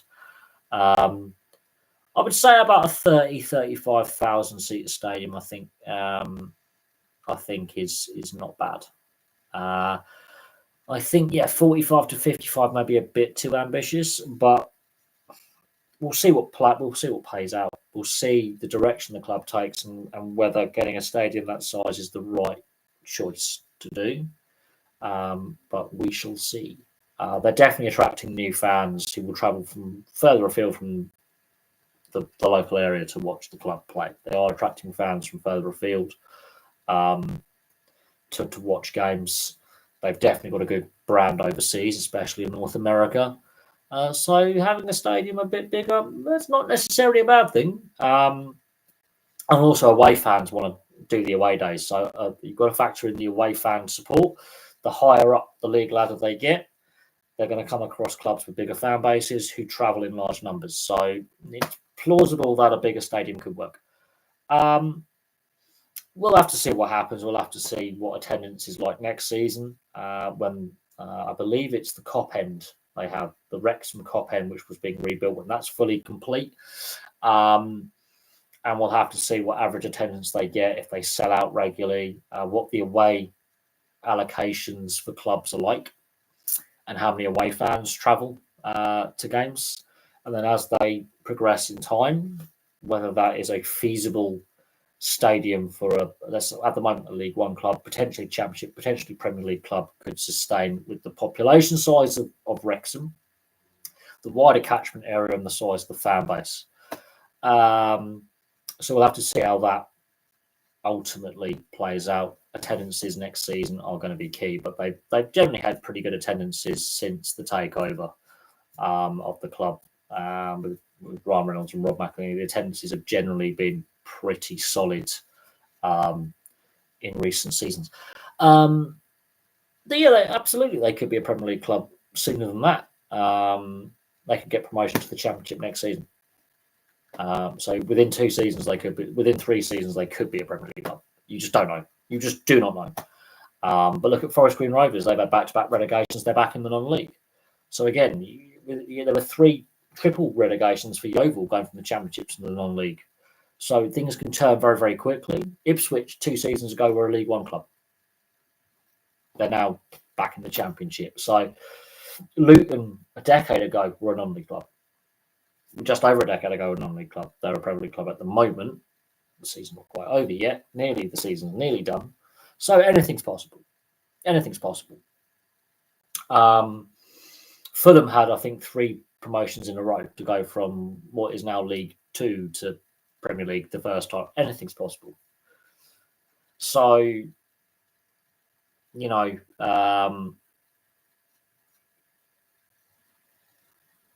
it could happen a lot sooner than a decade. It could happen within 5 years, 3 years. Anything's possible. I think Yeovil have got a decent sized fan base. Yeovil have got a decent sized fan base. They're on the up as well. They could be the next Wrexham. They're back in the National League for next season. They dominated the National League South. They've now got new ownership again, and they're trending in the right direction. And it was good having Yeovil in the Football League. They just overextended themselves and then rapidly fell down the leagues like a stone. Forest Green Rovers, however, they've got they can't even fill their stadium. They've never sold out their stadium, whereas Yeovil have sold out Huge Park on more than one occasion in recent years. So whereas Forest Green Rovers have never sold out the New Lawn ever.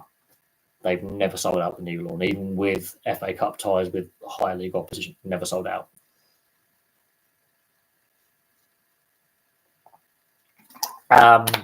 It's good for a club such as Wrexham dream about getting to the top, I hope. Well, Frome Town, ooh, another non-league club in Somerset. Yeah, I mean, look, some of these areas, you know, professional sports not really on the radar, but in others, you know, with the right ownership and the right infrastructure in place, you know, the potential's there. I mean, Torquay United have been a football league club. They've gone into administration and just come out of it with new ownership. You know, look what's happened to Oldham Athletic. Look what's happened to Scunthorpe United, where bad ownership has led to real bad fortunes on the field. So you need to have stable ownership and investment in club infrastructure, and then you can have some modicum of success, and be a stable club, well supported, and have good crowds and make a decent revenue stream and do quite well. Good player development, and yeah, economically, club can do quite well. Yeah, Plymouth will always have a big Cornish following because, well, they're the nearest professional club to Cornwall. I don't think Truro City are setting the world on fire, are they?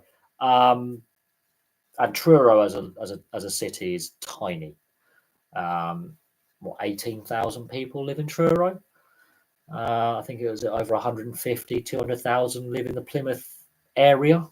Not just in Plymouth, but also the surrounding area around Plymouth with the suburbs and other towns and villages nearby. Massive population difference. Massive. Although Truro City's end to the season where they have to play like 8 games in like 12 days or something is ridiculous. Absolutely ridiculous. But yeah.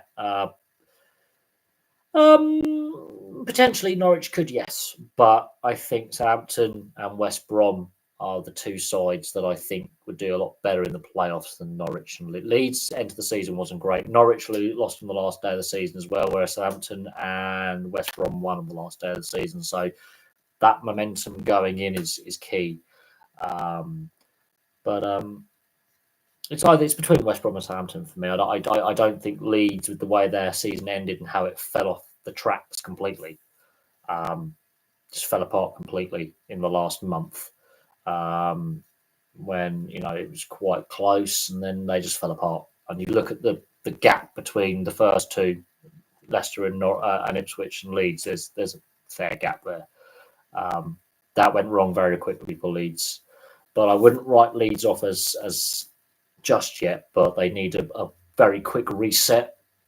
They need to definitely review what's going wrong, and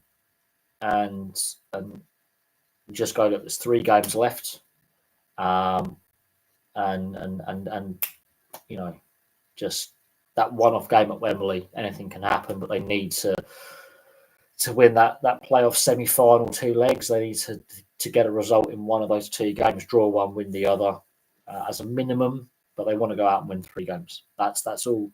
Would I scrap it? Funny thing is, at the top 3 last year, all were the top 3 that got promoted. And this season, it looks, well, Luton are giving it a far better go at staying up than Burnley and Sheffield United. Sheffield might be dreadful this season. I think that's the second lowest points table thus far for a Premier League season, with games to spare. Yeah, I mean, to have Norwich and Ipswich both in the top flight would be really, I think, a shot in the arm again, positive for the game. Very positive for the game. But like as I said, I don't think Norwich. I'm not sure about Norwich. I'm not sure when it comes to the playoffs. I think Southampton, West Brom. I think one of those two will be the third side promoted to the Premier League for next season, and then we can debate. I think Ipswich, for me, as I say, were the surprise package for promotion. I don't think no one, very few people would have put a bet on Ipswich getting promoted automatically this season, or even being in the promotion conversation. So they, I think, really surprised a lot of people that they kept that momentum up all season and kept, grinding away all season. I think that's really surprised a lot of people. Birmingham's collapse, while Birmingham have had some ownership off-field issues, their collapse was quick and brutal and swift. But some other clubs underperformed massively this season as well, which I have some concerns with some clubs going into next season. Forest Green Rovers, back-to-back relegations. Well, I'm not so sure how much longer Dale Vince will be the owner of that football club. And the plans for that new stadium, does that come to pass? Or do they actually fix the new lawn and go, we'll make that away end a bit better? Or will Forest Green cease to exist as a football club and do a Rushton and Diamonds and collapse? Let that sink in. Look at Nuneaton Borough going out of business, and some other clubs in the non-league really struggling. So when we're talking about finances, I know we had a lengthy discussion about sports scandals and sports corruption and all that earlier on, but sports finances aren't in rudest of health at certain levels of sport. They're not in the rudest of health, and we are seeing very well established clubs who have played at a higher level struggling, and we're seeing other clubs that have played at and being very consistent at a level struggling, and we are seeing money problems, and it's a concern going forward. But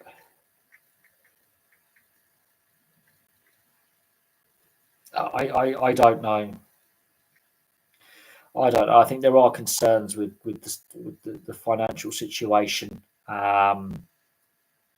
in the non-league and the lower leagues, and even in the Premier League. You look across Europe at the debts a lot of clubs have, and it's quite obvious with the financial issues and the debts that big clubs are struggling. The European Super League doesn't come about if these clubs don't have the debts that they have. So we can discuss this till we're blue in the face and continue to discuss it. These financial issues at clubs aren't going away. Again, we can talk about governance. The FA Cup replays being scrapped is going to hurt lower league and non-league clubs massively. And these clubs are part of communities. It's going to have an impact on communities. It's going to have an impact on a lot of things. I think the way the FA has done it, I think rather than the domestic FA is really having a backbone and saying to UEFA, hang on a second, we need to protect the integrity of our domestic league and cup competitions.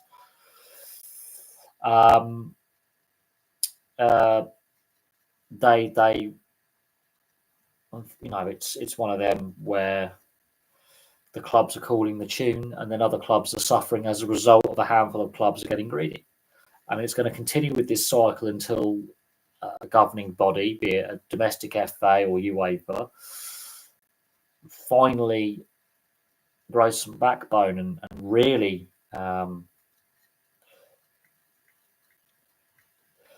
stands up for the game as a whole, because unfortunately, in my opinion,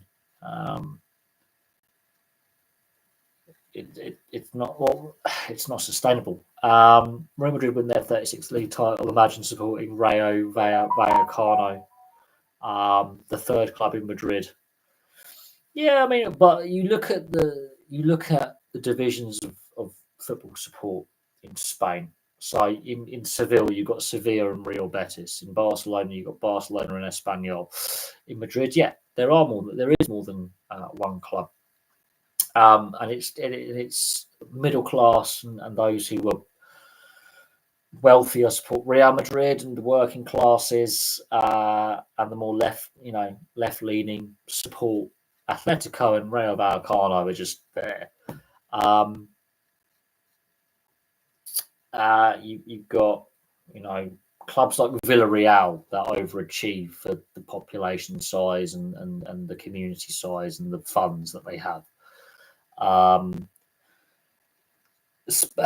then you look at over in Italy as well. There's Milan, Turin, Genova, Rome, multi-club cities, and then other locations have one big club in a city.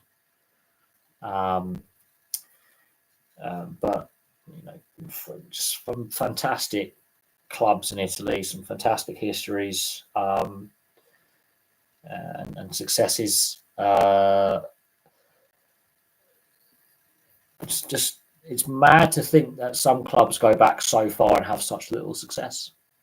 I look at the Swiss club histories that I did. Some of these clubs have been around for donkey's years, not won a lot.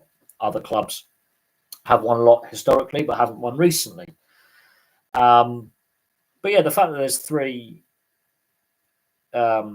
professional top flight clubs in Madrid, people forget that Rayo Vallecano. Yeah, people forget because it is overshadowed by the other clubs in the capital. But there's a reason why people support, and there's a reason why the club still exists, because not everyone likes Real Madrid. Not everyone likes Atletico Madrid.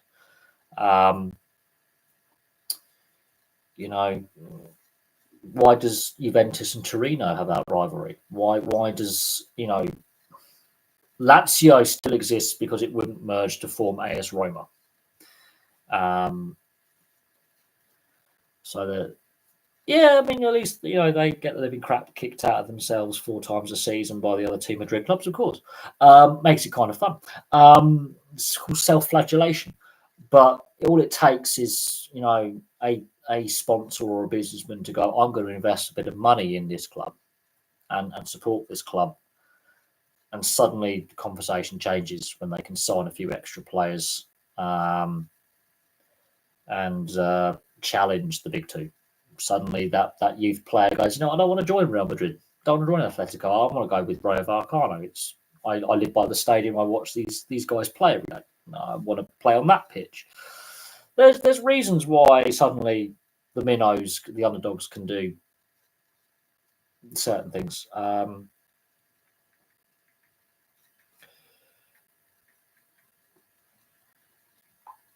But it gets interesting.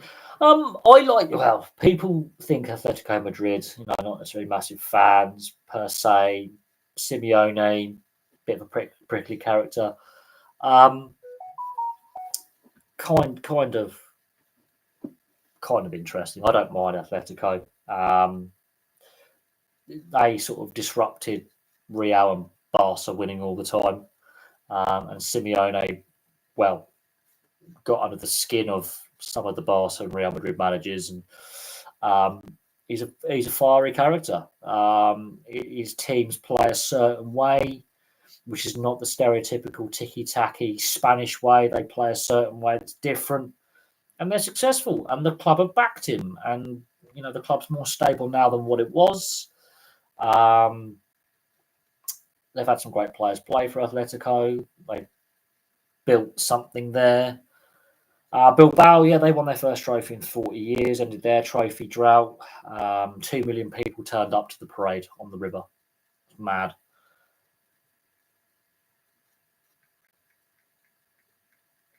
But,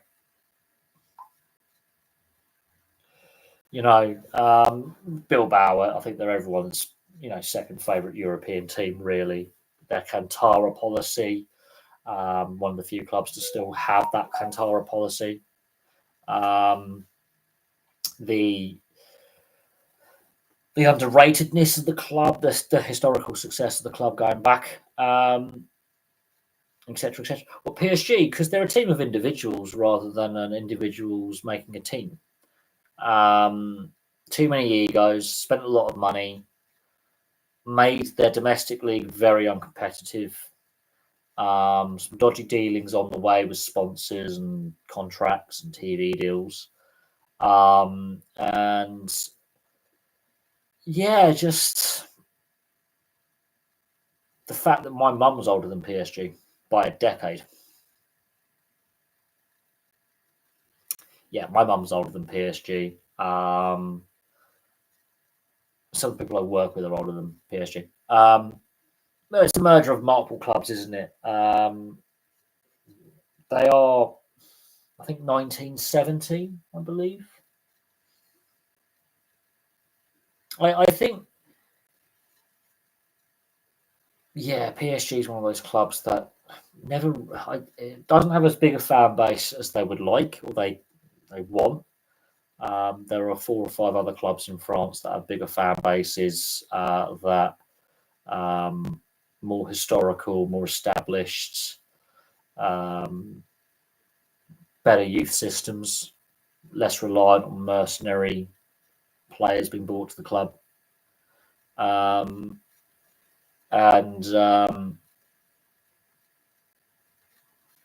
yeah, PSG doesn't have the best youth system. And they aren't well liked in France. They're seen as a plastic, status symbol club. They're not taken seriously by the other fan bases. The other fan bases don't respect them. And before the money, they weren't doing anything. In fact, they spent time in the French second tier. They weren't doing anything in France. The fact they've now destroyed French football and made it even less watchable than what it already was, which was not great, tells you all you need to know about how they're standing within the French game and the lack of respect the other clubs have for them, and the disdain other clubs have for them. Yeah, they're not particularly popular in France, by any means. They're not overly respected. They're not loved. Yeah, because PSG have broken it, because they just flouted and didn't care about how they're spending, completely unnaturally broke and unbalanced the competitiveness of the league and made it pointless. Teams were like, we can't compete. We can't pay our players the same money. We can't afford the same with transfers. Yeah, bad for French football. Best French players don't play in France. Sorry, the best French players get picked up very early on by academies and other European clubs, scouted very early on, don't play in France.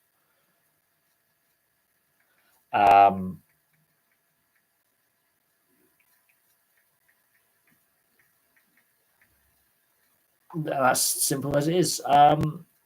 No, there's some great fan bases, there's some great clubs, and the importance of French football to the international game and French administrators and ideas. We don't get the World Cup without Jules Rimet. We don't get UEFA without French football. We don't get, a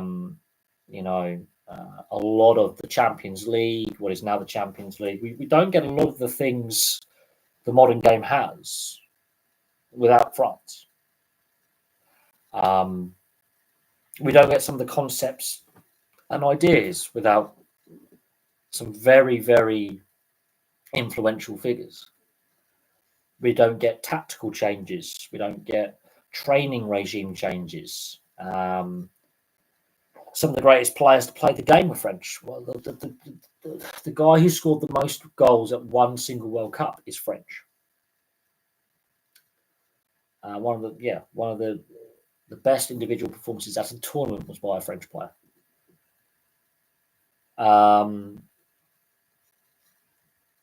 The first ever Champions League So the rebranded European Cup was won by Marseille. 92-93 season, Marseille win the first ever Champions League. So what we now class as the modern era. The fact that multiple European finals have been played in France as the neutral venue. The World Cup's been played there. They've won the Euros, the World Cup. They some of the best French players played at European finals at this kind of stuff. Some of the they're the only French club to win a European trophy is Marseille. So Marseille are the only French club to win any European silverware. Just putting it out there. They're not the only French club to appear in a European final, but the only one to win silverware. There are some great fan bases. Lyon, Marseille, Bordeaux, Toulouse, Lille, Rennes, Nantes, Auxerre. Great fan bases. Some great clubs. Saint Etienne, one of the historical clubs. I've got to do some club histories and French clubs, and people's heads are going to explode. I've done Monaco. I've got to do some of the French clubs and Belgian clubs because people's heads will explode when I go into their club histories. Monaco, yeah, well, the stadium's half in France, half in Monaco. A certain Thierry Henry and a certain Arsene Wenger links with Monaco, by the way. Yeah, Thierry Henry, I think, made his name at Monaco before going to Arsenal, as did Arsene Wenger. Very interesting club. Very, very interesting club.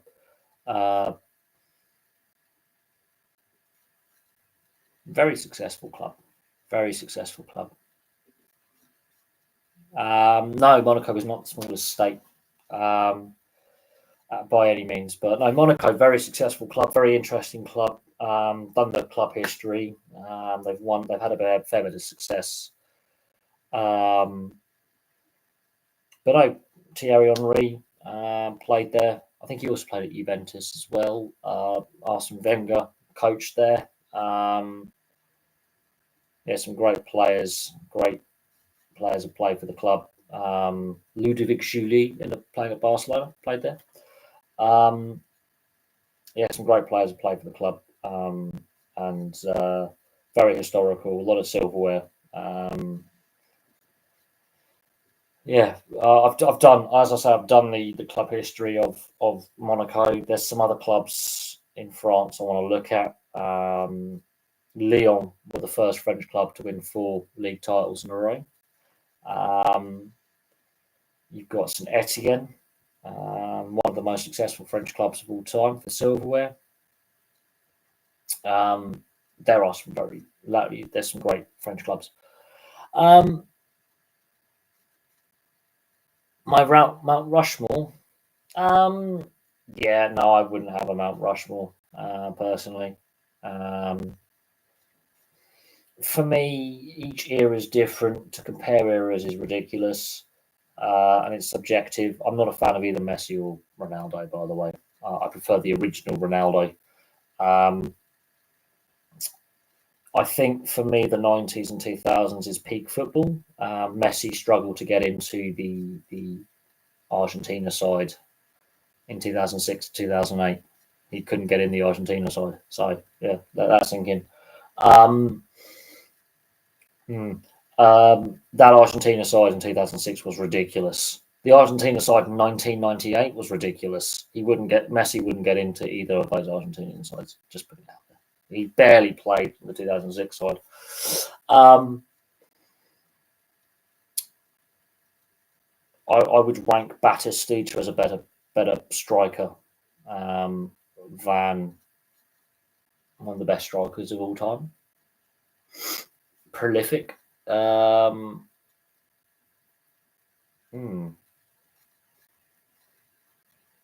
that's interesting. I would have Javier Zanetti in my all-time footballing 11. My favourite 11. God, if I was to do I think I've done my all-time footballing 11, but I would have I'd have to revisit some of my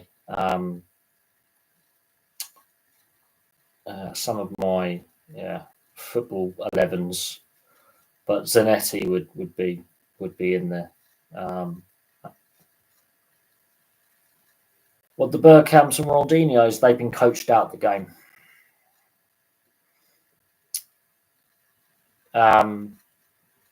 Players are overcoached now.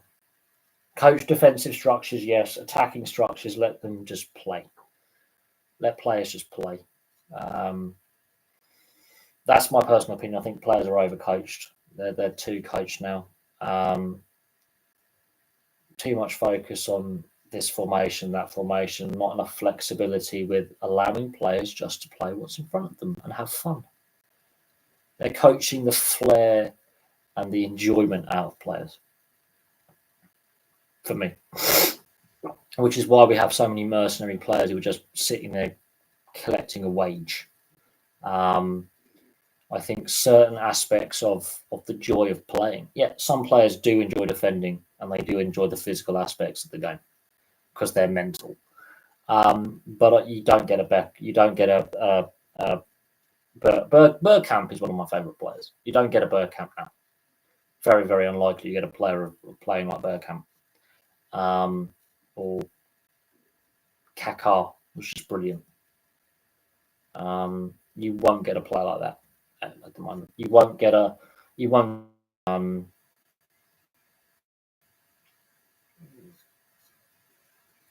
Managers now want a box-to-box midfielder. They want that striker to drop back, be the false nine, help the ball up. They basically want an Emil Heskey with some skill up front, where they're physical but they can hold the ball up. Gentle pass off to the attacking midfielder or the midfielder coming from deep, shot on goal. They want attacking midfielders to operate like secondary strikers, which is not natural for them. And you lose that roving midfielder who is just... You lose your Ronaldinhos, you lose your Beckhams, you lose players of that ilk who can just do crazy stuff, who aren't necessarily prolific goal scorers, but when they do score, when they create, it is fantastic. You lose that. I don't have a favourite wrestler because I don't watch pro wrestling anymore. Thought on the Bruins Leafs game 7. Will the Bruins blow a 3-1 lead again? And can the Leafs get to the second? Well, the Leafs have only won one game in the second round in how many years? I'm a Jets fan, so my playoff beard's already gone and my season's already over. I think Boston last year, President's Trophy, is that going to be a curse? They really sustained it this year.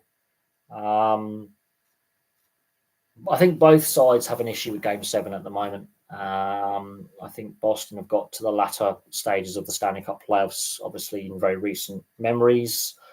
They've reached, is it 2 or 3 Stanley Cup finals now, between 2011 and now? The Leafs don't know what it's like to play in the second round and win the second round. The Leafs don't know what a conference final is. This current roster of the Leafs, a lot of them weren't alive the last time the Leafs made a conference final. So there's an issue with the Maple Leafs with that playoff experience, whereas a team, not as individual players, because some of them have played on other teams that have gone further in the playoffs, but as a team and as a coaching setup, they haven't progressed. Is it now psychological? But it's an original 6 matchup, and this is a regular matchup in the playoffs where they regularly play each other. And we were discussing rivalries earlier and how I think the NHL does its rivalries better than the other major leagues in North America, but doesn't do it as well as they could. And I don't know. My playoffs is over. The Jets are out. My playoffs is over. I think for me, the Panthers for me are more likely to win their first Stanley Cup than the Leafs are to make it out of the first or second round. The Florida Panthers for me are more likely to win the cup. For me, though, Boston 3-1 up, back to 3-all. The Leafs having an issue getting to the second round, let alone winning a game in the second round, and progressing. I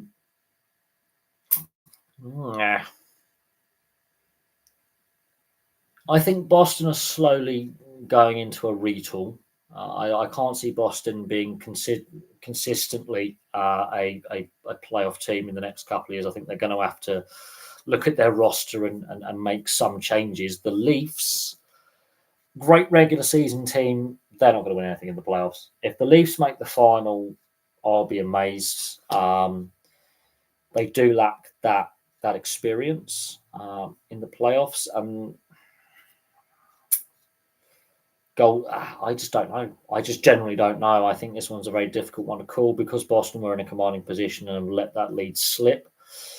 But both sides, I think, have underwhelmed in playoffs in recent seasons. So it's make or break for both teams. If Toronto lose this series, I think Sheldon Keefe is gone as head coach, but then questions get asked about, management. Again, I know they've changed the GM in recent years, but there'll be further questions about management, the head office, the front office, the assistant GM, the GM, the Marlies as well with player development. There's going to be further questions raised about the Shanna plan. And that there will be discussions around the whole organisation and the culture, in my opinion. On the Bruins side of things, I do think Bergeron retiring, Chara obviously has gone now, Krejci's gone. They need to look at getting a bit younger and potentially accepting that not a full rebuild, but they're going to have to make some changes. Might have to take a few seasons where they're not as competitive in the regular season or in the playoffs, make some good trades and look at future drafts. So picking up draft picks from next year onwards, they're going to have to start looking at player development and freshening up that roster, make that roster a bit younger, a bit quicker, and bringing in some fresh faces. The salary cap is going to go up significantly, but they have a couple of Stanley Cup final appearances since 2011 to their credit. They've been very consistent in the regular season. They are defying gravity, so to speak, but I do think time has come for some freshening up on the roster, looking at some of the players in their AHL and ECHL franchises, potentially bumping them up to the senior squad, offloading some contracts and just freshening things up, because to leave it too long, you're going to do a Detroit, you're going to do a San Jose when it just falls apart very, very quickly, and then it's really difficult to get back. Or you could delay the inevitable by a season or two and then do a Detroit on steroids or a San Jose on steroids, where you delay that inevitable full rebuild and then you get into the rebuild and you never get out. You can end up like Buffalo.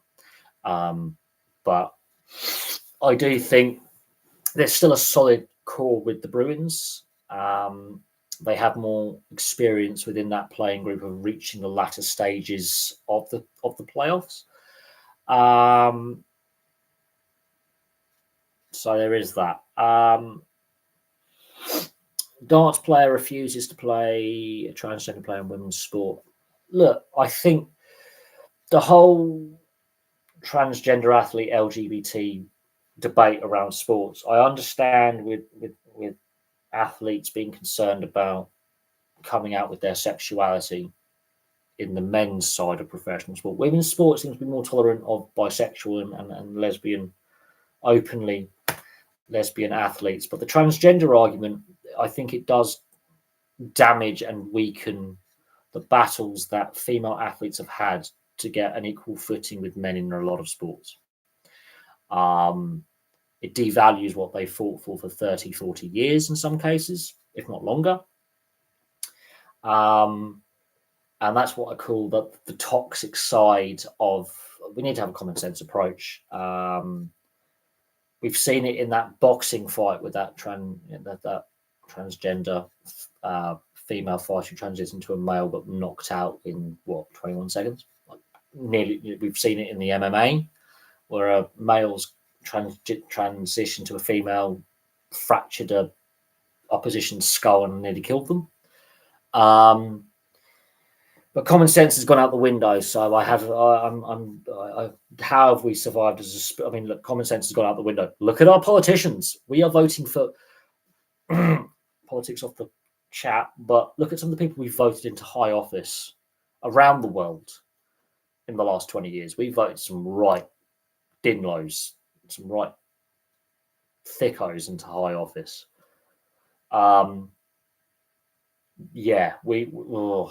So yeah, the state of things right now, I mean, God, there's a reason why we have warning labels on simple things. There's a reason why we have instruction labels on petrol pumps, not to drink the fluids. There's a reason why, like, there are warning labels on things, like, because people are stupid. But there is that. In regards, do I do videos on the NBA? I have done. Not as many as some other North American sports leagues. I will put my hand up and say that, but I'm not a massive fan of basketball. I will watch an NBA game, or I will watch, basketball at the Olympics, for example. I will watch the odd game here or there, but it's not a sport that engages me. I've said this many, many times. I never enjoyed playing it at school. Wasn't very good at it. I just didn't feel a connection with basketball at any point. I like more of the contact team sports where you beat the crap out of each other. Not gonna lie. I think there's a reason why I gravitate towards like rugby league and ice hockey, and to a certain extent rugby union, because there's that physical contact aspect. I just never really had that connection for basketball. I just didn't enjoy it. And it's not to say that they aren't great athletes and it's not a great sport. But yeah, never really got into it. But I have done videos on the NBA in the past. I need to do some more. I can definitely do some more videos on the NBA at some point. I think Jim Montgomery will be out the door if they lose a first round matchup with the Bruins. Yes, I can see that happening. Do we think the message will get through if they? Well, I think that the rhetoric is becoming very, very toxic. In regards to the transgender sports debate, but we have to listen to the female athletes who are being impacted by this. Their voice needs to be heard. The discussion needs to be had. We need to have a common sense approach. We're not getting that. The activists on the left of the political spectrum, like shouting at people who don't agree with them. That's why I hate politics. I hate politics, especially politics and sport does not mix very well. Do not like it. I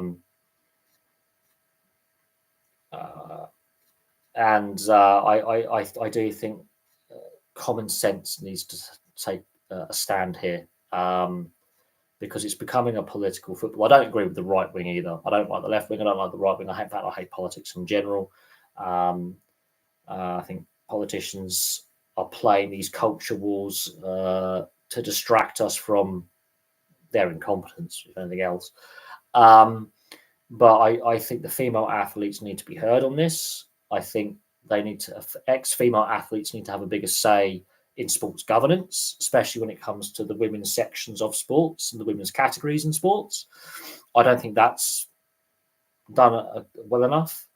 I think we need to have more female coaches in professional sport as well. People go, you can't have that. No, you can. But we definitely need to hear from, female athletes more on this. Their voice needs to be heard. Their concerns need to be validated and accepted and looked into and discussed.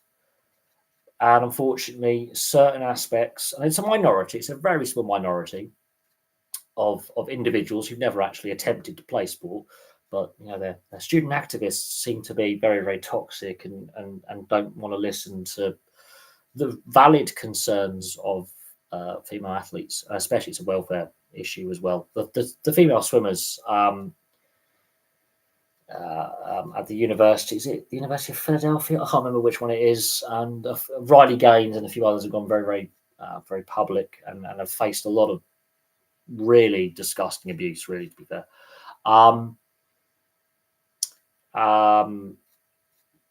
Have raised really, and they weren't listened to. They were seen as they had to go to counselling. All this BS, and I'm like, what?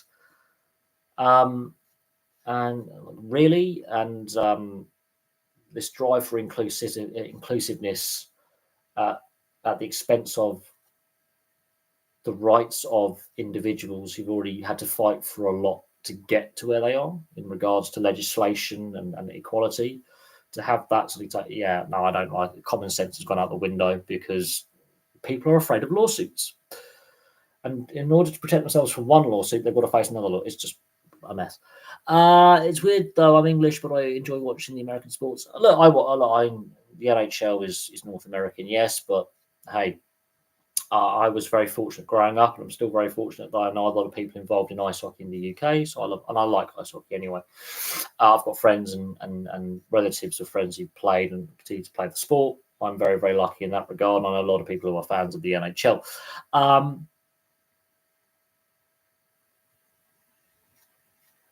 As far as I know, no. And well, you can see the outcome of that, can't you?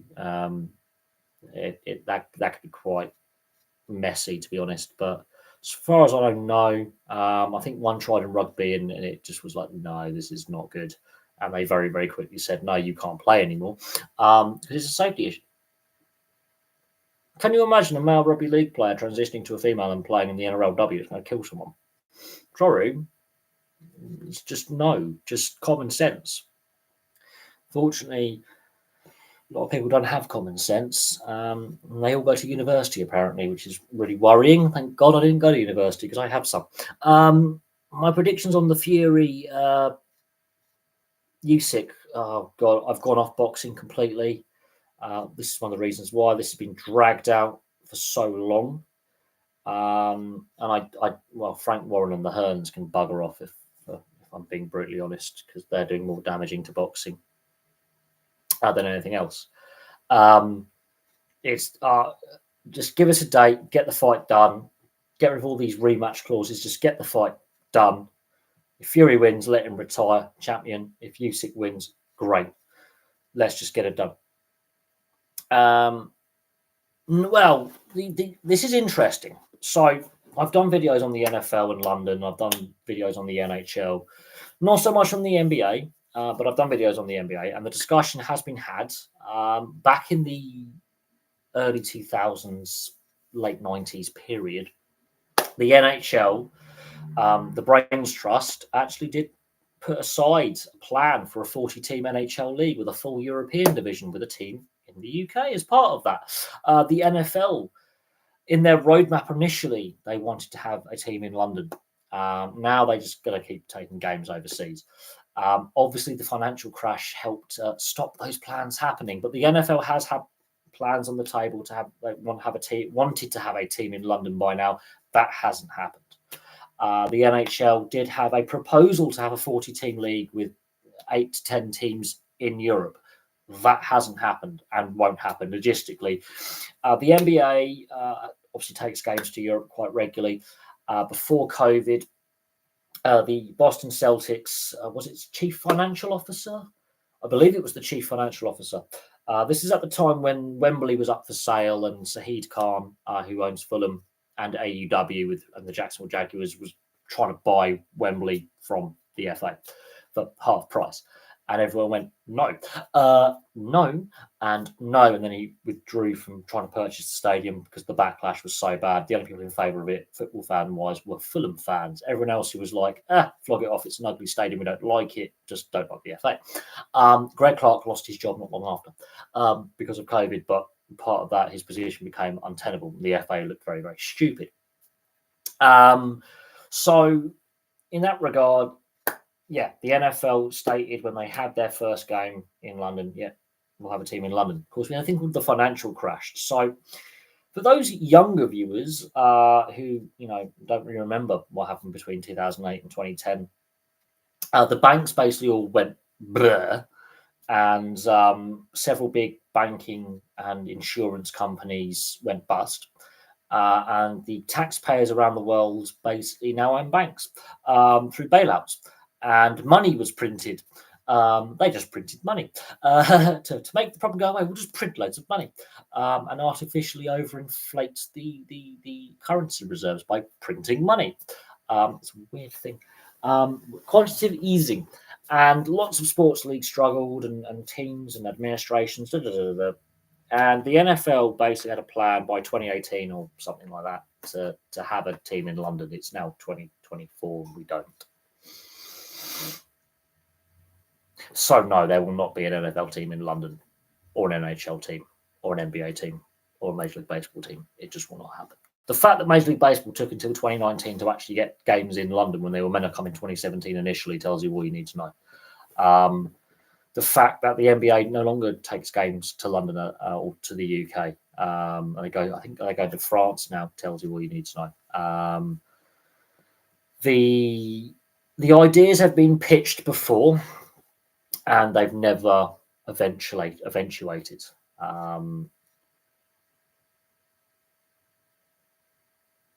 So there's that. Boxing is done for me with everyone dancing around each other, and yeah, I don't care. And now we've got this Jake Paul, Mike Tyson fight joke on Netflix in a couple of months, which is now being sanctioned as a professional fight. So I do hope Tyson kills Jake Paul in the first 10 seconds and we can be done with it. Major League Baseball, yes, they took a break because of COVID. They came back last year. They've signed up for another couple of years. Then they'll take a year out, go to Paris, and then they're going to come back for London. So they've committed to this Europe plan for the foreseeable future. And there'll be alternating years where 1 year they're in London, another year they're in Paris, then London, then Paris, then London, then Paris. But of course, Sadiq Khan's just won his third term as London mayor, and he's been very, very clear that he wants the NBA, the NHL, the NFL, Major League Baseball to keep or to decide to come to London or keep coming to London. Also, London and Paris are considering a joint bid for the IIHF World Championships in a couple of years. They're going through the bidding process for the Ice Hockey World Championships. And Sadiq Khan has been very, very keen to have discussions with the major leagues and cozy up with the major leagues from North America to keep them coming over to London. The only major league that hasn't been to London since he's been there is the NHL, and he's very, very keen for them to keep coming to London, and North American tourists spending money in London, and the players coming over, and the media attention, all this stuff, the corporates, which helps to distract from all the problems London has under his watch. But that's another thing. But no, the London Mayor's office is very, very keen, and all that. Have I covered the rugby union financial crisis? I've discussed the issues with Australian rugby union going back to the Israel Folau saga. The fact that they're trying to sign up, they've got Joseph Suaalii signed up for next year for a big contract, and they continue to sign up these rugby league players as converts, like Corabetti, for example, and bring them over to Rugby Australia from the NRL. As mercenary players. They've gone back to the Wendell Saylor and Matt Rogers and Lottie Takiri days of the late 90s, early 2000s. It's been a plan of, it's basically an admission by Rugby Australia that the grassroots isn't working. And it's a bit of a mess. But I haven't gone into as much depth with the current issues. But the aftermath of the Israel Folau legal case, Qantas pulling their sponsorship, then COVID, and the poor showing at the World Cup are all contributing factors to where we are. But Australia, much like Wales, much like some other, even New Zealand's got money problems. So it's not just an Australian rugby union problem, and with Rugby Australia, it's much deeper. We can look into it in more depth, but I've discussed the issues facing Rugby Australia over the years of the channel's existence, and it starts with Israel Folau, and we go from there basically. There's a lot going on. We've discussed it on LiveStream before. It's an ongoing theme of issues with sponsorship, with grassroots funding, with the quality of players they're now producing, with the talent going to North America, for example, or Europe to play, or Japan. The importation and spending big money on these rugby league dual code players, rather than developing their own talent, they're losing talent to league, and then they're paying overs to get talent from league back into union. So make of that what you will.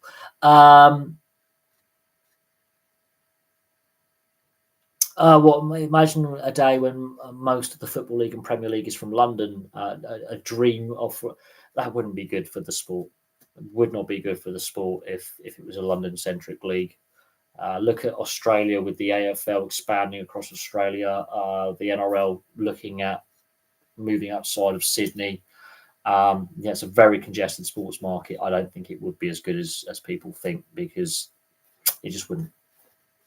I could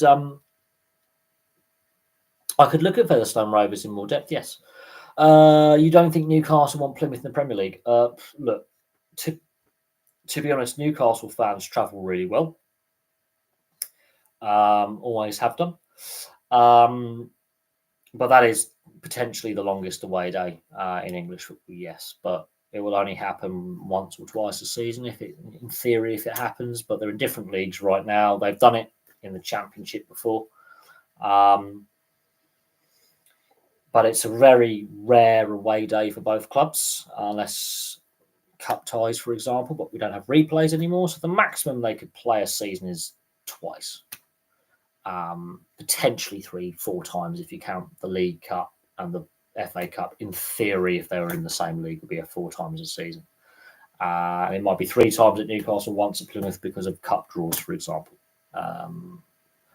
But highly unlikely with the way the clubs are at the moment. Plymouth's near the bottom of the Championship at the moment. Newcastle got big money behind them and ownership stability for the first time in a while, where an owner actually gives a damn about the club, or an ownership group gives a damn about the club, and investing correctly and properly, and actually investing within the club infrastructure and redeveloping the stadium or expanding the stadium. So the clubs are going in different directions. But look, I mean, some of the away days right now, I think Bournemouth Newcastle is the longest away day right now. And I don't hear Bournemouth or Newcastle fans complaining, to be brutally honest. You can get a cross-country train from Bournemouth to Newcastle, no problem. You don't hear a lot of Bournemouth and Newcastle fans complaining, because for them, it's, you're supporting your club.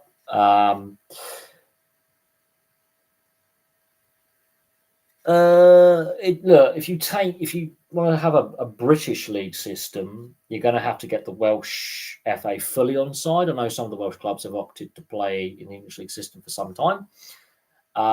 You've got some English clubs that play in the Welsh and Scottish league systems, but you're going to have to get the Scottish FA on side, and that's near on impossible, because there's been issues with the Olympics in the past for 2012.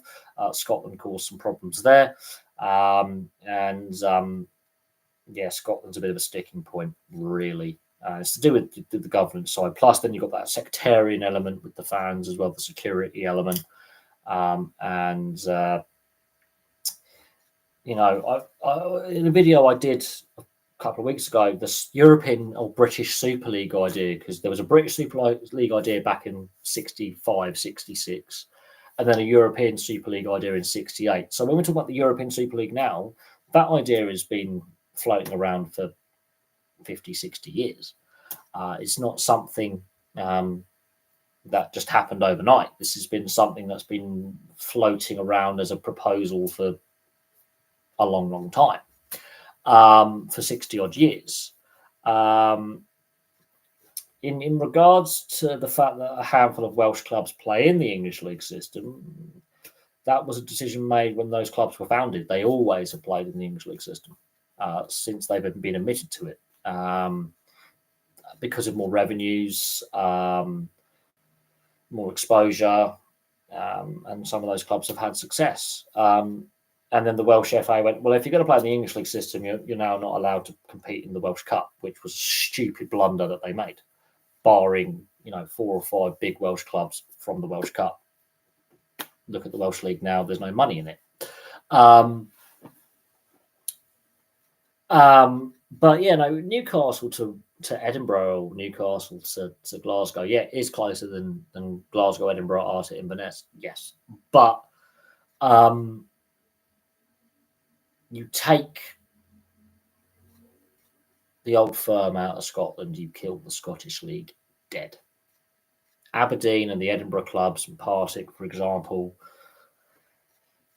and a few of the other clubs like the Dundee clubs, you just cannot sustain Scottish football without Rangers and Celtic, because Rangers and Celtic bring a payday. The fact that you play each other 4 times in the league system, when it comes to football, okay, ice hockey is different, but football, that's too much. So yes, that is a problem.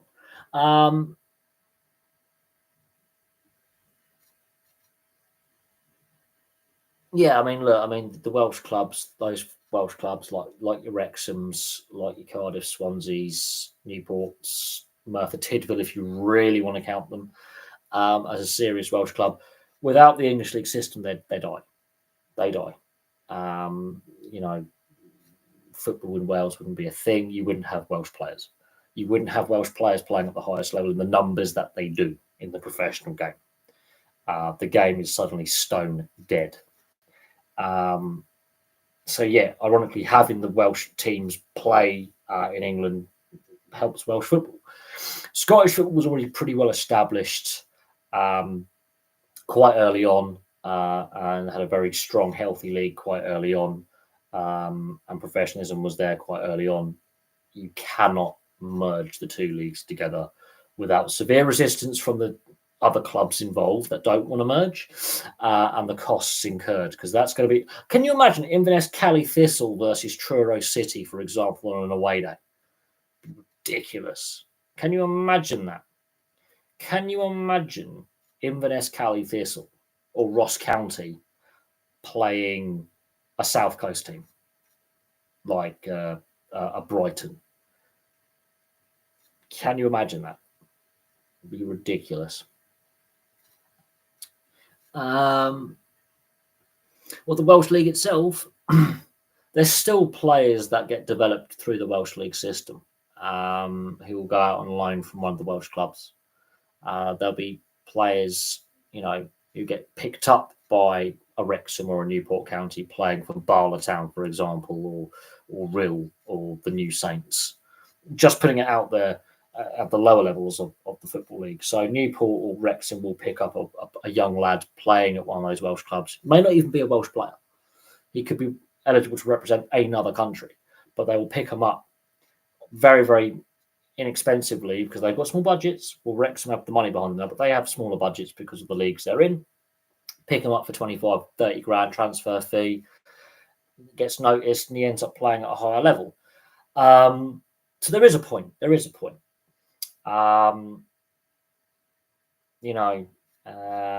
majority of players in the Welsh League are Welsh or English, or eligible to represent one of the home nations through parentage.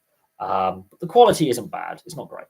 Okay, it's non-league quality. Let's be honest, and it's Isthmian League quality to National League North and South quality at best. Let's be honest here. Attendances aren't great. Money's not there, which is a shame. But there is a point because it's domestic league governed by the Welsh FA, and some players have come through the Welsh league system or the Irish league system or the Northern Irish league system that have gone on to bigger clubs in England and Scotland and potentially Europe, which they have done. I think, unfortunately, the Welsh FA have taken some decisions. There is that have harmed the Welsh game. Again, infrastructure, population density have an impact.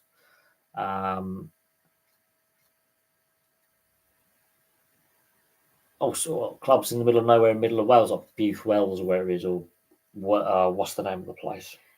Is it Butte Wells? Oh, what's the small town in the middle, literally stone middle of Wales, and there's a big castle there. Oh, it's going to annoy me now. Yeah, nothing happens in Mid Wales apart from some sheep and the occasional road closure because of a landslide, and some house in the country, program where I bought a cottage in the middle of Wales to retire in. Not a lot happens. Yeah, absolutely. A few people play cricket, but rugby union, especially in the south, yes, that is true. Not a lot happens in Wales sport. There are some great athletes and sports stars who come out of Wales, absolutely. From north and south and east and west, absolutely. But in reality, it is a rugby union is the national sport. At amateur, semi-pro, and professional level, there's issues with the funding of the sport, the sport's finances, but that's rugby union wide. That's not just in Wales that's an issue. That's a bigger issue for World Rugby to solve and the domestic unions to figure out, which they're not doing a very good job of figuring out, by the way, but it gives them an idea, something to think about. But rugby union is the sport of choice across Wales, yes. Horse racing does quite well in certain areas of Wales, and horse race training does. But the majority of population in Wales lives in the southeast, yes, in the industrial heartland of Wales and the commercial heartland of Wales. The infrastructure isn't there away from the south and southeast of Wales, apart from Wrexham and Aberystwyth, and that little bit of Flintshire and that north coast around Llandudno and Porthmadog and Rhyl. There's not a lot. It's very rural, very small villages and towns. Poor transport infrastructure, small population density, not a lot of money, not a lot of disposable income. Professional sport can't survive, really. Can't really establish itself and make any money. And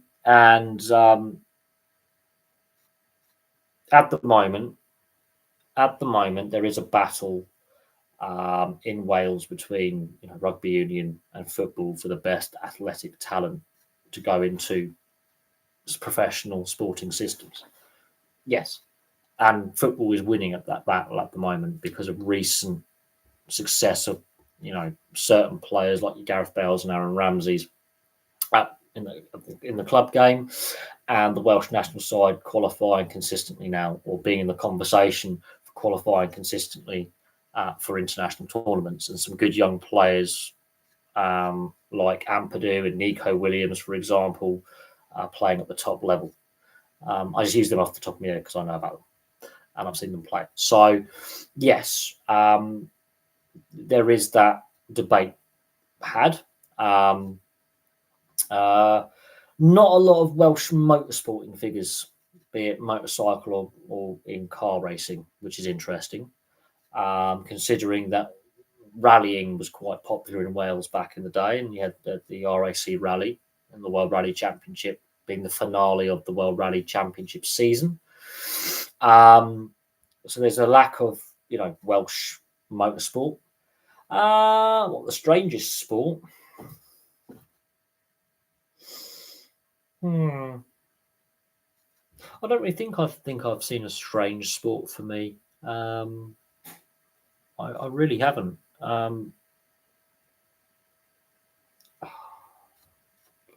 Interesting spots there.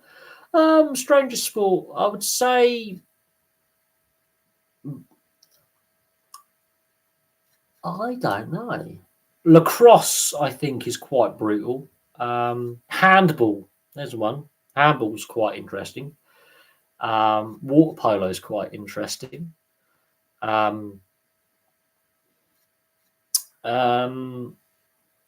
handball, I think, is a very interesting one. Croquet, I play croquet. That to me isn't a weird one.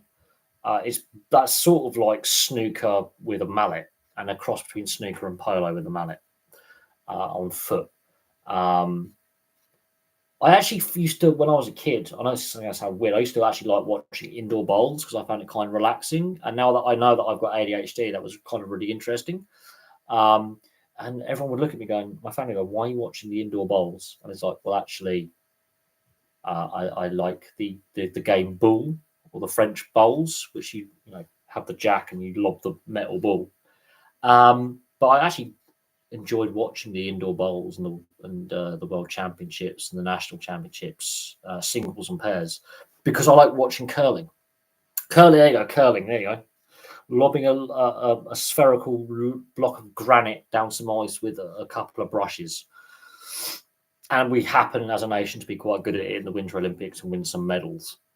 But I have played balls. I've been to France and actually I've got a ball set somewhere. I actually had a proper set with the wooden jack and the metal balls. I did actually have a set at one point. But curling is quite stressful because it's the on ice equivalent of indoor bowls. Is curling. I find that really interesting. That the Winter Olympic version of bowls is curling. So somewhere, some Northerners and some Scotsmen went, it gets kind of cold in winter. We have a lot of granite where we live up in the mountains. We're very bored. We have a frozen pond and we like sliding it down the pond for a bet and who can get nearest to a mark on the ice. Let's turn that into a sport. And so when we play bowls in the summer, we'll play curling in the winter. Same rules apply. You have the target in the middle and we'll just take the jack out for curling, and that's how scoring is done. But no, curling's kind of relaxing to watch. The Canadians are quite good at it, and we're quite good at it. And for some reason, the Americans are quite good at it because they need to be good at everything, don't they?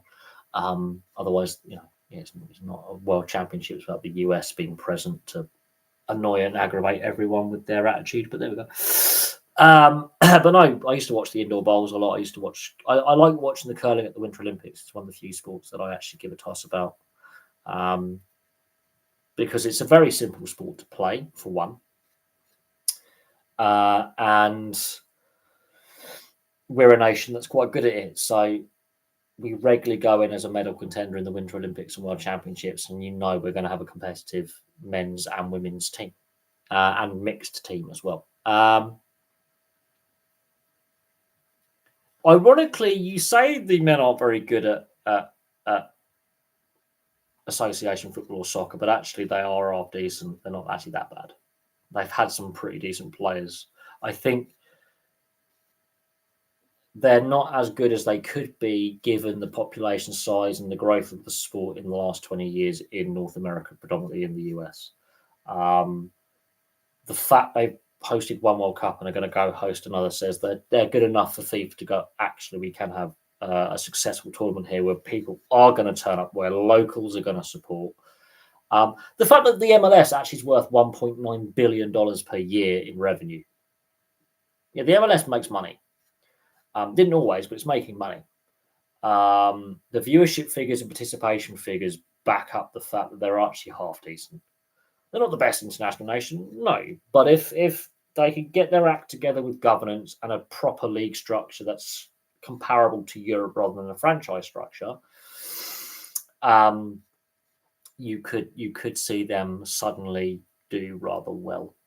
But with the amount of kids now, the one thing that holds the US back is the pay to play policy that a lot of states and regional, or what we would call the local FAs have, like the county FAs here. The local states and the local leagues at junior level and have that pay to play dynamic. And when you've got all these kids wanting to play, in the US it's more of a middle class soccer mum kind of sport where it's seen as less dangerous than American football and ice hockey, where the kids don't hurt each other playing peewee soccer. You've seen that in so many, American comedy films over the last 20, 30 years of the soccer mum going, the kids won't hurt each other because it's only soccer, it's a European sport, they don't hurt each other, and actually it's quite brutal.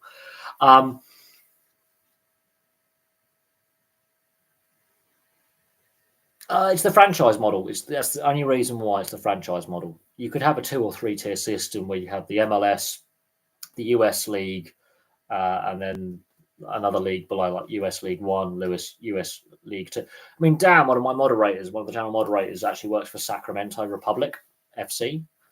They want to be one of the expansion teams for the MLS, but stadium issues are holding them back.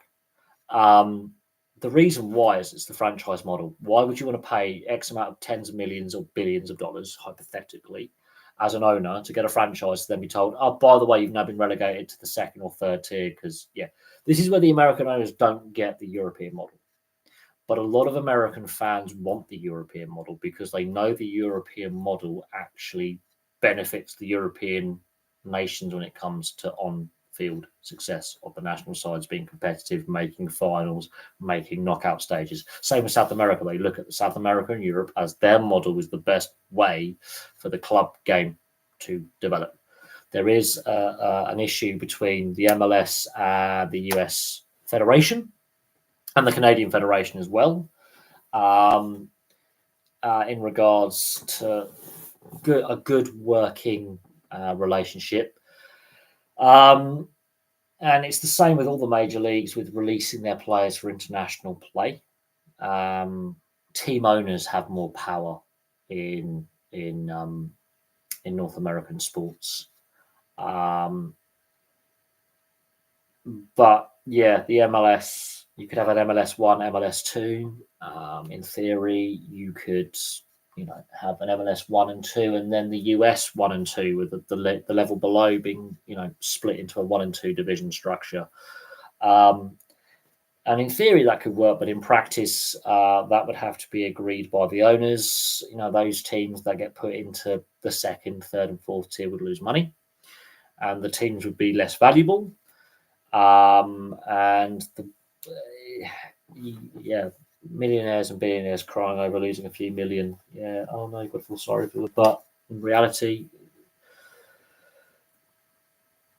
yeah, and they still can't get the culture of our sports culture right.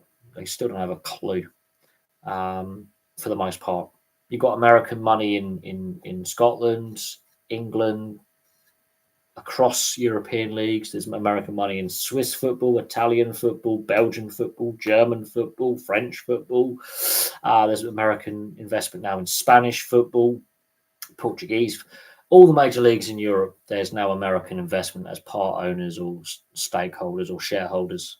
And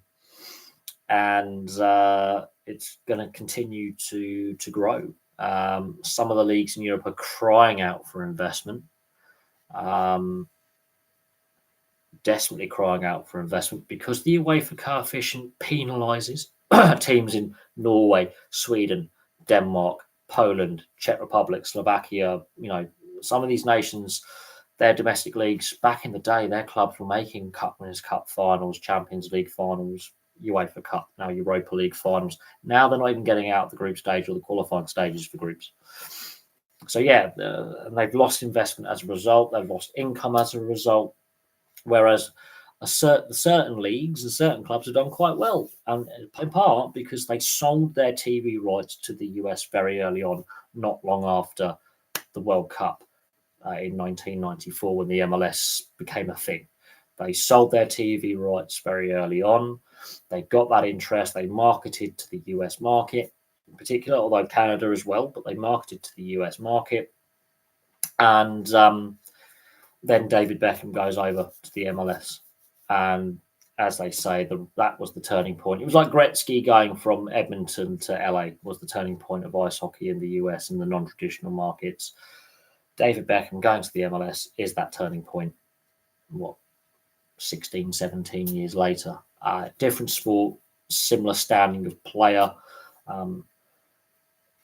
The rest is history. And,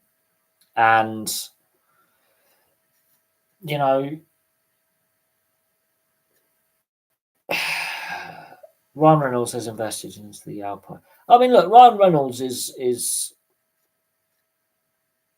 quite aware that he's a very typecast type of actor in Hollywood, that comedic action hero kind of figure. He's not getting any younger. He's in his mid-40s now. He's about 10 years older than me. He's not getting any younger. He wants to diversify himself as a business personality, and because he's got a young family, he wants to diversify himself a little bit. He's doing the right things. He's making the right moves. And he's obviously got his advisors telling him what to invest in, what's going to be profitable for him and himself. Also, because of his investment, he's bringing sponsors along because he's on so many advertising campaigns and he has those contacts within the business world. He's bringing sponsors along. United Airlines are now sponsoring Wrexham, big multinational airline. Big airline, a lot of money, big corporation. Alpine, they've also got their World Endurance Championship team as well. So they've got their motorsport team. They've got the car company as well. Again, that investment is key. And of course, F1 Liberty Media wants to get that North American investment. There's that whole Andretti situation where General Motors and Andretti are now taking legal action against Liberty Media for blocking them and the other F1 teams for blocking them, because that means more revenue sharing as well. And other team owners and other billionaires don't want to share money. Who would have thought? Who would have thought? And Andretti's a well-known name in motorsport, not just in F1, but across all forms of motorsport, IndyCar, World Touring Cars, all sorts. But Haas and Andretti have a rivalry that goes into other forms of motorsport, endurance racing, NASCAR, IndyCar. The Haas family and the Andretti family don't like each other. Never going to happen. Not in a million years. Not in a million years. Andretti could team up with United because they already have a working relationship in the V8 supercars, and in the endurance racing side of things, they have a working relationship with United. One of the reasons why United Autosport is now involved in the IMSA series in the LMP2 category. That would be a better pathway for them potentially.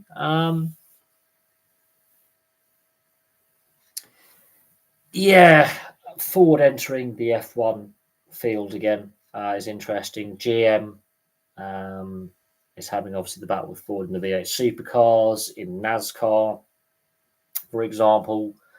And of course, and in the IMSA series as well, and in the WEC, World Endurance, and various other GT categories with other companies that Ford and GM own.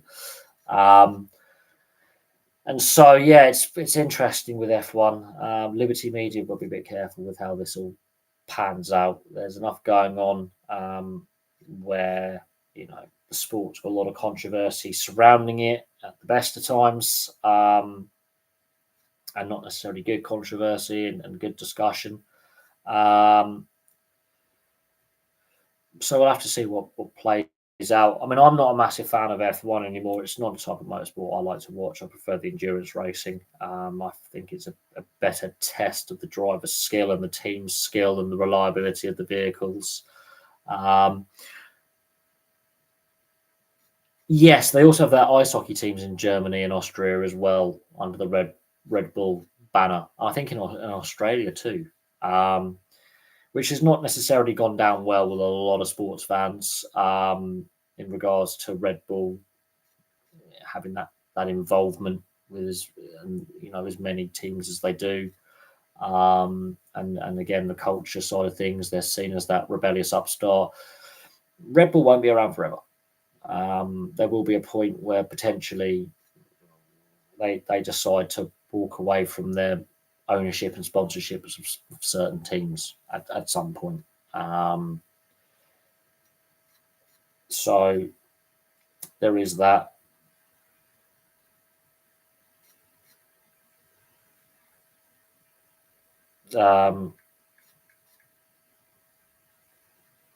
But it's an interesting one. When I get to do the RB Leipzig and the RB Salzburg videos, and I think it's Red Bull New York, it'll be interesting to look at the involvement when Red Bull come along and get involved with these clubs, and there has been resistance from fans. There's been rival clubs set up by fans in protest at Red Bull's involvement with football clubs in Germany and Austria. Rival clubs have just said, "Rob, we don't want you," and even fans of the club had originally going, "We're going to set up a rival club in protest." And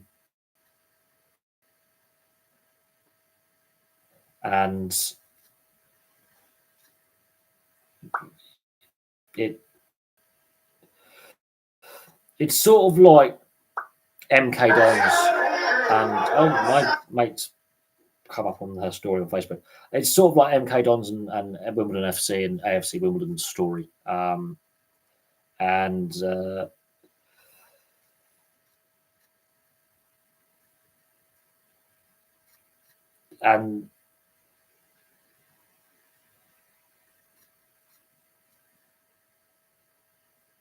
yeah, it's an interesting one, but with the general trend of club ownership in Germany, the 50+1 rule, yeah, the Red Bull Leipzig are particularly particularly popular, and they're not well liked in the German system, and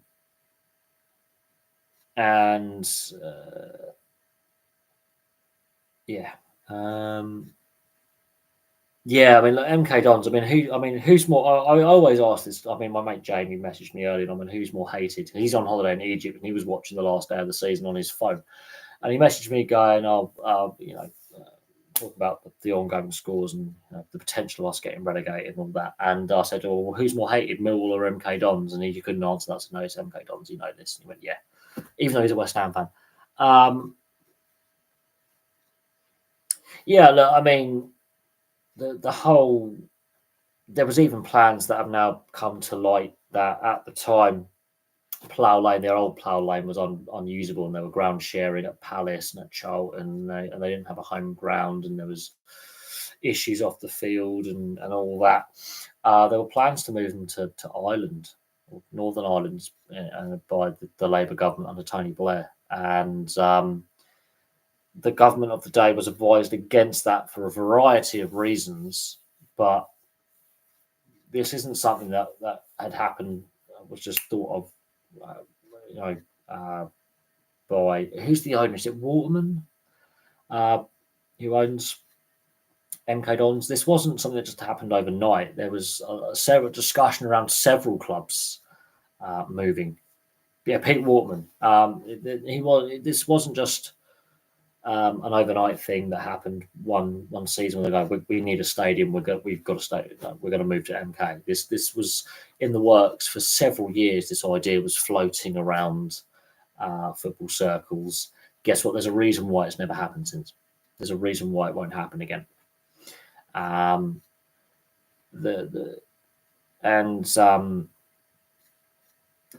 it was several years in the making, and when it finally happened, I mean, the reaction from fans, not just Wimbledon fans, but up and down the country, and the resistance to it ever happening again means it will never happen again. That's one thing the North American owners who bought in have realised is they'll never get a fan base. If they move a club, they'll never attract fans to their new club. They won't make money. They will struggle. They will struggle to have good attendances, and they will struggle to develop a team. Yeah, there's now a trend of more and more clubs having fan involvement with the ownership side of things. I think Exeter City were one that started a trend of English clubs where the fans buy in and members buy in to buy a stake or whole ownership. Exeter City are one of the few clubs to regularly turn a profit after paying their players and staff, and actually have saved up their money to rebuild St James's Park in Exeter. So Exeter City regularly turn a profit. Guess what? Fan-led ownership group. They may not be willing to spend a lot of money, but they turn a profit. Will MK ever be liked?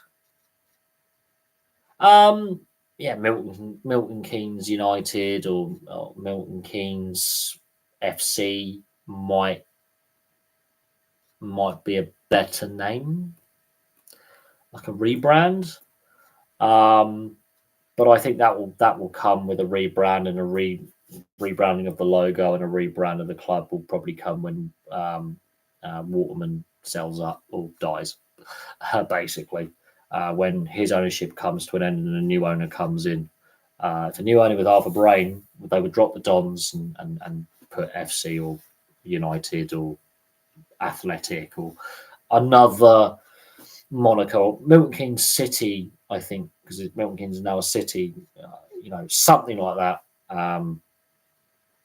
or Wanderers or some, whatever it may be. Just lose the Dons, lose the MK, call it Milton Keynes, and you'll survive.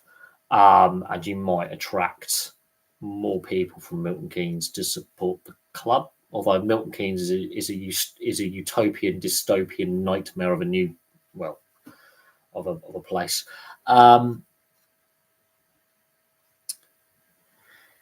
Potentially a rebrand is on the cards with MK, but they haven't been very successful as they are. They've never got back to the top flight, which is where Wimbledon used to be. The old Wimbledon were a Premier League club when I was a kid. They don't draw well. Attendance is poor. Stadium MK, poor attendance. Not really engaging. I mean, their football stadium's in an industrial estate, so amenities for away fans and even home fans just aren't there. So yeah, but I don't think they'll be liked for a very long time. Very unpopular club. Not very popular with fans. Well, Wimbledon never that big anyway.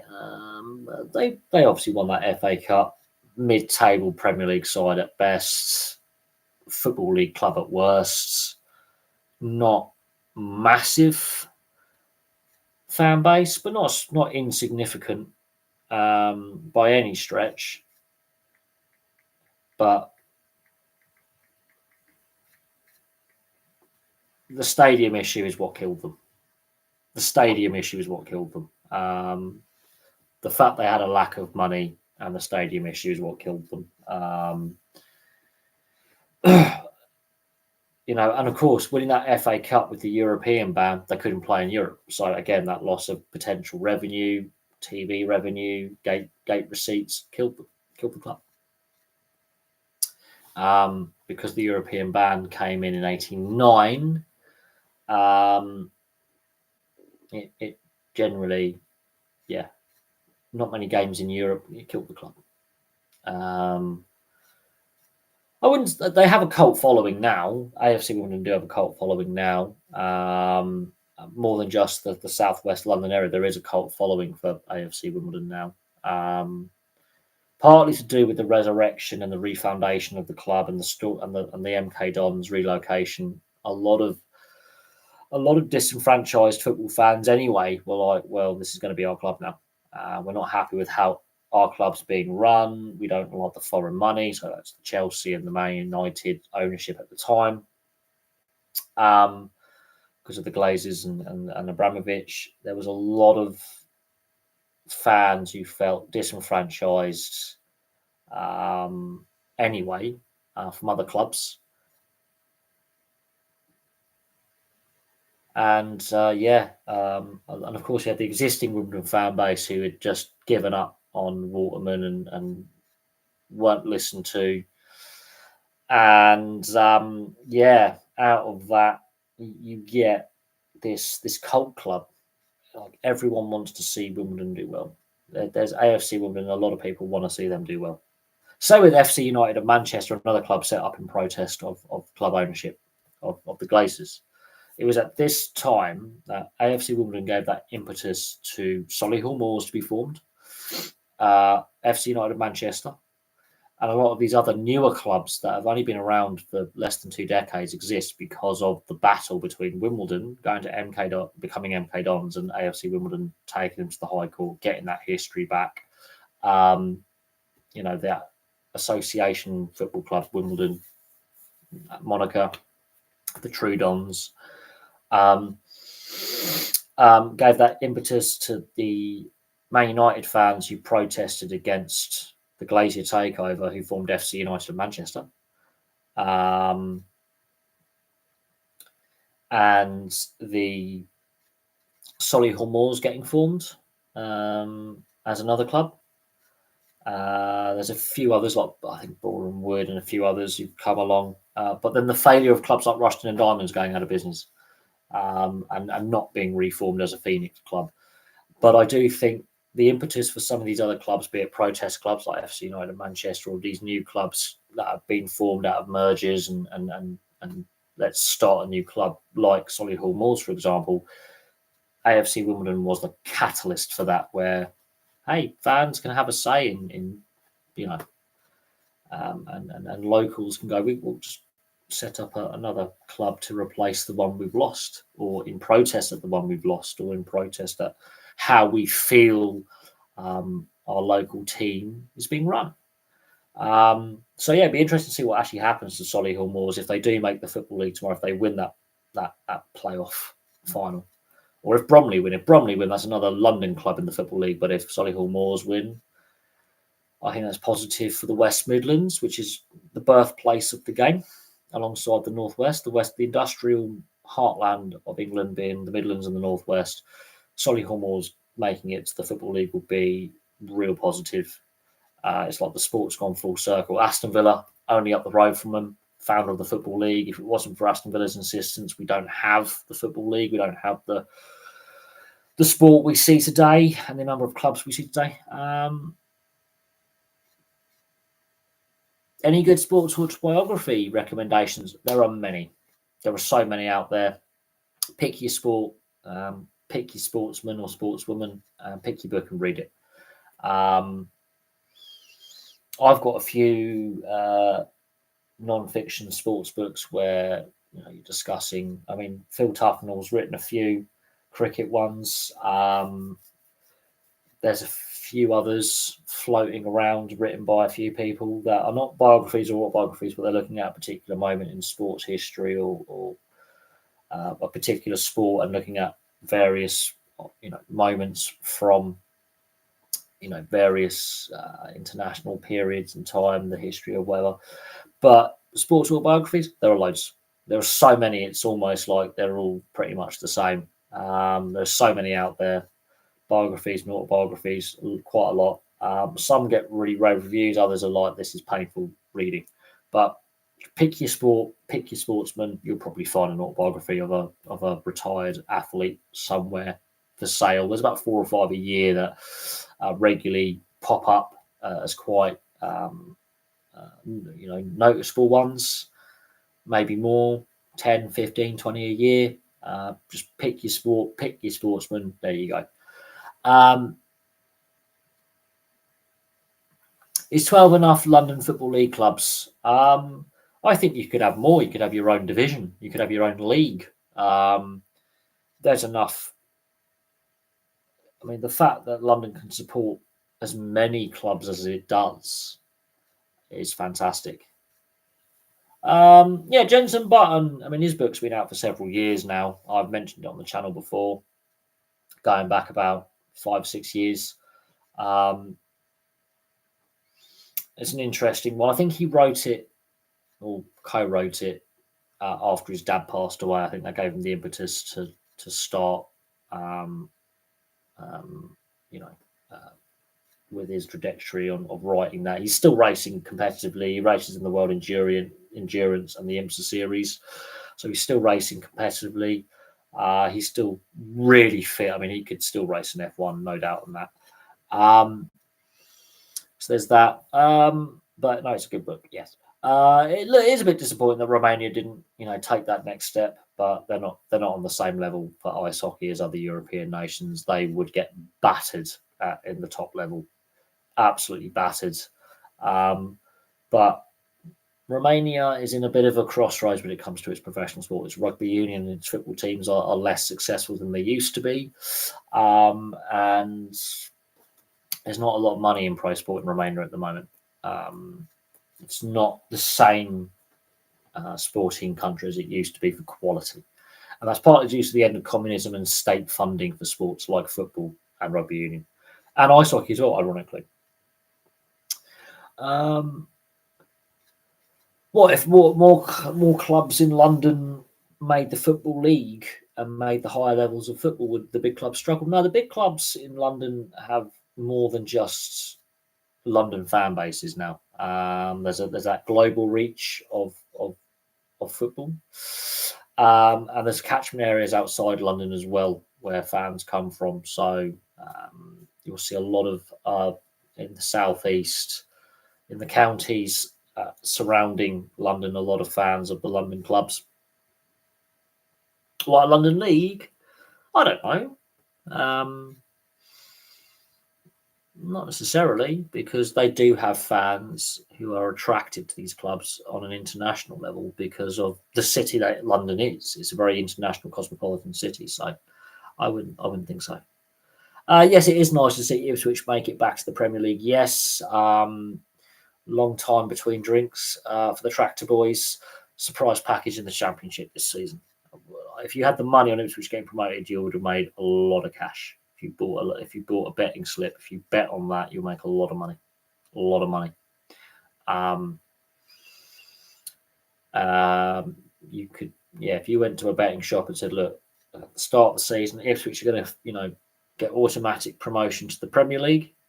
What are the odds on that to happen? You're looking at ridiculous odds. Ridiculous odds. But now they've done it, the next club to get promoted that goes on, from one of the other clubs that gets promoted from League Two to the Championship, the odds on them getting promoted, as in betting odds, will shorten. Fulham did it back in the day. I can't see why they can't. Wrexham just had back-to-back promotions. I can't see why Ipswich can't. Ipswich can't get promoted anymore because they're now in the Premier League. So unless they were to win the Premier League, which is highly unlikely. But no, Wrexham could do 3 in a row.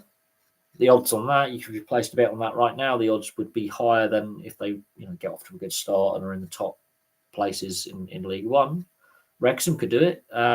Yeovil could have back-to-back promotions from the National League back to the Football League, hypothetically. So there are some clubs that, could do it and go, triple promotion. But the odds on win the Premier League, highly unlikely. They would have to have a lot of things go their way, like Man City get found guilty of all 115 charges, Arsenal to implode, Spurs remain trophyless is probably more likely than Ipswich winning the Premier League, to be fair. It's probably more likely. The odds on Spurs having another trophyless season are probably, more likely than Ipswich winning the Premier League. But no, if they were to get off to a good start and be pretty solid by the time they enter the FA Cup, they could go on a cup run. I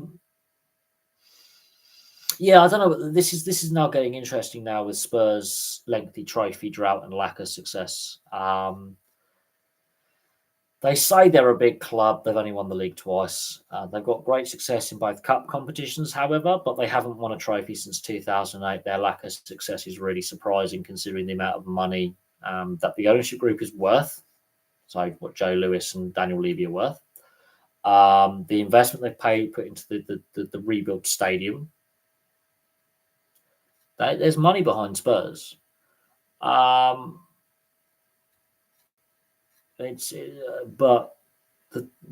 labelling them as part of the top 6 is fallacy. The top 6 is in the certain clubs' minds because Leeds actually are worth more than Spurs, value-wise. Leeds are more valuable than Spurs, but Don't tell Spurs fans that.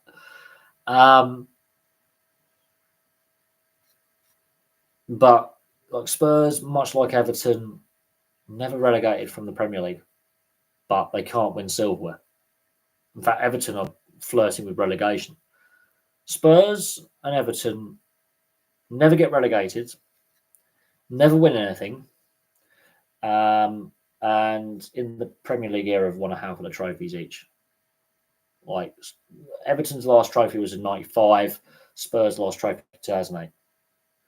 There are fans alive today who've never seen those clubs lift silverware. There are Everton fans who are in their mid-20s and never seen the club have success. There are Tottenham fans who are, about to complete their GCSEs, for example, in the next year or so, who've never seen Spurs win a trophy. Yes, they've got to some cup finals and a champion European final, but this is facts. So basically, a whole generation of fans who have never seen those clubs have success. The FA Cup was the last trophy they won. Other than that, no, they haven't been successful for a long time. Not even been. They've had one final since then.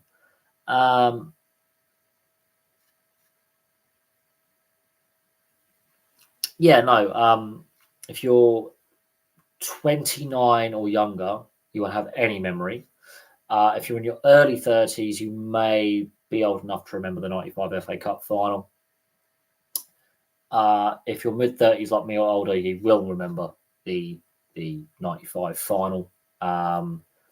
If you're in your 40s and into your 50s, you'll remember Everton winning a lot of trophies. Older than that, they were a very successful side. They have not been competitive for a very, very long time. They've had flashes, mostly under David Moyes. Flashes.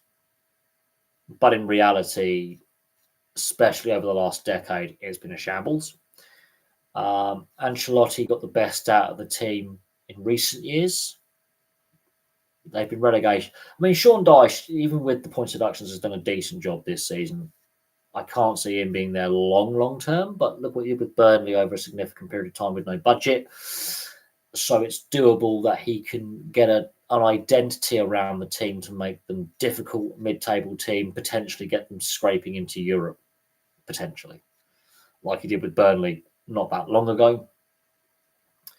But in the long run, I can see Sean Dyche being replaced with someone else, who will then be replaced by someone else, and the cycle continues. I cannot see Everton doing anything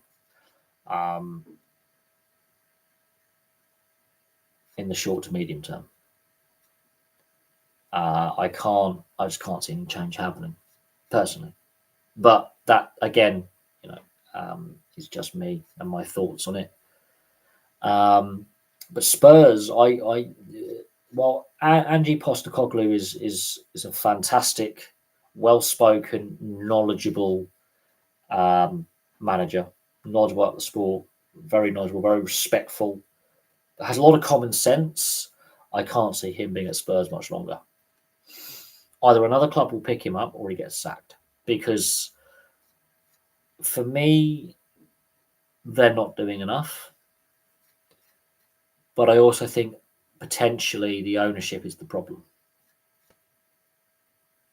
Yeah, West Ham, no, not much success, but they have won a trophy recently. So while the future of David Moyes is uncertain, potentially on the way out, last year they won a European final. So they've had some success recently. Not gonna lie, yeah, that's not bad going. They reached the latter stages of a European competition. So yeah, it should be the Cup Winners' Cup, but that's my personal opinion. UEFA screwed things up over 25 years ago, but whether we should, think it should exist or not, it's a competition. They entered it, they won it. They played in the Europa League this season. They won silverware. Tottenham haven't won fuck all. Yeah, Tottenham apparently are one of these big 6 European Super League clubs. Yeah, West Ham have just won a European trophy. This is where this argument of the Super League is money based. Let it sink in. West Ham have managed to win a European trophy. Tottenham haven't. They are an interesting enigma, yes. And I do work with a lot of Spurs fans and Arsenal fans. And in fact, I work with a lot of fans of a lot of clubs. They are a bit of a question mark. They are frustrating and interesting in equal measure. And I have no Spurs on in. I'm not got a dog in the fight with Spurs. Nothing against them, but nothing for them either.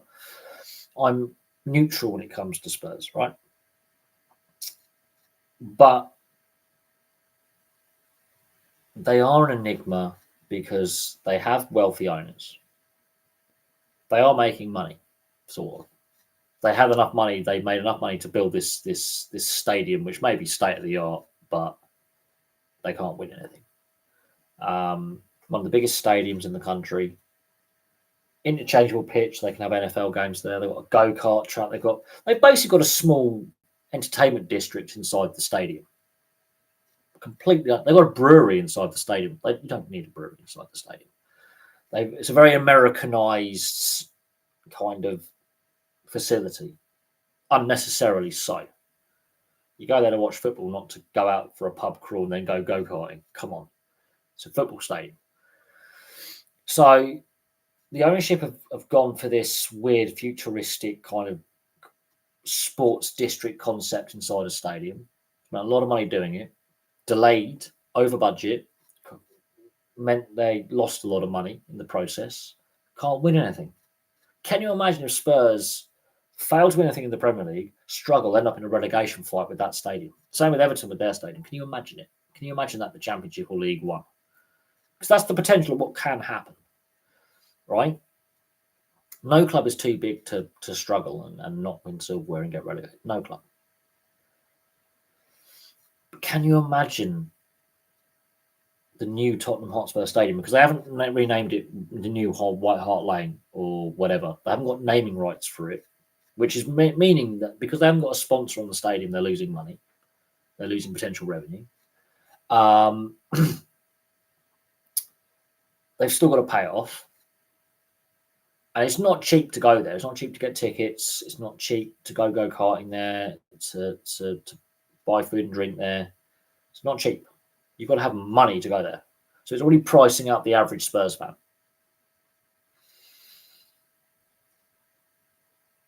Yeah. But this club claims they're Big Six, yet they've got this unnecessarily overdone stadium.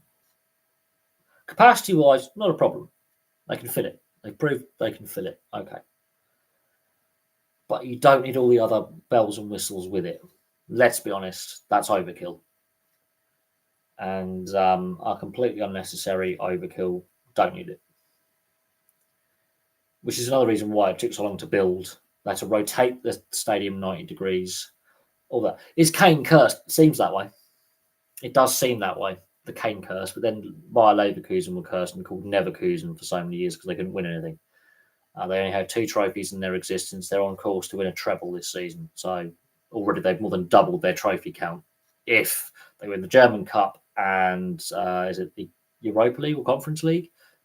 They're on track for 3 trophies this season. They've only won 2 in their entire history before this season. So Bayer Leverkusen could have the most successful season of all time, and Xabi Alonso be the most successful manager in Leverkusen history of all time, just in his first season. Just let that sink in. Harry Kane cursed. Potentially. Potentially, yes. But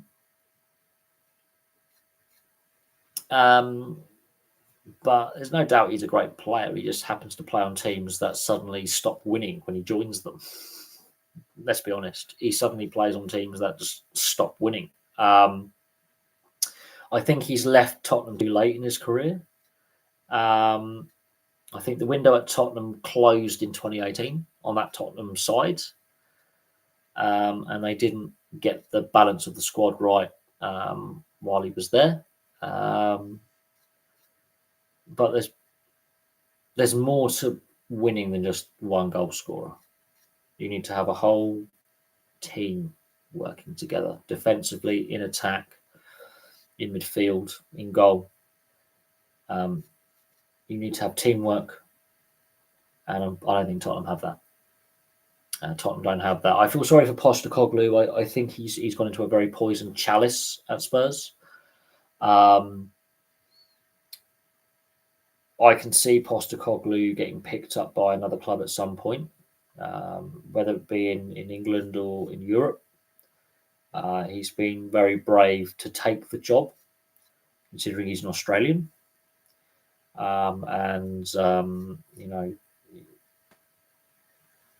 But as I say, very knowledgeable, very humble.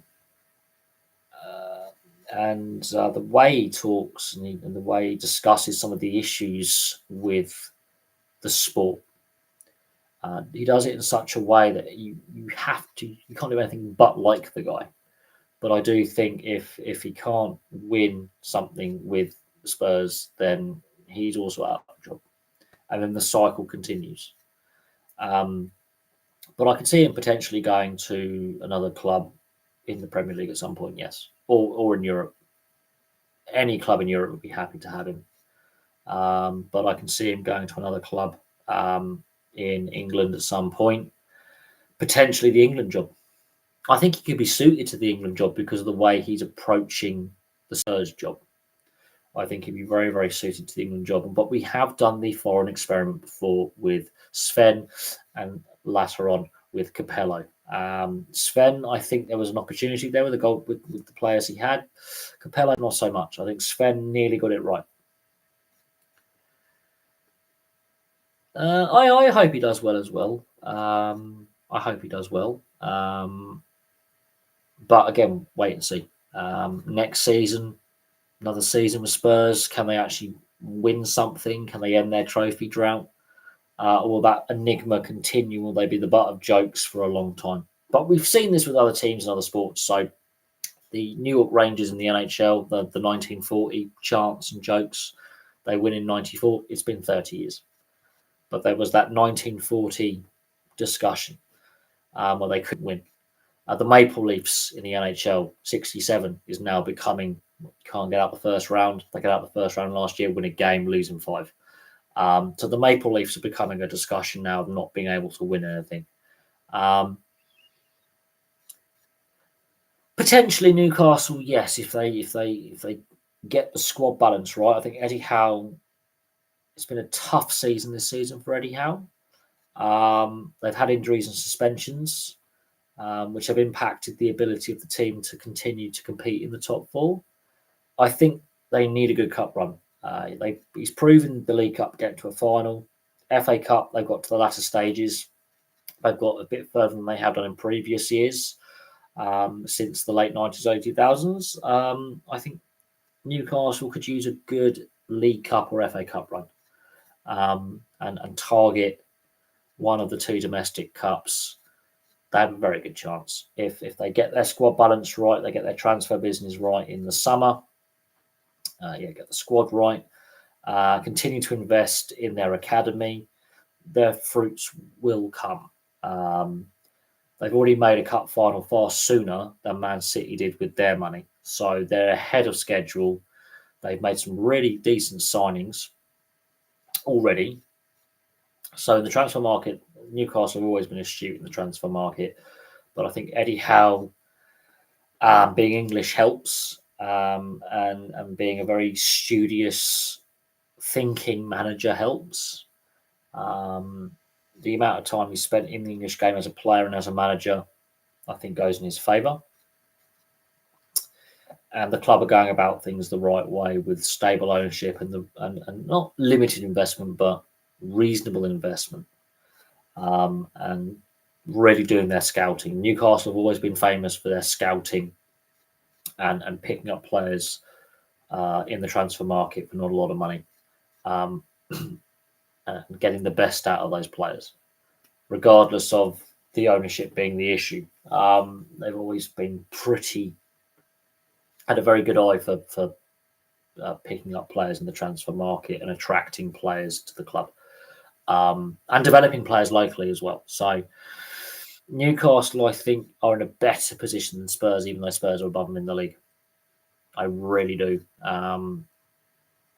But it's going to be interesting next season. It's going to be interesting with Klopp moving on from Liverpool, Arsenal looking a little bit more consistent now in back-to-back seasons under Arteta. The title race going down quite literally to the final game of the season. Aston Villa having a bit of resurgence under Unai Emery, but yes, Arne Slot. Feyenoord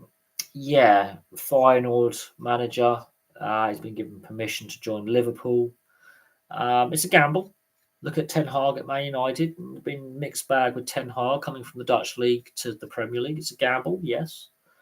But it was a gamble. But Klopp, I think, had established himself moving from Mainz to Dortmund to then go to Liverpool. Had success at Dortmund. Couldn't quite get over the line in the cup competitions, but had league success.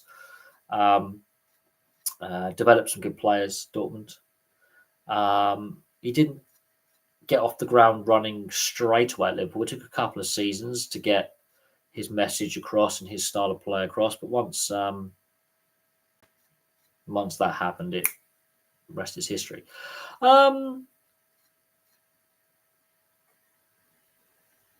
Is it the managers at United? They've all flopped. Transfer policy's got a lot to do with it. Scouting's got a lot to do with it. Ownership's got a lot to do with it. It shows how tough a job it was and how good Fergie was with how he built a winning team for so long. They were going to be big shoes to fill. The thing is, the only manager not to have success before going there was Moyes. All the other managers who've managed Man United have won silverware at other clubs, and not all of them failed, but Solskjaer got to second in the league in a European final. Ten Hag's got to back-to-back FA Cup finals and won a League Cup. Van Gaal and Mourinho, look at the success they've had in the professional game as managers. They won silverware, but Van Gaal and Mourinho, you listen to their interviews post-leaving and what they have to say about Man United and the culture at that club, the difficulties they faced in dealing with ownership and administration side of things and getting the players they wanted, and the battles they had, tells you what you need to know about how the club is run. Now, so Jim Radcliffe, we can debate whether he's the right guy to, over the next couple of years, buy a controlling stake and then fully own the club and buy the Glazers out.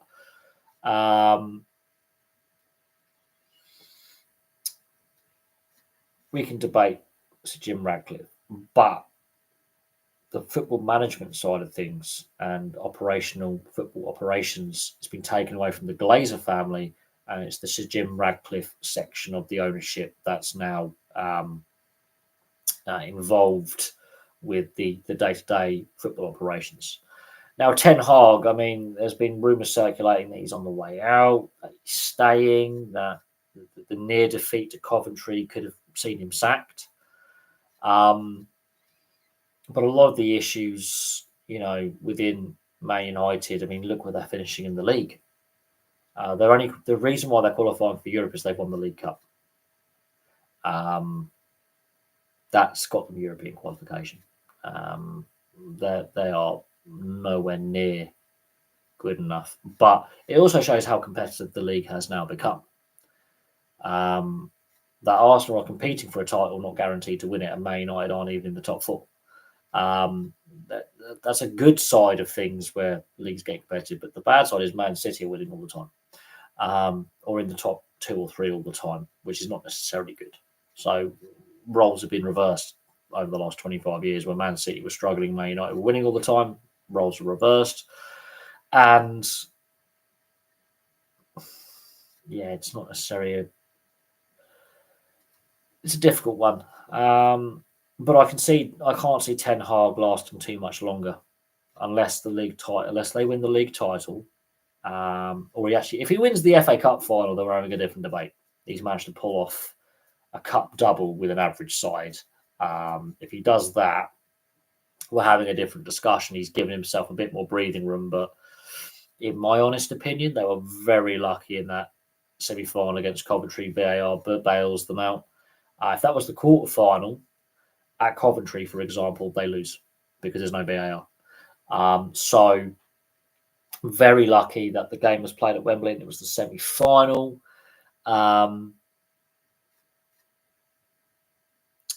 The Lee Leopards, they've been poor all season. So last season was a flash in the pan, poor all season. But the IMG criteria, they get to stay up. I mean, they could in theory finish bottom and stay up because of the IMG criteria, which is BS. So let that sink in. Man City do 4 in a row. Will it ever happen again? Potentially. Potentially. Yes, United are scrapping for trophies when they're not doing very well. They've won trophies in recent years whilst being really diabolical. They finished below Spurs in the league in many a season, won silverware. They've won in Europe. Admittedly, it's the Europa League, but it doesn't matter. They've managed to pick up silverware in Europe, domestically, since their last league title. Spurs haven't. And there's your difference. Spurs in my lifetime won 2 trophies, twice. So have Blackburn. So Blackburn have won the league in my lifetime and a League Cup. Spurs have won a League Cup and a League Cup. Or is it an FA Cup and a League Cup? But they haven't won the league since the 60s. They haven't won the FA Cup since the early 90s. And they haven't won the League Cup since the late 2000s. We're in the mid-2020s. It's soon going to be 20 years since they last won a trophy. In a couple of years, it'll be 20 years. Man United, all over the place, going through manager after manager. All inconsistent, all over the place, still winning trophies, still making finals. You couldn't make this up.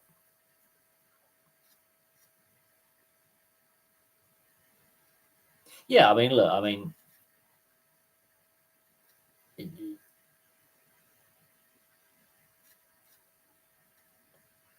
Man United is as much an enigma as Tottenham for different reasons. The fan base is still getting used to not winning, or not being as competitive. Ten Hag, I think, he's made 3 cup finals in 2 seasons. If he pulls off a cup double, we're having a very interesting conversation about his future. If he pulls off a cup double, but Man United are shocking one week, brilliant the next. But I don't see sacking him as necessarily the answer. But that long now league title drought is becoming alarming, and I think that's something to consider as well.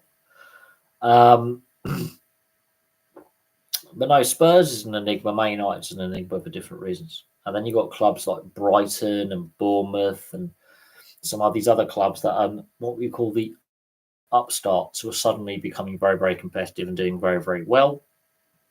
And potentially, could go on a cup run and, shift the dial a little bit next season. Brighton have obviously got quite regular appearances in Europe now under their belt. Made semi-finals in the FA Cup. So I think we are starting to see a little bit of a changing of the guard, so to speak. And potentially, yeah. But no, Man City, we need to, Man City, they won't be dominant forever. The rule changes in club football in regards to finance and spending are coming along, so there we go. Women's Super League more competitive, absolutely, but I can see more of the top women's talent in rugby league ending up in the NRLW as the NRLW expands. Obviously Canterbury and New Zealand are the Bulldogs and the Warriors are joining the NRLW next year, not this season, next season. So I can see more Super League talent going over to the NRLW from next year onwards, which is a shame. But look, the NRL and the NRLW is where professional rugby league is at in comparison for standard. The best players want to play in the best competition. It's not Super League. And that's down on the RFL. That's on the RFL, unfortunately. There's not enough money in the sport. They're not doing the right to promote the game. They're really up against it. Whereas in Australia, the game is in a really strong, healthy position now after the 90s and the mess that the 90s was. The game is in a strong position. So if you are a player of your salt, of any decency, and you're young and you're willing and you're developing nicely, and you want to get a decent payday, get yourself a decent agent, go to Australia. And I think more female players are going to do that. I think more women from the UK and France are going to end up going, we're going to look at the NRLW to continue our careers and experience what the NRLW has to offer. And as the NRLW gets bigger and expands, potentially at some point within the next 5 to 10 years will be the same size as the NRL with a men's team and a women's team. More English and French players, I have no doubt, will consider going down under to play. Anyway, I've been on live stream now for over 6 hours. It's nearly 11 in the evening. So I'm going to call that a stream. Thank you very much for all the questions. We've discussed a lot, and I've got some video ideas for this summer in regards to major sports scandals. So I've got some nice video ideas that we've now discussed. I mean, the Black Sox scandal, the 1915 British match fixing scandal. We've got to go back over 109 years. That's mad. But I can look at the Black Sox betting scandal. That's going to be fun to look at. And the damage that did to baseball and the changes that ultimately led to Major League Baseball following that. One of the most famous match fixing scandals of all time is the Black Sox, Chicago White Sox, as they were known as the Black Sox by the media, betting and scandal and the match fixing scandal. So I could definitely do a video on that. But for me, for now, it's one of the longest streams. I don't think it is the longest live stream. I think we've had one or two slightly longer, but it's one of the longest. It was daylight when we started, and it's now, was it 5:30 when we started? Just after 5:30? Had some toast, I think, before I came on there. But for me for now, thank you very much. And I will have some more content for you guys very, very soon. But I've got some video ideas that we can do later on this summer and in the coming days and weeks on some of these sports scandals, not just match fixing, but sports scandals in general. There's a lot there. Some we've already done videos on, ironically, and discussed, but others we haven't. And people are asking me to do more NBA stuff, so I could look at the NBA betting scandal with Donaghy, the referee, again. I've done it before, but I can look at it again. We could look at Major League Baseball. We could look at the NFL and some of the scandals in the NFL. I've done some videos on the NFL. Could do some more. But there we go. Thank you very much for watching. I'll have some more content for you guys very, very soon.